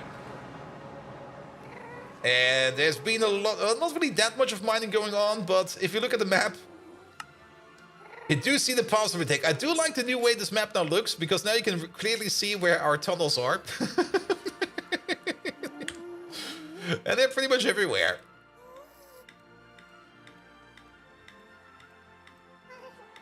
Alright, this way. There's one of them. Yeah, you ran out of fuel. Ah, well. We picked it up. My bad. Yeah, I think 2 fuel canisters is going to be more than enough. There you go. And then you'll be the input. You'll be the backup. Start it up again. Alright, how full of these chests? Ooh. That's so much redstone. That'll be fine. We'll pick it up later. We don't need it right now. But I do want those mines to be working again, or those miners to be working again, so that we can pick them up and place them somewhere else.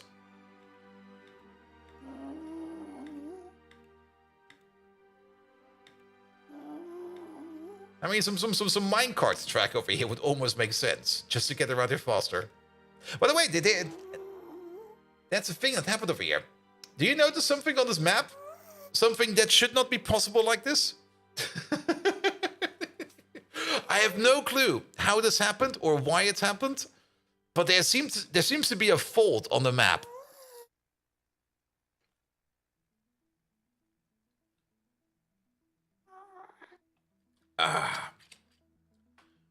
And that fault was definitely not there before. I'm pretty sure about that. And I'm not quite sure what shifted where. Well, I guess this over here shifted down, because we were definitely mining over here. You mean on the right? Yes, it's over here. And over here. Per default, there's a distance of 2, or basically every 3 chunks, there's going to be like a vein. But for some reason, that's normal? Really? Really? I never noticed it before. Maybe I was never paying attention on it, but there's usually a distance of 3 between them, and now there's only a distance of 2, or 2 and 1 in this case. Look at the quartz on the x-axis. Yeah. What about it?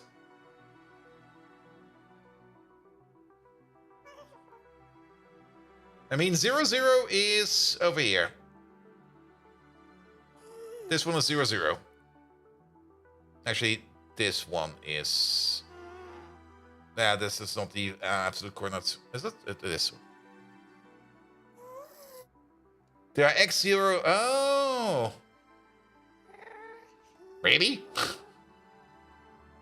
Is this because they... Okay, is it only because... Is it only on this line?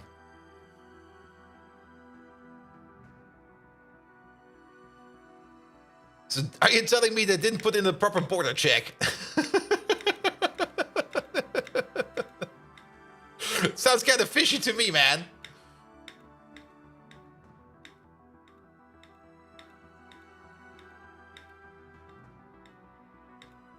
Yeah, we probably never noticed it in the place where we are, because we are all the way at 2000 something. Oh, wait, far. It's over here.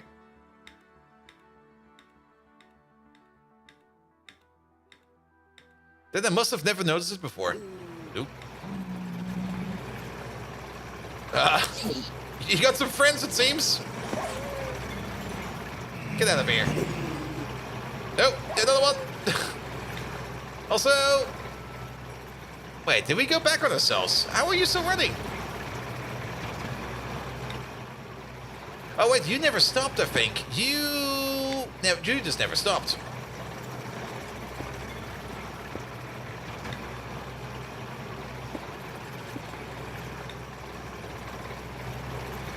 There we go. Alright. Now follow you. You're all the way over there. Actually... There you go. Yeah, not to fall. You're fine. Alright. I always wondered, how good is my sword against you? Still only does one. One moment, please. One moment, please. One moment, please. Go to sleep, go to sleep, go to sleep, go to sleep. There you go. Alright. Those only take more damage from wooden weapons, yeah. I was kind of hoping, because our sword does so much damage, that we might just escape some kind of threshold. I mean, we do 61 attack damage over here with this sword. I guess I was wrong. Also, we can modify a bow over here one more time. And we can modify our arrows over here. Is there actually something like an accuracy upgrade for the bow? I really dislike it that the bow is like super duper inaccurate. Like, this thing is just... Like, it doesn't shoot where you want to shoot. It just goes all over the play. Probably the Infinity Sword will kill it? Yeah, most likely. Well then, at least we top these off real quick. Nothing to worry about. That's an arrow stat mostly. Yeah, but our arrow stat is already... Like for the arrows, there was only like 3 things. Upgrade Colt and Crossbow. The only reason why we're currently not using the crossbow is, and it's kind of silly actually, is because our arrows over here regenerate and these over here do not. And I'm just way too lazy to fix them by hand. And we can definitely already make like mending moss or something, whatever it's called. That's definitely something we can already do. But it's somewhere in Farmcraft, and every time I think about Farmcraft, I just go like, I would rather do something else. But to be perfectly honest, I was looking into Farmcraft today to check what we need to automate it for the AE system. And we need to do more Farmcraft for that. So, yeah. Maybe another time.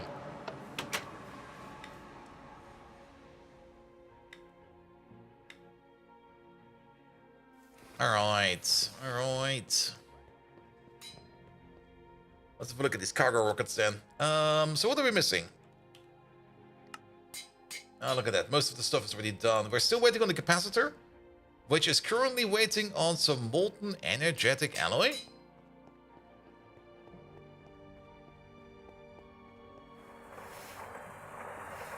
What's down there?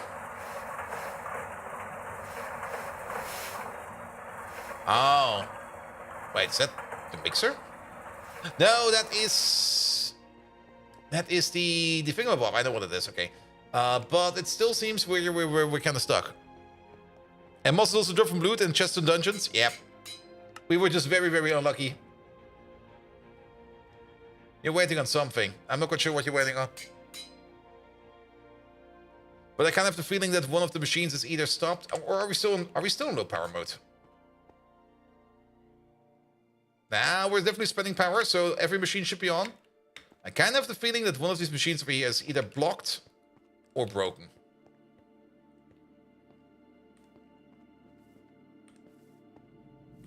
These are all fine.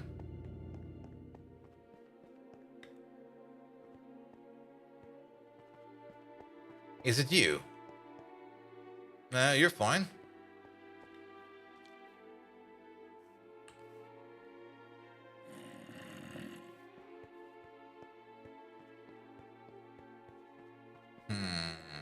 Something is in the fritz. What about you? No, I think it's you. Is it you? It's probably you, isn't it?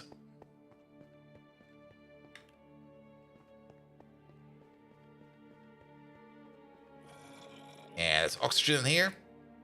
And there's nothing in here that requires oxygen. Because... the ingredient buffer, man. Sometimes it just don't want to do no good. Now, there's probably a thing we can fix over here. Called a quad pipe. And called a drum. Here we go. One of these. Put this stuff back real quick.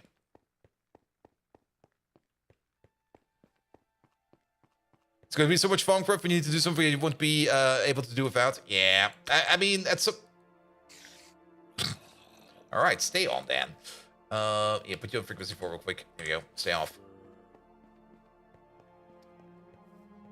And then I don't really want to be carrying around too much random shit. So let's do one thing real quick before we take you out. And that is... you. Do not insert. Then take out you. There we go. Okay, ourselves a wrench. There it is. Yeah, you just start flying around. That's fine. You start inserting again. Put the oxygen back in.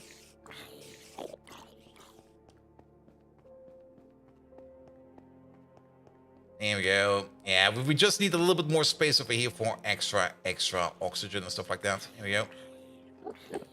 And then put you back to signal number 3. Here we go.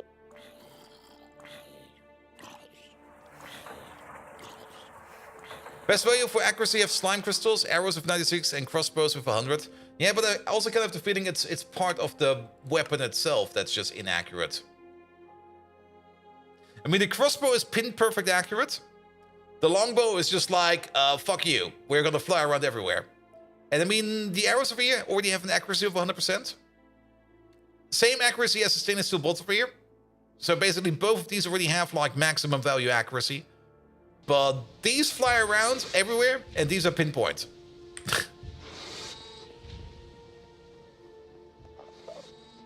Alright, I think we unblocked it. At least things are moving again. Yeah, there we go. I also make the titanium.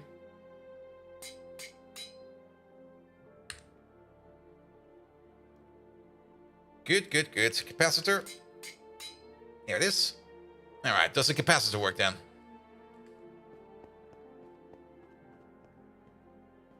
Back to the original topic of getting this rocket over here, or at least this thing over here powered up. Gonna place a capacitor over there.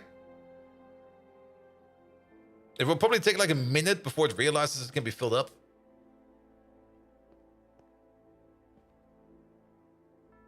But maybe it takes 2 minutes.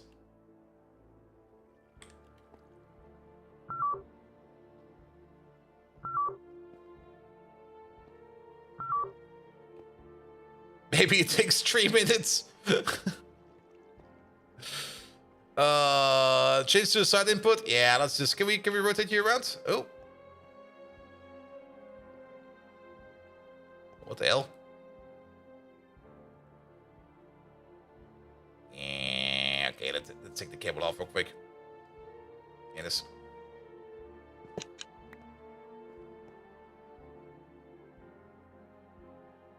Mode pull. Mode push disabled. And the IO mode none. Pull. Pull should be fine. Okay, now it goes.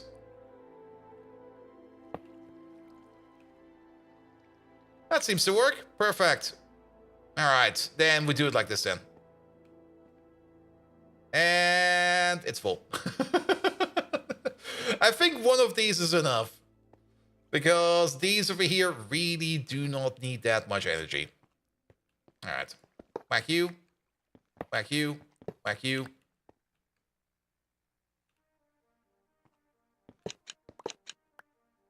Now we do this.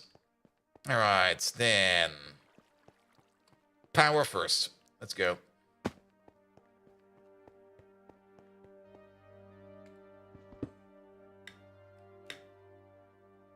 So I guess there will be a connection over there, which will be going downwards, and then the same thing over there. Connection over there, which will be going downwards. Do hope we can cover this up, because it's gonna be absolutely annoying. We can definitely cover up the input and the output over here for the ME system. So that'll be fine. And then you.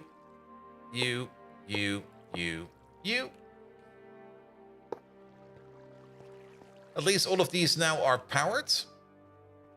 Then, let's see, the ME cable, the power cable. If we put both of them on the ceiling, we're gonna have a bit of an issue. We can already think or estimate, or guesstimate, that the ME cable will be going this way. We can send it this way, all the way across, and then connect the ME this way.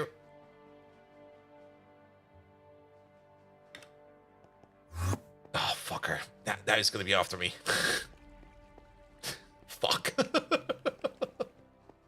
Where is he? There he is. Alright, go over there then. Come on, come on, come on. He's gonna surprise me later today. He's gonna blow up something important. Alright. But yes, ME cable inputs and stuff like that. We can have an ME cable going like this way. All the way around. And then over there the same. Or at least have it go this way. So that we can connect up to these over here. Let's do that. There we go. These ME cables, it doesn't really matter if these are too long. Yeah, let's go around.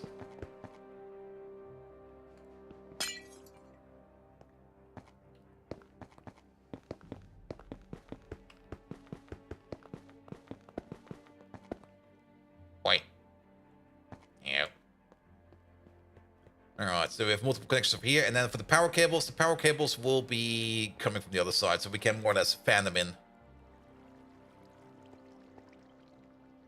And I guess the power cables will then be connected like this. And actually for this one, we can at least already connect ourselves all the way over here.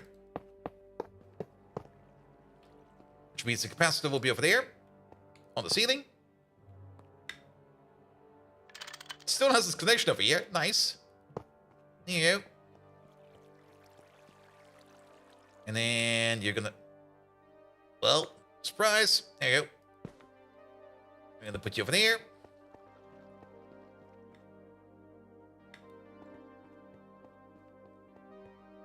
Alright, and then you're in. Good. You're getting power. You're getting power. You're also getting power. Excellent. I think we got the other parts in there. Yes, we got the fluid export thingamabob over there. And then the import boss over there. And then you over there, you'll be exporting the dense hydrazine. You're also going to get a crafting card. If we still have that in the pocket. Yes, we do. So if you're lacking dense hydrazine over here, you're going to be ordering it in. And then this thing over there is just going to be connected. And then this thing over there is just going to be the cargo unloader, which is then straight up going into here. Yeah. Wait a minute. There's also the idea, of course, for power over ME. If we do power over ME, we only have one wire, and then this whole thing over here becomes so much simpler. But we can't really pull this through the ME system, is there? We do see all the panels over here. There's the peer-to-peer tunnel for the open computers, for the redstone flux over here. So we could technically do push this through one of these cables over there. And then just hook up power like that. Let's do that. That seems way easier. But the 5% price, well, for one, this whole thing over here is not really going to be running that often. I mean, these machines over there, these are not that power hungry that we need to provide 5% all the time. If it would be something like an EBF or something like that, then the immediate answer would be no. But for those little machines over there that only need like a little bit, yes. But now we need to figure out the most magical question ever. Why is... Okay, one of them is italic. How do we switch it over to the redstone flux mode? Also, while we're here, let's also pick up... I mean, it was a copper cable to switch it over to power mode with a piece of redstone. Well, we could try. And then also we need our tool. No, our memory thing. It's called memory. This one, please. Because we also have to be careful in how many connections we have in here. So we want to connect you to this one. We got 21 left, or 11 left. That would be redstone peer-to-peer, yes. I mean, there's also redstone peer-to-peer. Very true. That's this one over there. Redstone. Redstone Flux, Open Computers, ME, Fluids, Light. Not quite sure about this one yet. Item, ME interface. And then GregTech EU. For GregTech EU, apply a copper cable. For Redstone Flux, well, I guess we have to figure that one out. But we can just do that over here. So let's start maybe with an internal network over here real quick.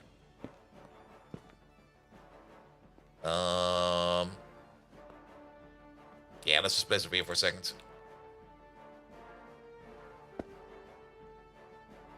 Oh, that worked. That worked.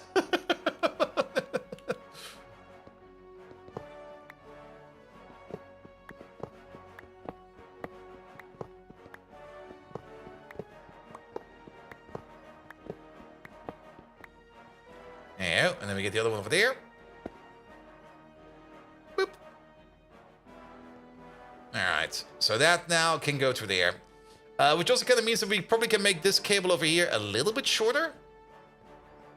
We can probably take this one, like, more like this. So, itchy nose.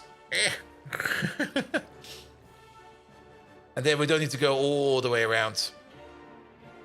Still want to go partially all the way around.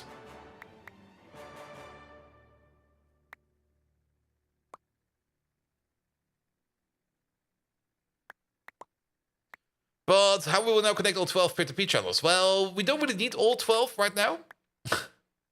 We only need like a couple of them. And keep in mind, we don't need all the channels to go back to the controller. It's not like every channel needs to go to the controller. How did you give the peer-to-peer power? Wait, how did you give the peer-to-peer the power upgrade? The power upgrade? You mean, how do we switch this thing over to RF? Or what do you mean? Also, we do need to connect these over here real quick. And we also do need to connect you up all the way over there. Yeah, let's just connect it up, and then you'll see what will happen. I mean, keep in mind, this thing over there is also more or less... Let's go over here. Nah, it makes no sense, actually. I do kind of want to connect to you. Let's get some cable clamps. Did you give the peer-to-peer the power upgrade? What do you mean by the power upgrade? Sorry.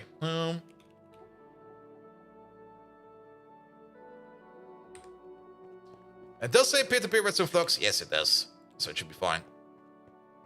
Alright, you over there. No, it's also kind of off kilter. Well, that's fine.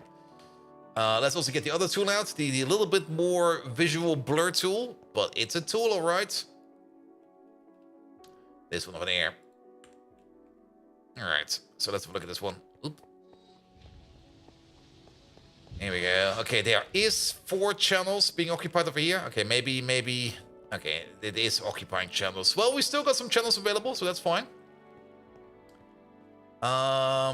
You over there, device missing channel. It probably takes a while to update. The ME network over here is getting complicated enough. That things sometimes takes a bit longer before things actually start working. So let's give it some time. Then these over here do not need anything special over there. Here we go. So devices online. All of these devices are online. And then the only thing we need to do over here is, well, we need to name this thing first of all. Most. Here we go. Ah, perfect. They got the same name. Let's call this one Rocket. Cargo Rocket Platform RF.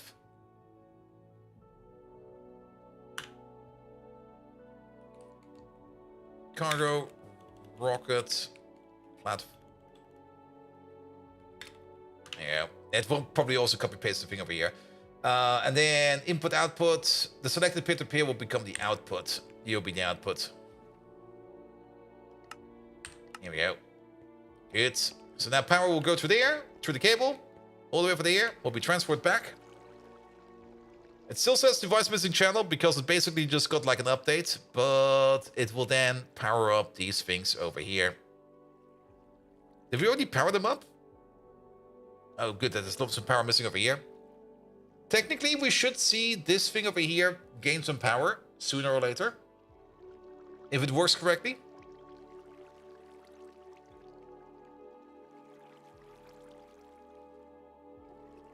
It's not getting any power. But you're also still missing a channel. So it's probably still... Yeah, our AE system is slow, man. Alright, it's now linked. Perfect. And look at that. That works now. Nice. Nice. Nice. Yeah, and then we will only have like an ME cable going through here and nothing else. That'll be fine. Also, why am I hearing water? So it's always a little bit disturbing to hear like water, like where you are.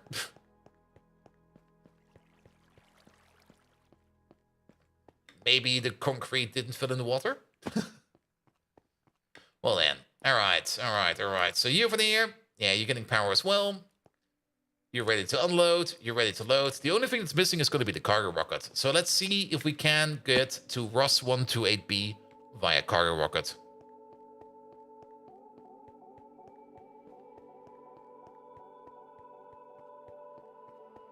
Here we go, here we go. Alright, what are we missing for the cargo rocket? Well, first of all, let's get rid of all of this shite. Don't need this tool. This tool is not required. That can go away. This can go away. That can go away. Good. And the cargo rocket controller. There we go. The heavy plates. 8 of them. Then the rocket fins and the nose cone. The engine. The rocket fins. The nose cone. Then we're also gonna need ourselves a chest. We actually do need a golden chest. We have a golden chest. Perfect. Not only that, we're gonna need the small fuel thingamabobs. What else are we missing?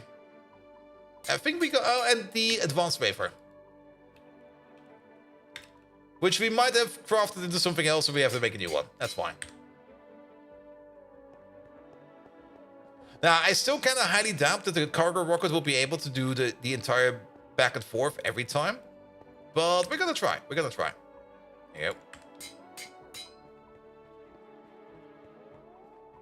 Alright, tier 1 rocket, moon buggy, tier 2 cargo rocket. This, that, this, that, this, that, this, that.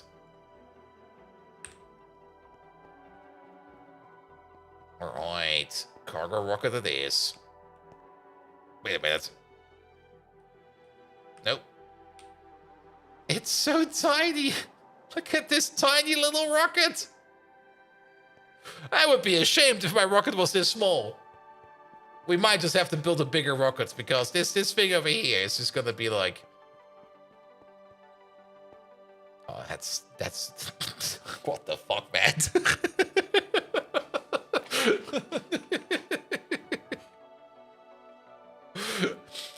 Tiny PP. Only for cargo, not for me. Very true. We can't get inside.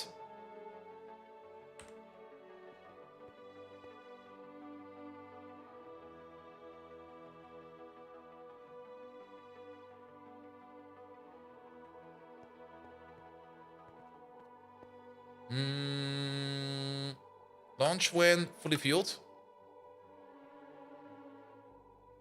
It's not filling. Wrong fuel. Yeah, I guess we can't use the advanced fuel over here with this one. Which might also be the case that we can't use this one to get all the way to Roswell 128B. Does the cargo rocket need different fuel than the Tier 2 rocket? I'm not quite sure. I mean, there is, of course, like Rudy said, rockets over here. There is, of course, I mean, if you take a look at this is how the cargo rocket looks. Creative only, pre-fueled. It comes with a chest icon. And you got the same one over here for the Tier 3 rocket. It might just be that we need to make ourselves a Tier 3 rocket with a chest in it as a cargo rocket. That just might be the case. And actually, is this different than the other one? No, it's the same. Right? It's the same. The chest is just storage of the normal? Oh, really? Alright, then option number 2. Different fuel. Actually, we're just gonna vent this real quick. Sorry about that. I just don't want to fuck around with it. Diesel. Going back to diesel rockets. This should be the correct one.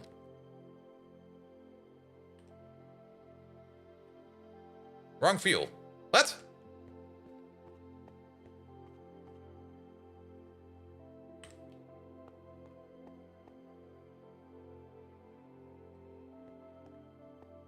You mean wrong fuel? What does the quest book say about cargo rockets? I don't think it says anything.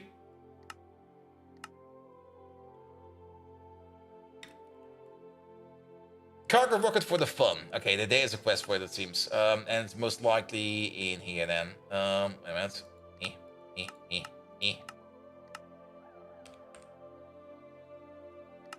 Quests. There we go. Cargo rocket over there. Also, how do we not do this one yet? Oh, because we never had 2 fuel loaders and 2 launch controllers in our hands. Alright. Load and unload the rocket. No need to fly to distant planets on your own. Just grab ores. Useful level? Doubtful. Doesn't say shit over here, man. What use as an automated rocket if you can't load and unload the automation? The cargo rocket has the capability to transport solid items between dimensions and is a perfect way to transport items between dimensions without relying on ender chests. The rocket can be loaded with 2,000 liters of rocket fuel. The safe fuel level is 80%. You can fill up the right slots with the chest to increase the storage space to 36 and 54 slots. And the launch controller has been added, blah, blah, blah, blah, blah, blah. I don't think there's anything in there. So, rocket fuel.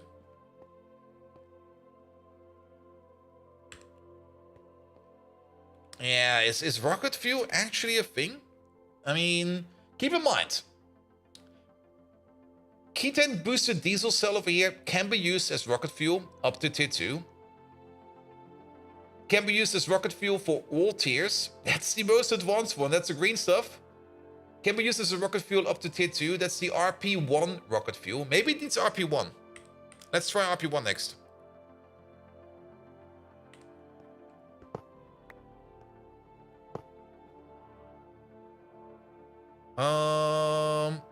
RP1 rocket fuel. There we go. Nope. Not RP1.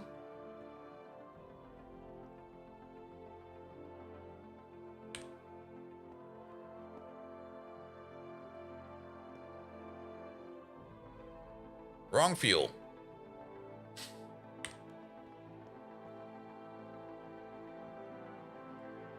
What is the stuff in the bucket? Rocket fuel. Rocket fuel from Ender.io. I don't think there is a craft recipe for this one.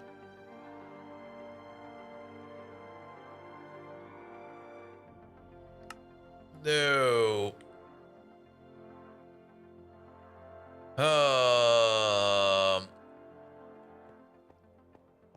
Is it? Maybe because... Nah, this should be fine. This corner over here. Tier 3 rocket fuel? Sure. Why not?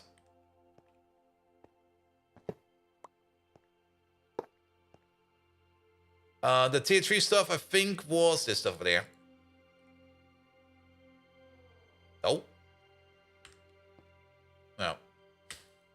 Wrong fuel. Wrong fucking fuel.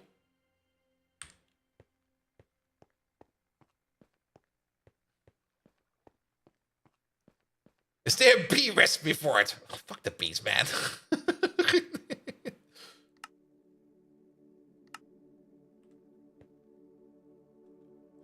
Is there maybe a control behavior we're missing?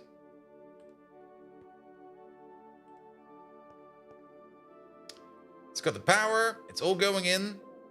We only got 10 of these. The rest will be crafted. Nope. Nope, nope. Nope, nope, nope, nope, nope. Let me check the Discord real quick. I'm pretty sure. I mean, that's part of the Minecraft GregTech experience, or the general the Minecraft modded experience. Sometimes things just don't work. Cargo rockets.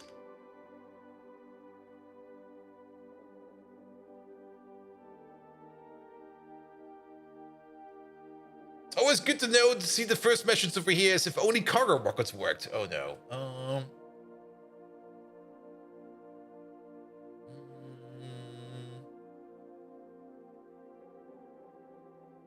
Well, the CBD ketone boosted diesel. That's this stuff over here. We already tried that.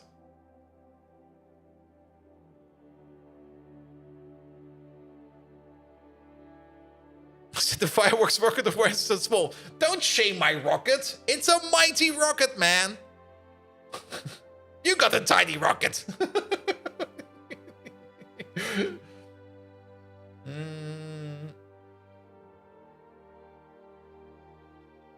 All right.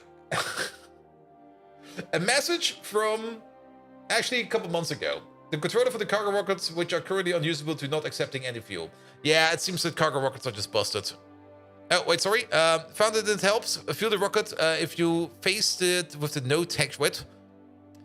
For it to fuel the rocket, you need to face with no texture, the plain texture of the machine, to the launch pad. Oh, do we maybe need to turn it around a little bit more? But it should be turned correctly. But it could be, you could be correct.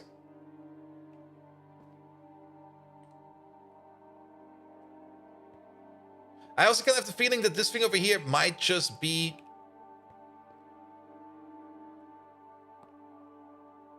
Nah. I kind of have the feeling, okay, I got a couple of ideas. I also kind of dislike this double thing over here. So let's maybe place you over here for a second. You get power? No, you don't get power like this, but we can put the battery in you. Yeah, let's just pocket charge this real quick. There we go.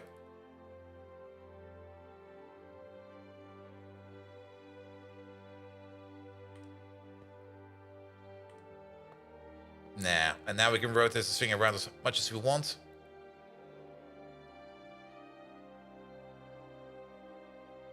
Does it maybe need to be like this?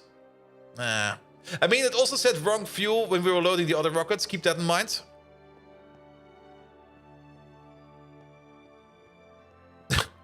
GitHub issue with CBD was not recognized as fuel was closed as not planned. Oh boy. Oh boy.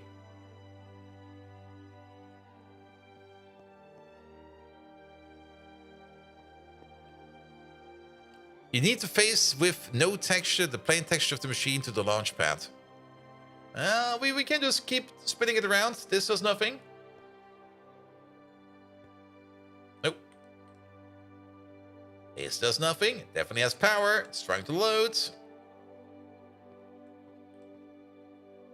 This does nothing. Nah. It's not loading. Shit, mate. Closed February 28th. I want my cargo rockets, man. All right. Can we maybe... Okay, we're going to do the insane thing. We're going to make a tier 3 rocket with a chest in it. That should work, I hope. If not, then, well... Fuck us then. I don't know. All right, heavy duty plates. We almost got this thing together as well. Make 2 of these. Then rocket. There we go. So we still need some medium fuel canisters and some small fuel canisters. Small fuel. Actually, just look for fuel. Small fuel canisters 2. Medium fuel canisters 2.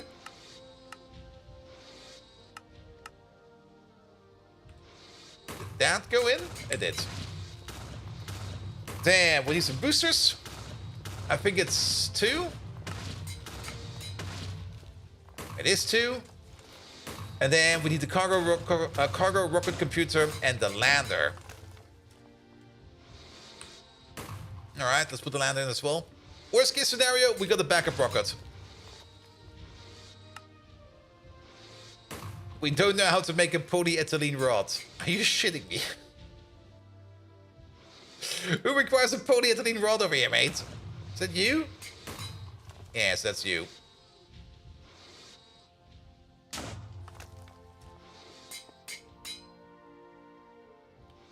Rods.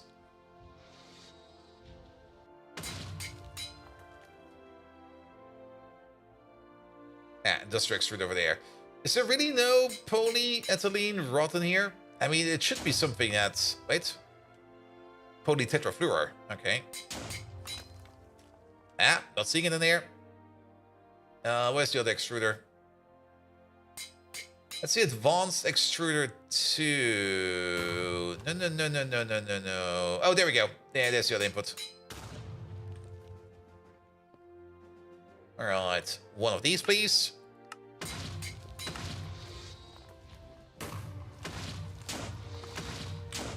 It's blowing shit up over there. Oh, but I want my cargo rockets. And Greg, the new Horizon newbie over here. What are your tips for basically build at MV? Just don't build cargo rockets. How to put it? Yeah, while we wait the stuff to craft. Our MV base was pretty much non-existent because we kind of stuck a little bit. Well, our MV base was somewhat consistent, but we never really upgraded everything from LV to MV. Let's go back in here. This used... Was there a creeper over there? This used to be our small starter base, and we still have the wall of LV over there. We were running LV machines for the longest of times because a lot of things you could just do in LV machines. Like a lot of stuff you could just do in LV machines. We did have a little bit of a wall over here with MV machines, which we then at some point in time upgraded to the HV machines. But a lot of stuff you can still just run on LV. Just make sure that you only make the things from MV that you need to do. You don't need to upgrade everything. Definitely. Why is the line like that? Because there used to be like a power cable going over here. All the way through and through. And for power, you might have already heard about cable loss. But you should, if you're an MV, you should be able to make some lossless cables. For EV or for LV, wait a minute. Cable and then something LV. There you go, there they are.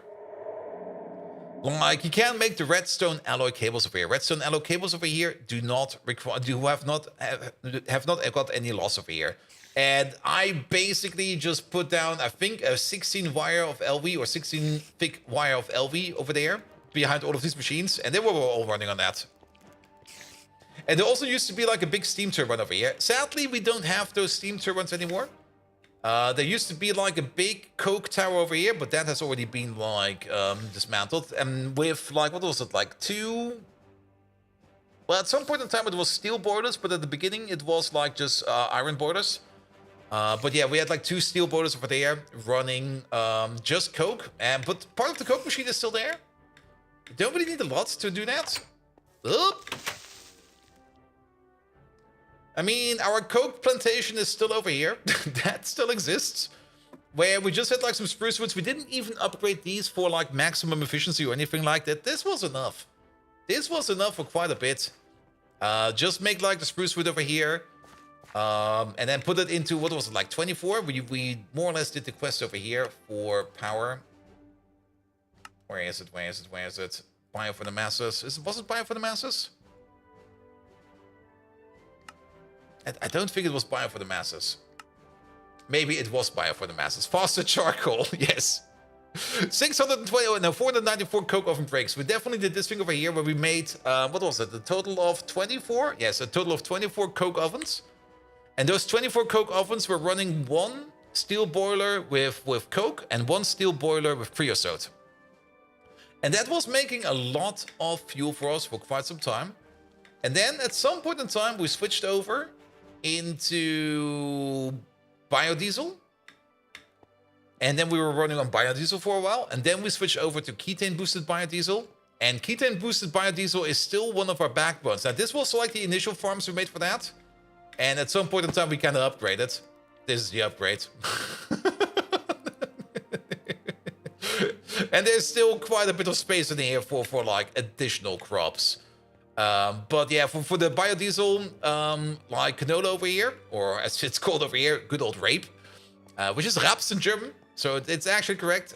Is good for seed oil. And then you just need like, what was it again? You need seed oil, you need like a bit of sodium hydroxide, and then ethanol and methanol, which you can get also from seed oil if you want to. It's all in there. An electrolyzer extruder important. Yeah, the extruder is probably going to be the one thing you're going to need the most. And then a couple of the assemblers, especially for circuits. And when you make circuits, especially at the beginning, just make them in batches. Like if you want to make like circuits, make like a stack. Just throw everything in there, make a stack of circuits. You're going to need it. And now considering switching to oil sands and heavy fuel, that's probably also a very good idea. I mean, we never really got into like the fossil fuels, mostly because I run the game on the server, and the server runs 24/7. And the last thing I want to do is like log into my server and just realize that everything is out because we ran out of fuel. So fossil fuels was not really the way for us to go. Fossil fuels is definitely a way to do it. I mean, at the beginning, this is our oil pipeline, or it used to be our oil pipeline. It's currently not being used for anything. But yeah, there's all the oil out there, and there's still more oil over there, which you can use to get, which you can just get for oil. And you can definitely run your base on that. Absolutely. But you might just need to move these around a bit. Do keep in mind that if you do go for oil, like if you look for a sprout, definitely look for a big sprout. The small sprouts are fine, I guess, but they usually empty out quite fast. But if you do go for oil, let's find one real quick. There we go. Yeah, that's a small one. Here. Tiny sprout. Very tiny sprout. It's also only like a single opening in here. You can't really see it quite well, but there's only like a single... Alright, I'm leaving. There's only like a single hole over there. Now, if you get yourself a big sprout... Never underestimate crops? Yeah, definitely do not underestimate the crops. The crops have been keeping us going for so much. A big sprout usually has like an opening that's like, not really 3x3, but like a plus symbol. And there's tons of oil down there, like absolutely tons. But yeah, that was absolutely correct. Do not underestimate the power of the crops. Even if they kind of run shit, they run forever. They don't require anything, and they will make you stuff. That's also why we got the industrial greenhouse, because our entire base is basically running on diesel. It's fully running on diesel, it's fully self-sustainable, and that's perfect, because I don't want to be fucking run with power much. I also don't want to go out mining for resources. Crops and bees, crops for power, bees for materials. Yes, definitely bees for materials. And a good source of salt too? Yeah, definitely. But yeah, I mean, our first initial, do we still have that? Is that, I think we still have that actually. Anyway, let's Ah.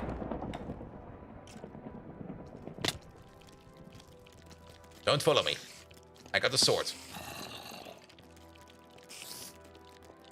There we go. Yeah, we do still have that. Oh god. Oh boy. Forgot about this place. We still got the distillation tower as well. Yeah, this magic thingamabob over here was our first biodiesel distillery. And it was pretty straightforward. Probably the most complicated part you need to make at first is the large chemical reactor.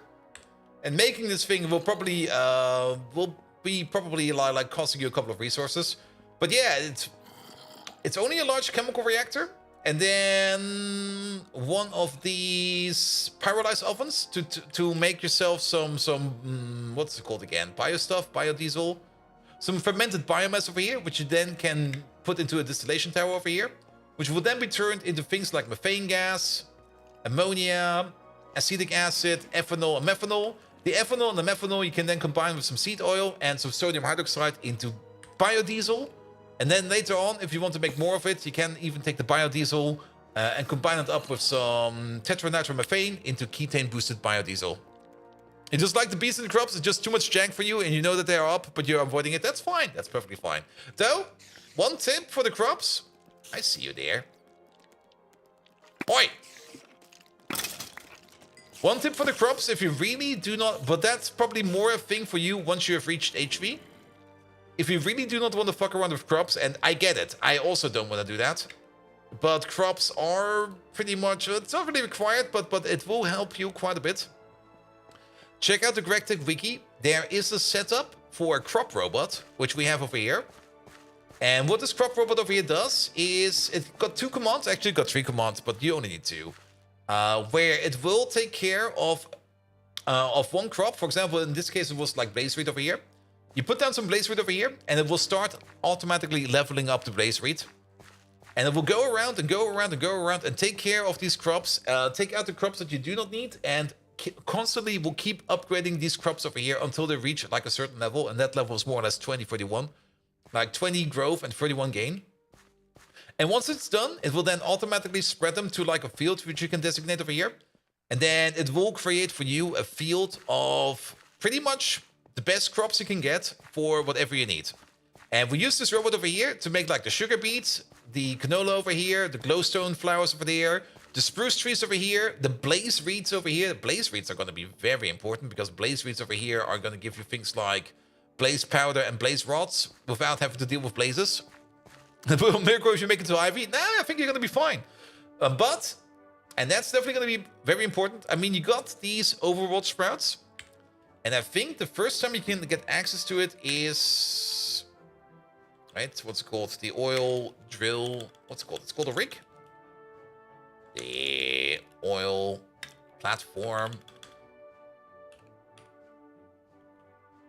No, what's it called?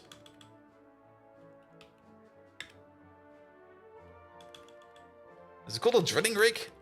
There it is. Sorry, it took a while. It's going to be the oil, gas, and fluid drilling rigs over here, which are also a bit backwards because this is number 2, number 3, number 1, and number 4. Number 1 you can make in... What? Oh, that's the infinite one. There we go. That's number 1. Number 1 you can make an MV. Perfect. That's basically where you are right now. And these things are little pumps over here. And you need to do some prospecting for the underground fluids. And you'll notice that there are some decent, very, very decent, extremely decent deposits underground, which you can use these pumps on. However, yeah, the level 1 pump only works on the 1x1 chunk. That's kind of shit in my opinion. And then the number 2 works on the 2x2 chunk, and the number 3 works on the 4x4 chunk. We kind of got into these once we got all the way to the rig number 4 over here, which works on the 8x8 chunk. Which does kind of mean that one of those pumps will mine out one entire of these blocks over here.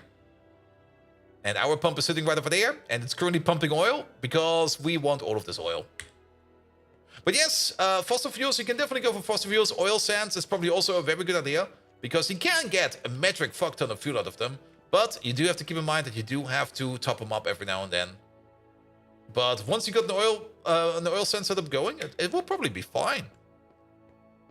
And once you do get into oil, well, you can turn it into power by means of one of these. If you get to it at some point in time. You can then do the XL turbo gas turbine over here, where you can just burn it off. Or, I'm pretty sure you can go the other way as well, because if we go oil sands... Is it together? It is together. Oil sands over there.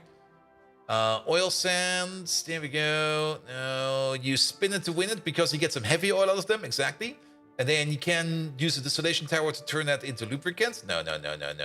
We want to turn that into sulfuric gas, naphtha, and stuff like that. Sulfuric gas over here, you can only throw into... That's already got a good amount of energy to it.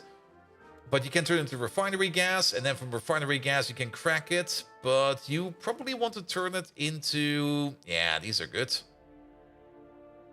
You can turn it into methane gas, ethane gas, and stuff like that. That's also all MV. Methane gas, though I'm not quite sure if you can already do that. Oh, you could do that. Methane gas, you can turn into benzene. And then the benzene over here, you can combine that up with hydrogen into... Wait. That requires titanium.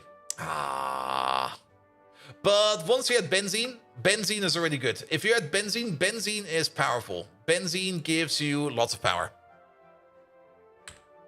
This is so much information. I can give you more. Also, you can make these things over here. Our two little boobies over here. The booby power plants. These are amazing. But these over here require... well, you can probably also get them via benzene. But these over here definitely do require crops. Because you're going down the path of super fuel. Alright, enough about that. I can keep on talking forever about this, trust me. In the meantime... You're a disgrace. There you go. Let's make ourselves an actual cargo rocket. Well, let's at least hope that we can automate or use the other one over there as well. But wait, there's more. There's always more. And even I don't know everything yet, because we are basically... I mean, we're also playing it for the first time, and we are only all the way over here in the Ivy Tree. And we more or less have... Well, we're just about to unlock the Luft Tree over here. We're on the cusp of unlocking this. There's still some things we need to do over here. But, first of all, thanks man, you followed. Yes. All that effort for one follower. I will do it again.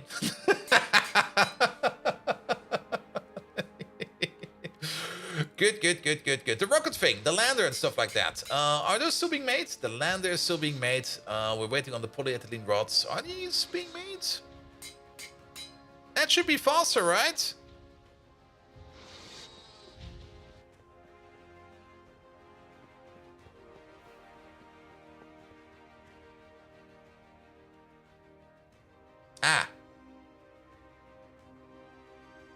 Yeah, that's not how that works. That's not how any of this works.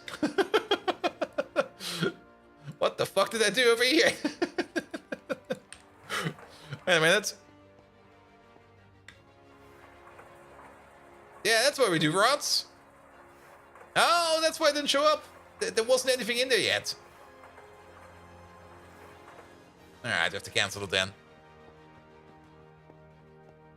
Alright. Cancel. Make another one of these, please. Here we go. That should be better. Make all of that. That'll be fine. Just put in the rod in manually. Yeah, I mean, we could also do that, but we already made... I mean, this already made some cells, I think. It might have made some cells. I'm pretty sure we can put this in the extruder to turn this into cells.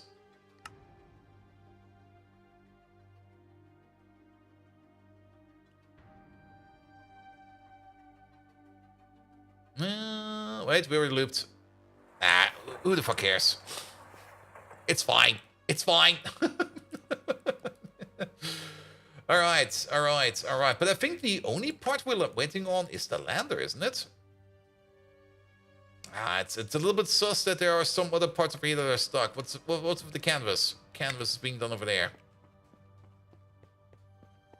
No. You can't be stuck. What are we waiting on over here? Are we waiting on canvas? Really?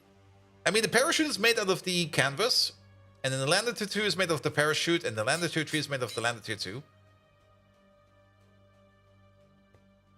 Is the canvas recipe maybe? Oh, wait, maybe this. Oh yeah, definitely this. That does not belong over there. You belong in an HV assembler, any assembler. So we're just gonna look for an assembler. Yeah, put it over there.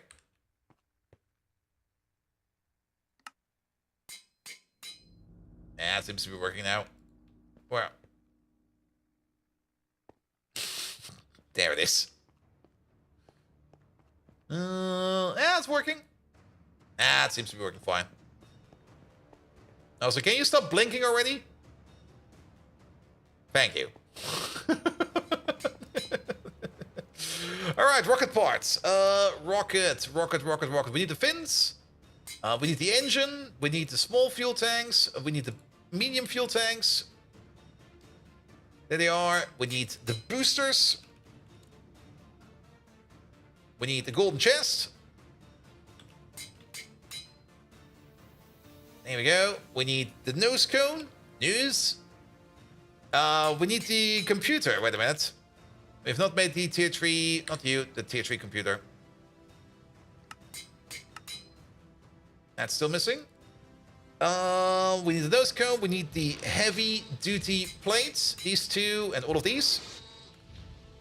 What else is in there? Not that little one, this big boy over here. All of this, that. Okay, we got all of that. The only thing that's missing now is the lander, which I hope we don't need, or will not be deployed. But I'm pretty sure we can run that entire thing with these rockets and a chest inside of it. If not, then we're gonna have an issue. Alright. But now we need to wait on you for a bit. You need radon for that. The radon's gonna take the most time. Yes, that's being electrolyzed over here. Alright, alright. In the meantime, anything else we can do? We can fix up this connection over here. As we've already seen, we will probably not be... it will probably not be able to use... Oh, we're just gonna move this thing over there. There it is. Also, get the fuck out of there. Alright, I'll pick you up. Maybe at some point in time the cargo rocket will work, but it was already highly doubtful that the cargo rocket would actually be working. I missed. And how expensive, time consuming is your power crystal battery? My power crystal battery? I'm not quite sure which one you mean. You mean the Leopard thing over there?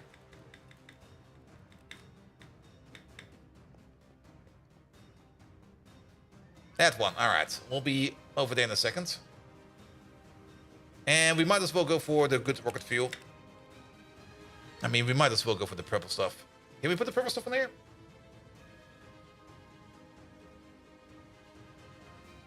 I don't think we can use the purple. Did we already try the purple stuff? Let's try the purple stuff. Let's see what happens.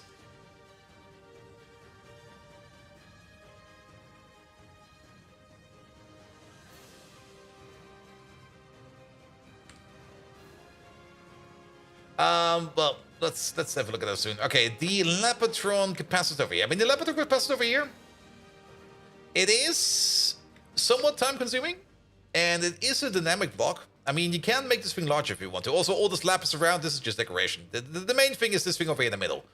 That's the main thing.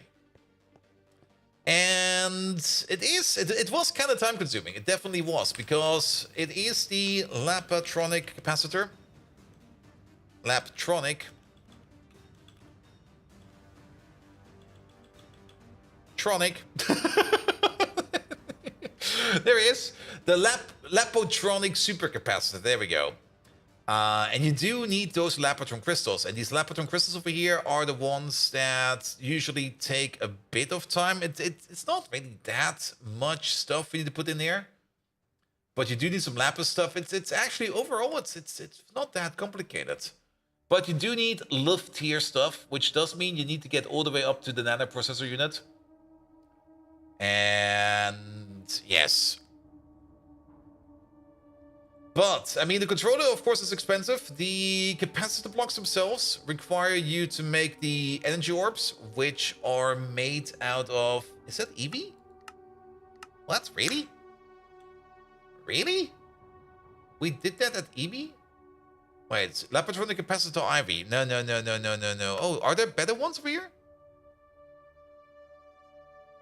Lapatronic. Let's have a look at that one. Lapatronic. There we go. Oh, there are better ones.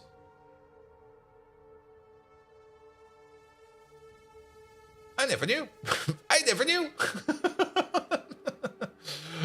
Good thing we had to look at that.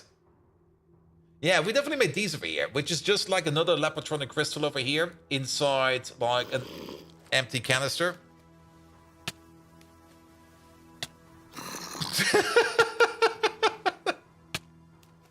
I mean, he's committed. He's definitely... Oh god, we're getting nauseous. No. I'm just gonna stand in the corner over here. Yeah, I didn't know we could turn these up. That's good to know. But yeah, you do need to be at EV at least, or at least at HV over here to be able to make this thing. And then, of course, you're gonna need the case blocks. These over here is mostly tungsten steel. And tungsten steel is... Wait, what? What? Something does not add up over here.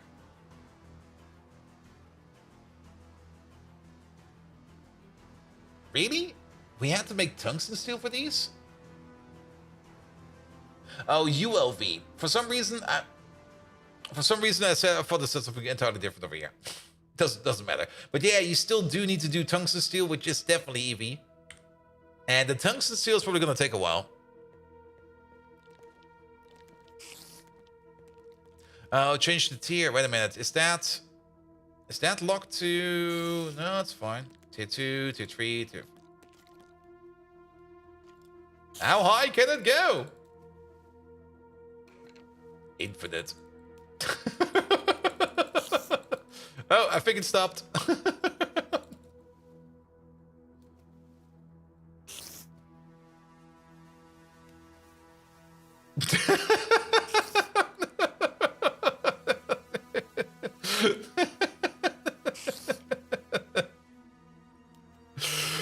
Build limit is 256. Yeah, but it also says over here, I think, yeah, maximum height of 50 blocks. That's basically this. All right. Enough distractions. Let's see if we can get this rocket going. Oh, it's already, wow, it's already past midnight. Man, time is flying when you're having fun. All right. If the cargo rocket will work as this, then I will definitely spend some time in hopefully making a nice automation system for these rockets. We're still waiting on the radon. All right. So let's wait for the radon. Also, nether stars. I also need to take a look at better automation of nether stars. I did kind of notice that you can also get nether. That's probably easier to get nether or wither skulls from dungeons. Rocket fuel storage. Oh yeah, that was the other thing we wanted to look at. The rocket fuel. Why is the rocket fuel not going? There must be something blocking or missing. Rocket fuel. This stuff over here. Can we make like 10,000? There's nothing blocking you. We did put a crafting cart in there, did we? That is a crafting cart, right? Yeah. So it should be ordering it up, right? Right? Right? That's the whole gist behind it. Oh, definitely making it. Now, don't tell me the crafting... No, wait, what? I'll figure that out afterwards. It's not that important.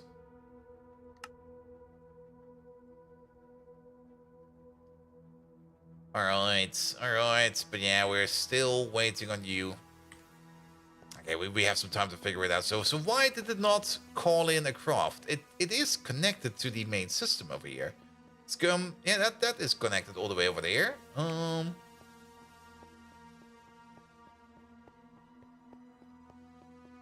there's nothing in storage that needs to be crafted. Yeah, but that's where this setting comes in for. Like, crafting behavior. Use stocked items or craft items while exporting.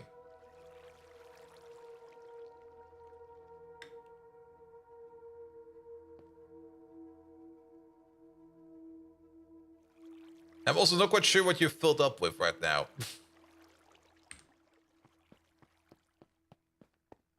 I'm confused. Oh, wait. It probably filled it up perfectly. I think that's the case. And then, of course, there's nothing to fill. And if there's nothing to fill, there's nothing... Well, maybe not. I've got no clue. I got no clue. I'm making shit up.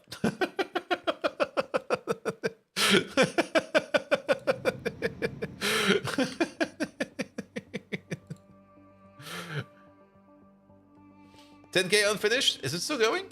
Oh, that's done. Who knows? It's definitely something I'll take a look at. Alright, we still need a little bit more radon over there.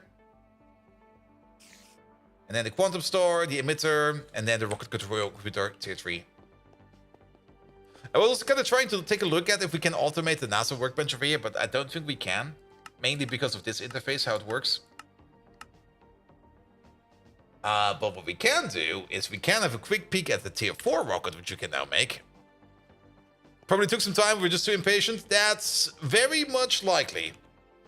So the tier 4 rocket, that's this thing over there. For the tier 4 rocket, we will need some heavy duty plates tier 4. And everything else is more or less doubled down. So the only cracking part over here is actually the tier 4 and the tier 4 rocket computer. The tier 4 rocket computer is a tier 2 computer case, which we're already doing. This over here is not too bad. But I guess the tier 4 heavy plates over here is going to be the thing that's going to be a bit annoying. Because for the tier 4... Wait, what? Oh, that's dismantling. Ah. That's where the assembly line comes into process. And we need some compressed ice plates over here. And some heavy duty plates. As well as some brewery dead bolts. Okay. And some molten Indaloy 140. Whatever the fuck that is. I'm also not quite sure about this data chip over here yet. But that will make all of this over here. And actually, if you take a look at this, this is trouble. Because at this moment in time, I was in the assumption that there would only be like one product per input. But now we got two products over here in 2 inputs. Well, one product and 2 inputs. And the one thing I was thinking about how to set this thing up over here, yeah, that's not going to work like that. Can you dismantle the previous tier rockets? Yeah, we can. We can just throw them in the arc furnace over here. But I kind of want to keep them. And maybe put them in the museum or something like that. Even the little shitty cargo rocket over here. And Luff is fine. I mean, we're already running at Luff. Like, if we go over here to... Okay, they're probably not running right now. But Luff is more or less 4 amps of Ivy, which this one and this one is already running on, as well as this one over there. And I think one of the chemical plants over there as well. And the... Are you running on Luff? You might be running on Luff.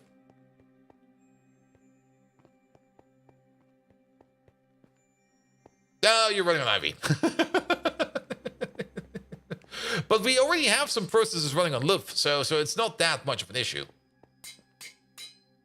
Alright. Is that computer done yet? Still working on radon. Okay, the last piece of radon. We're done. Still takes like 60 seconds. Ugh. How are these things doing over here? Well, Ross128B over there is still mining. That's great. I will probably also set the other miner up in Ross128B. Definitely with the intention of getting some stone dust in. So that we can start mining on Ceres and stuff like that. Also, this thing over here... Yeah, I'm gonna take it apart. It's annoying. Yeah, it's basically a limbo bar we're just walking into over and over and over and over and over. There you go, it's gone. Alright. Give me that computer, please. Like the door? Yes. But the door over here is... I think we've got a guest over here.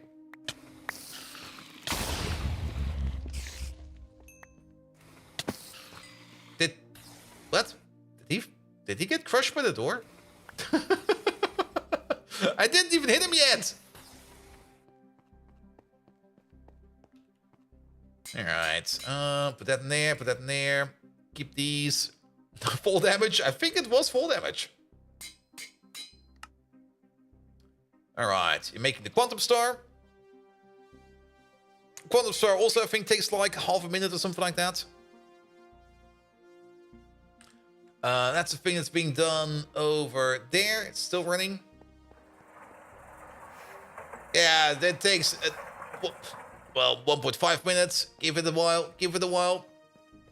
And then I'm very curious to see if we can actually get this done with like a normal rocket. And also if we can use this thing over there as a cargo rocket. If it works with that one, I'm going to be happy because that then it does mean that we're going to have some fat rockets sitting around over here. And fat rockets, yes. Small, tiny cargo rockets, fuck no.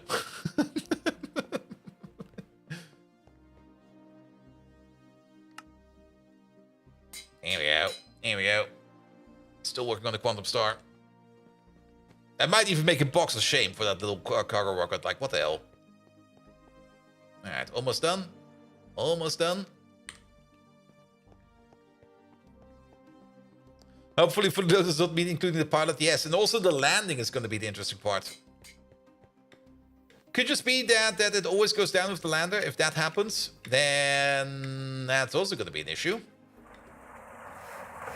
But then again, I mean, figuring stuff out in Minecraft, that's more or less the gist of it. Now, it's a little bit stupid that cargo rockets just don't work. And probably the only reason why it doesn't work is because people just never look at it, because they usually go for things like, here, let's just use ender chests for everything. It's super duper easy. And then this solution over here just gets totally overlooked. Alright, alright. Where are we at? Oh, are we done? We're done. Computer. No, not the cockputer. Computer. There you go. That should be everything. Yeah, that should be everything. Alright. Bum, bum, bum, bum, bum. It's probably made for tier 1 and tier 2 at most. Yeah, maybe. Who knows? Alright. Put this thing in. That thing. This, that. This, that. This, that. This. That. We're missing the lander. Pop.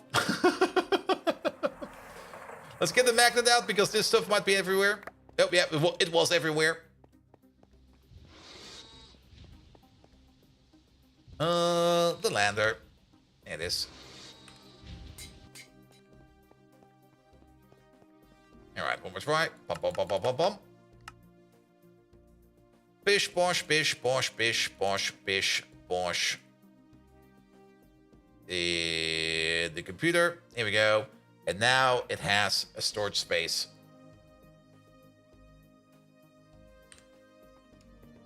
Here we go.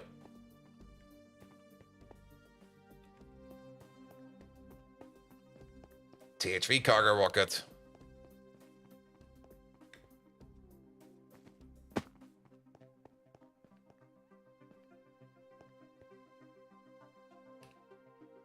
It's filling up.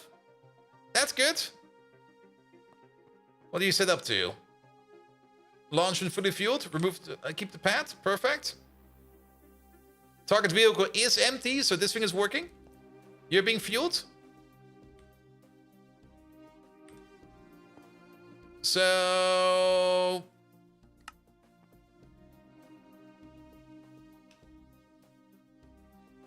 let's see if this works or not.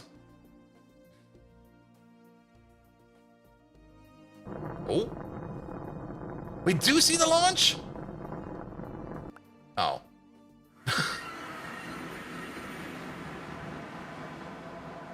Disappointing!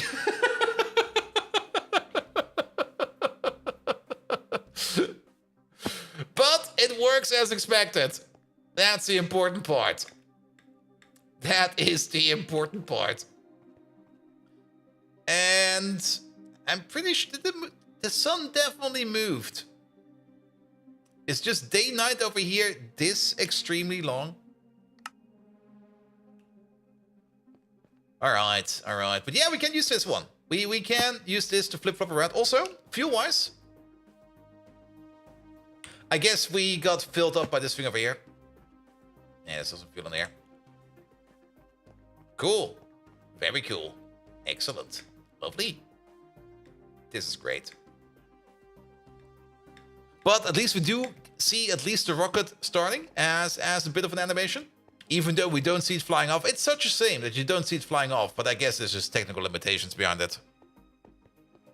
Yeah, the sun did move. You are correct. Oh, that could be troublesome. Any information about ROS128b? Because if the day-night cycle over here is something like 36 hours, like 36 days, 36 nights, we're probably gonna need a better power solution over here. Give it the battery. Yes. I don't think I've got any batteries in my pocket right now.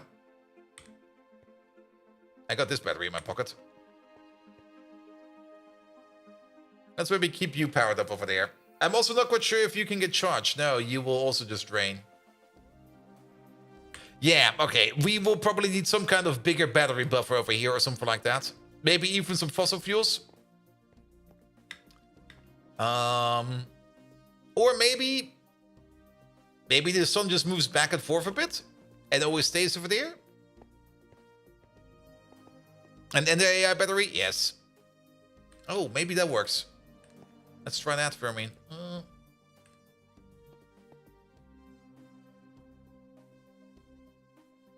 Well, it's definitely not discharging. Sun visible 100%. Generating energy. We can maybe check. Do we get some information if we go over here? Where is that? Controls, and then Galactic. Open the map. Ugh. Page up.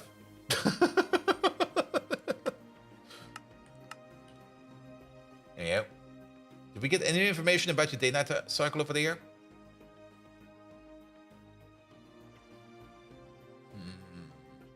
There's a moon? Ooh, there is a moon.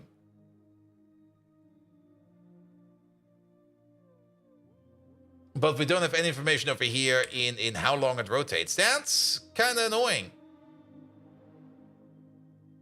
Yeah, that sun is definitely moving. Maybe the Google machine knows.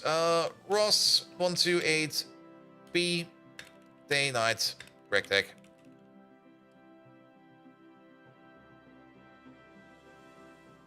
Well, maybe the actual Umlaufdauer. No.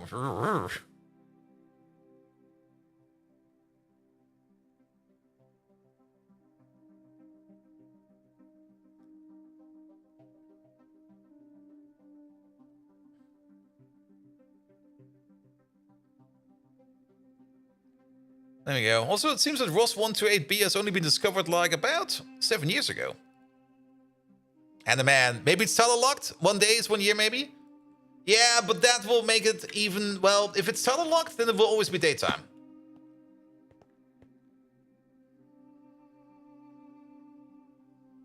And is it just me, or were these pointing? Weren't they pointing the other way around before? I think it might actually just be swiveling. Swiveling over here, left and right, left and right, left and right. Also, Hannah Man, welcome, welcome, welcome. I think it's always daytime over here. And the sun is just like going back and forth. I might be wrong about that. They were pointing towards the rocket. Yeah, but they're pointing towards the rocket again now.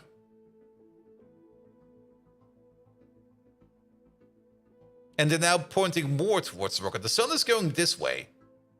But that's where sundown is. Actually, there is some speed on this process. Look at that. They were pointing away from the rocket a minute ago. Yeah.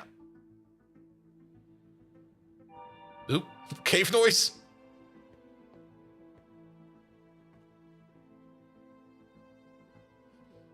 this is actually a fun thing to do. I mean,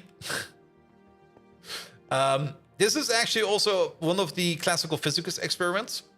You basically got like two planes next to each other, which are both connected to like an infinite point.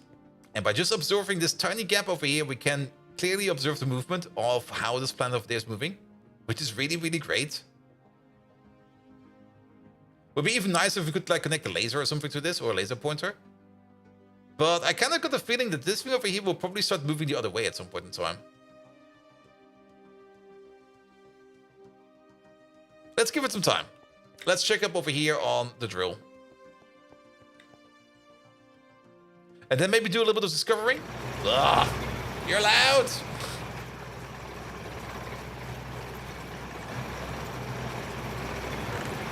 There's not that much shit in here. I have shit in here.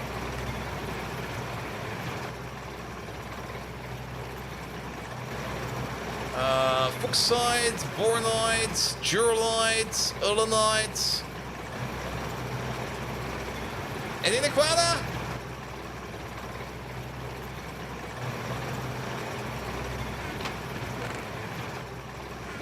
I'm leaving. Calculate the base the path based on 2 planets next to 3 body problem. Yeah. All right.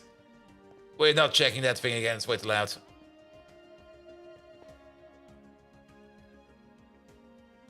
Yeah, these are still descending and ascending over here. So the sun is still moving this way. Oh. No. There's definitely a day-night cycle over here.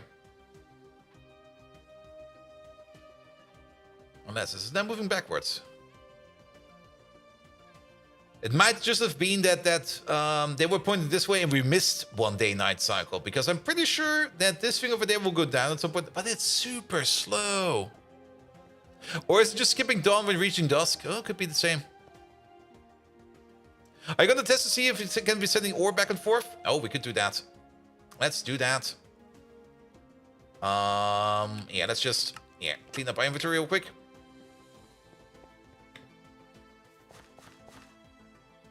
We got the rocket over here, so if we get stuck, we can fly back.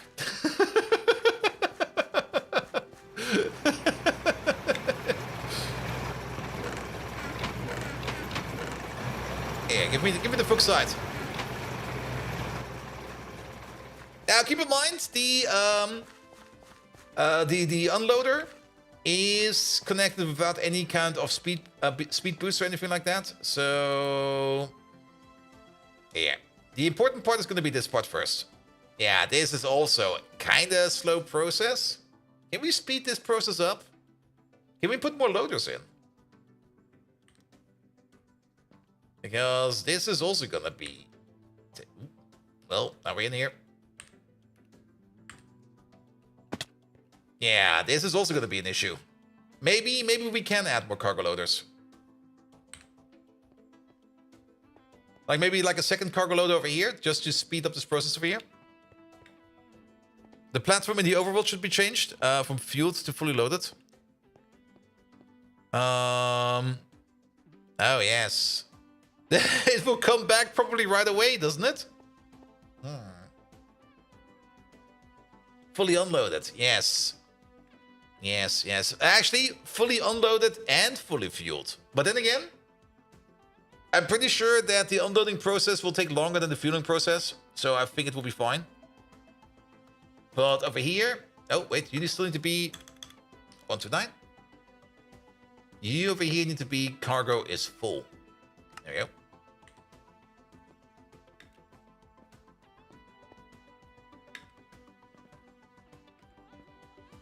Stuck.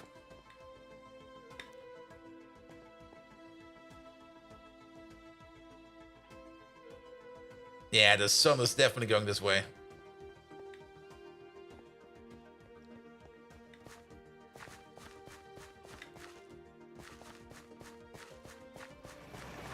Alright, let's grab some more stuff. Kinda hoping to see if there's some Nequada in here somewhere. Tetrahedrites. We can probably...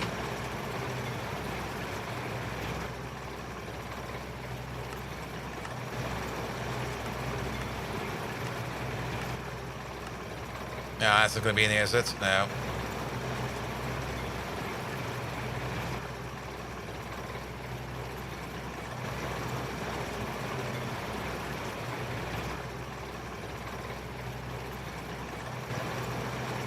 Here we go, crush the quad.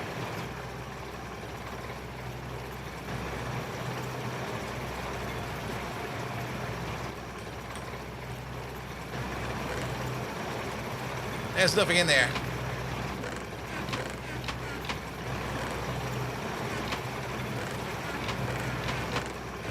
Nope.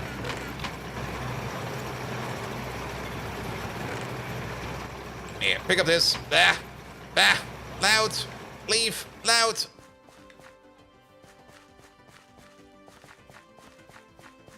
But yeah, the sun is definitely moving this way. And this process is really not fast. But we can make it fast. There you go. We should put a muffler on it. Yeah, we're gonna get the muffler on our way back. I mean, usually we rarely interact with the mining drill on the stream. So usually I don't really care. And usually, actually, if you think about it, these mining drills are usually planet side or like in places without an atmosphere. So usually all the sounds are muffled already. It's the first time we actually have one of these outside.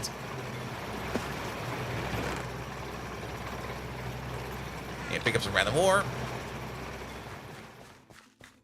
But yeah, we should put a muffler on it. Then again, I do kind of like it to hear it, because then I can check up on it faster. But yeah, I'll think about something. Maybe a muffler, maybe something else. All right, let's go for one more round of items. I do hope it does not need to be fully full, like stacked to the brim full, because if that's going to be the case, then there might be another issue.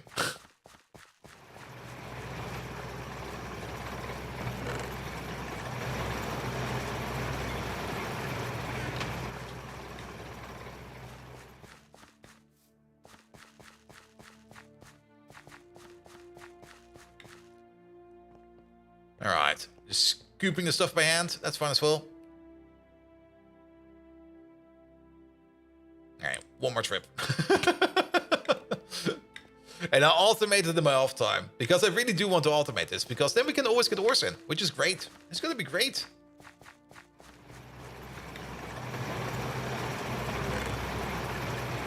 Yeah, that should be enough. What's this stuff? Oh, red zircon. Ooh, zircon.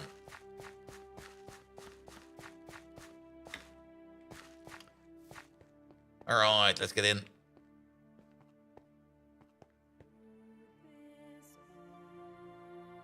Yeah, not like this. Pum, pum, pum, pum. Yeah, you. Yeah, it needs to be full, doesn't it? All right, take this one out,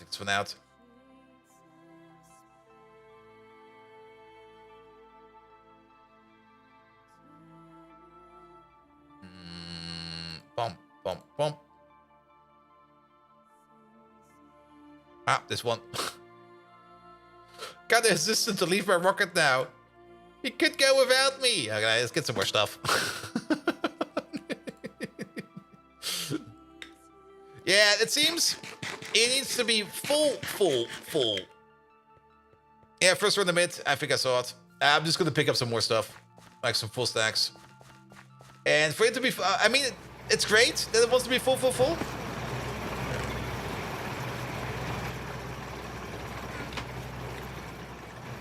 But that might have that might give us some issues with filling this thing up over here. Then again, with Ender IO and stuff like that, it should be doable. We just need like a bigger buffer. And this thing over there, do we actually have the stuff? No, we don't. There you go. And then this stuff over there.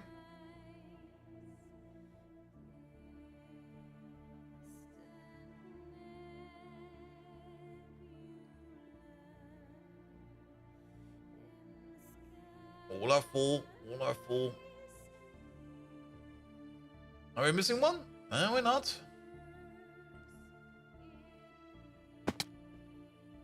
You get power when cargo is full. Cargo is full, in my opinion. 64, 64. These are good. These are good. Those are good. Those are good. Those are good. Oh, they're all good. Maybe the chest needs to put in the last. Okay, okay.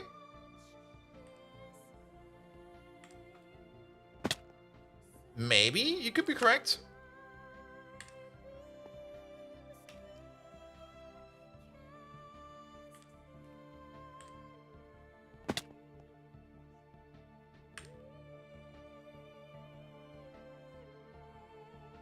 Nope. Nope. What else do we have? Instantly, redstone signal. Stop loading. Status active. Ah. He still thinks the status is active.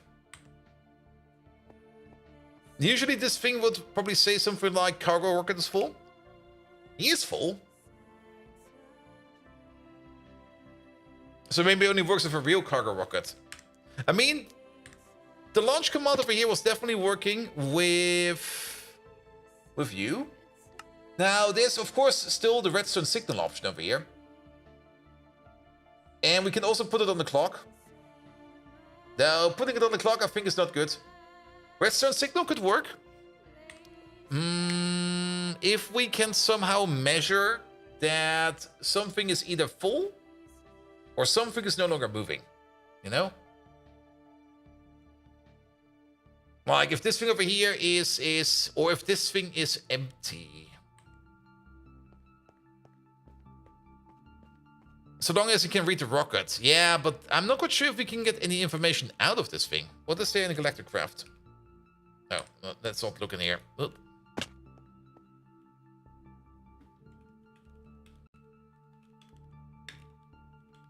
Galactic. There we go. There is, and there's a couple of things in here. Compressor. Never knew these were in here. Circuit fabricator, oxygen storage. No. Cargo loader, cargo unloader. Fuel loader, refinery. Oxygen detector, sealer, bubble, blah, blah, blah, blah, blah, blah. Where's the controller? Enjoy. Hello there. Gas liquefier. This is not what we need.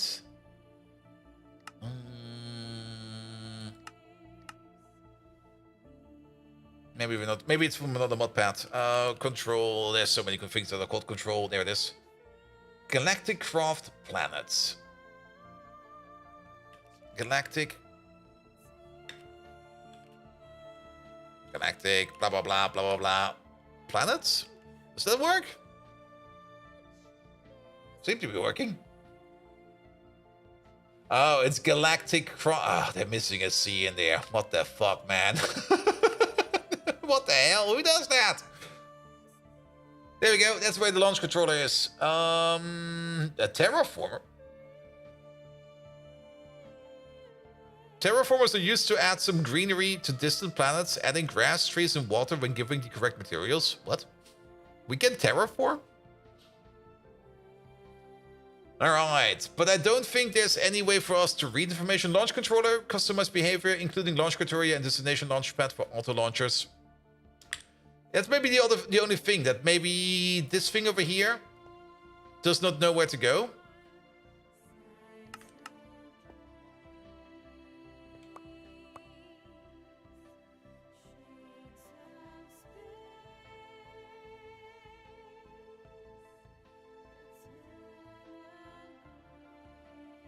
The inventory manager bot may be able to read the inventory. Oh, there you go. It's definitely not an issue of us not being able to reconnect to the other platform.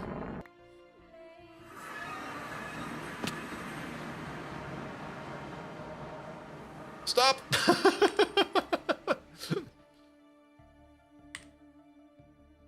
Alright, but at least we can go back and forth. At least there's that. So, good. And then you over there, you start to unload. Perfect. And it unloads as well. Yep. It does. Okay, there's some kinks in the system. There's definitely some parts we need to figure out a little bit more. but it's going into the correct direction, and I do kind of like this way better than how we've been doing things beforehand. So we are getting that. Also, there we go. This thing over here is working. So we're scrubbing pollution over here. But we're only scrubbing pollution over here if there is pollution. So if the rocket flies back and forth, this thing over here will take care of that. And there's a little, okay, you should be almost done over here. Because he only gets activated if there's like more than 5,000 pollution in the tile. And 5,000 pollution is not a lot. 5,000 pollution is like basically nothing. But there's still kind of 5,000 pollution there. Are you doing anything? But he should be fine. So this thing over here will activate once the rocket launches. So we're not going to have a pollution issue either. So these rockets can fly in and out whenever they want. We probably do want some additional unloaders over here, just to unload things faster. It's at 51%. Wait, what? 51%?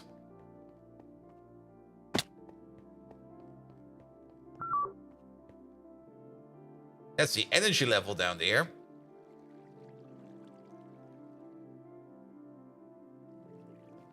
Oh, the controller block. Yeah, it doesn't matter. It doesn't matter. It's doing something. It's working. It's working. Good. And we at least brought some of the ores back. Which also means we can add some more stuff over here. Now, there's going to be some audacious over here as well, which is also more the reason that we might want to think over here of redoing a couple parts over here. This land over here is already out of space, and I'm pretty sure that... Yeah, you're full as well, 32. We can't add anything new over here. We could maybe add... Well, we can definitely add another peer-to-peer bus over here. But for that, we would need to enhance this guy over here. I think we do need to enhance this guy over here. Or at least try to figure out if we can somehow add more peer-to-peer buses to this thing. There's actually a way what we could do over here. We could just elongate them. Like over here a bit. Add more peer-to-peer buses to him. We could do that, actually. I kind of like the pillar, but I think we need to make another shape over here. Is way past your best time? Do you have a stream schedule? Yes, of course I got a schedule. And actually, we're also about to stop over here. Because it's also 1 AM over here. And it's fine for today. We've already been streaming for like 6 hours. So, schedule. For everybody who's new in here, we do have a schedule over here. Usually, Monday, Tuesday, Thursday with Victorio, Wednesday with Rimworld, and Friday with GregTech New Horizon. It can be 7x7, so you can extend to the floor. Yeah, but then I have to move around this stuff and that stuff over there as well. And also, I don't really want to be extending this thing too much anymore. It's big enough. But it's also doing more than it needs. That's the problem over here. It's doing more than it needs. But yes, usually stream starts at 7 p.m. Central Europe summertime, or just like German time. Just think of Germany and then 7 p.m. Like after you've opened up your third beer. You're missing a peer-to-peer on the controller? Yeah, that's correct actually over here, because that one over there connects this one over there.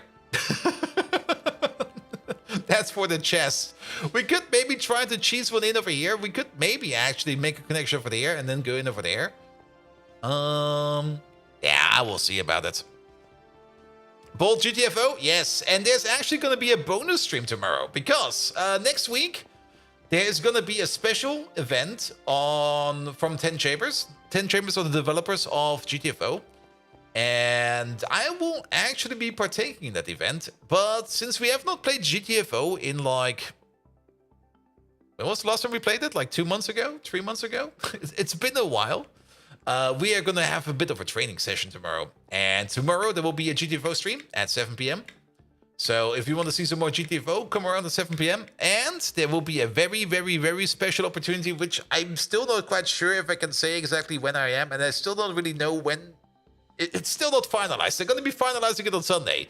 So you get more information on Sunday or on Monday. But there will be a special time slot where I will be playing with the devs and maybe some other content creators. Like I said, I have no clue who is in my time slot and stuff like that, and who will be available. But we will definitely be partaking in the special event of the 10 Chambers. where we are going to be most likely on first day, which means we're going to be playing the hard levels. Fuck yes. But there will be more GTFO to come. And I will also be meeting up with the GTFO devs and just probably the devs, but more or less the community manager at TwitchCon, because there will be a TwitchCon, so it's going to be a whole bunch of fun over there. All right. But I think that's also enough for me for today, because I still need to have lunch. I'm fucking hungry. Run on 5, we will see tomorrow. We will see Maniac, we will see. Basically, tomorrow can be open for whatever. Like, I mean, I got most of the stuff unlocked except for, yeah, more about it tomorrow. Good. Last objective of today. Who are we going to raid today? I do see Mike over there. It's always fun to raid Mike on a Friday. And usually we do raid Mike on a Friday. So we're gonna raid Mike on a Friday. That's usually how that goes. Here we go. All right. Nevertheless, thank you so much for all the lovely photos today. Thank you so much for the raid, I'm a flanker. And thank you so much for... That was actually it. It was a very quiet Friday. That's perfectly fine. And you know what's even better about the very quiet Friday? We did not have another follow bot raid, which is absolutely amazing.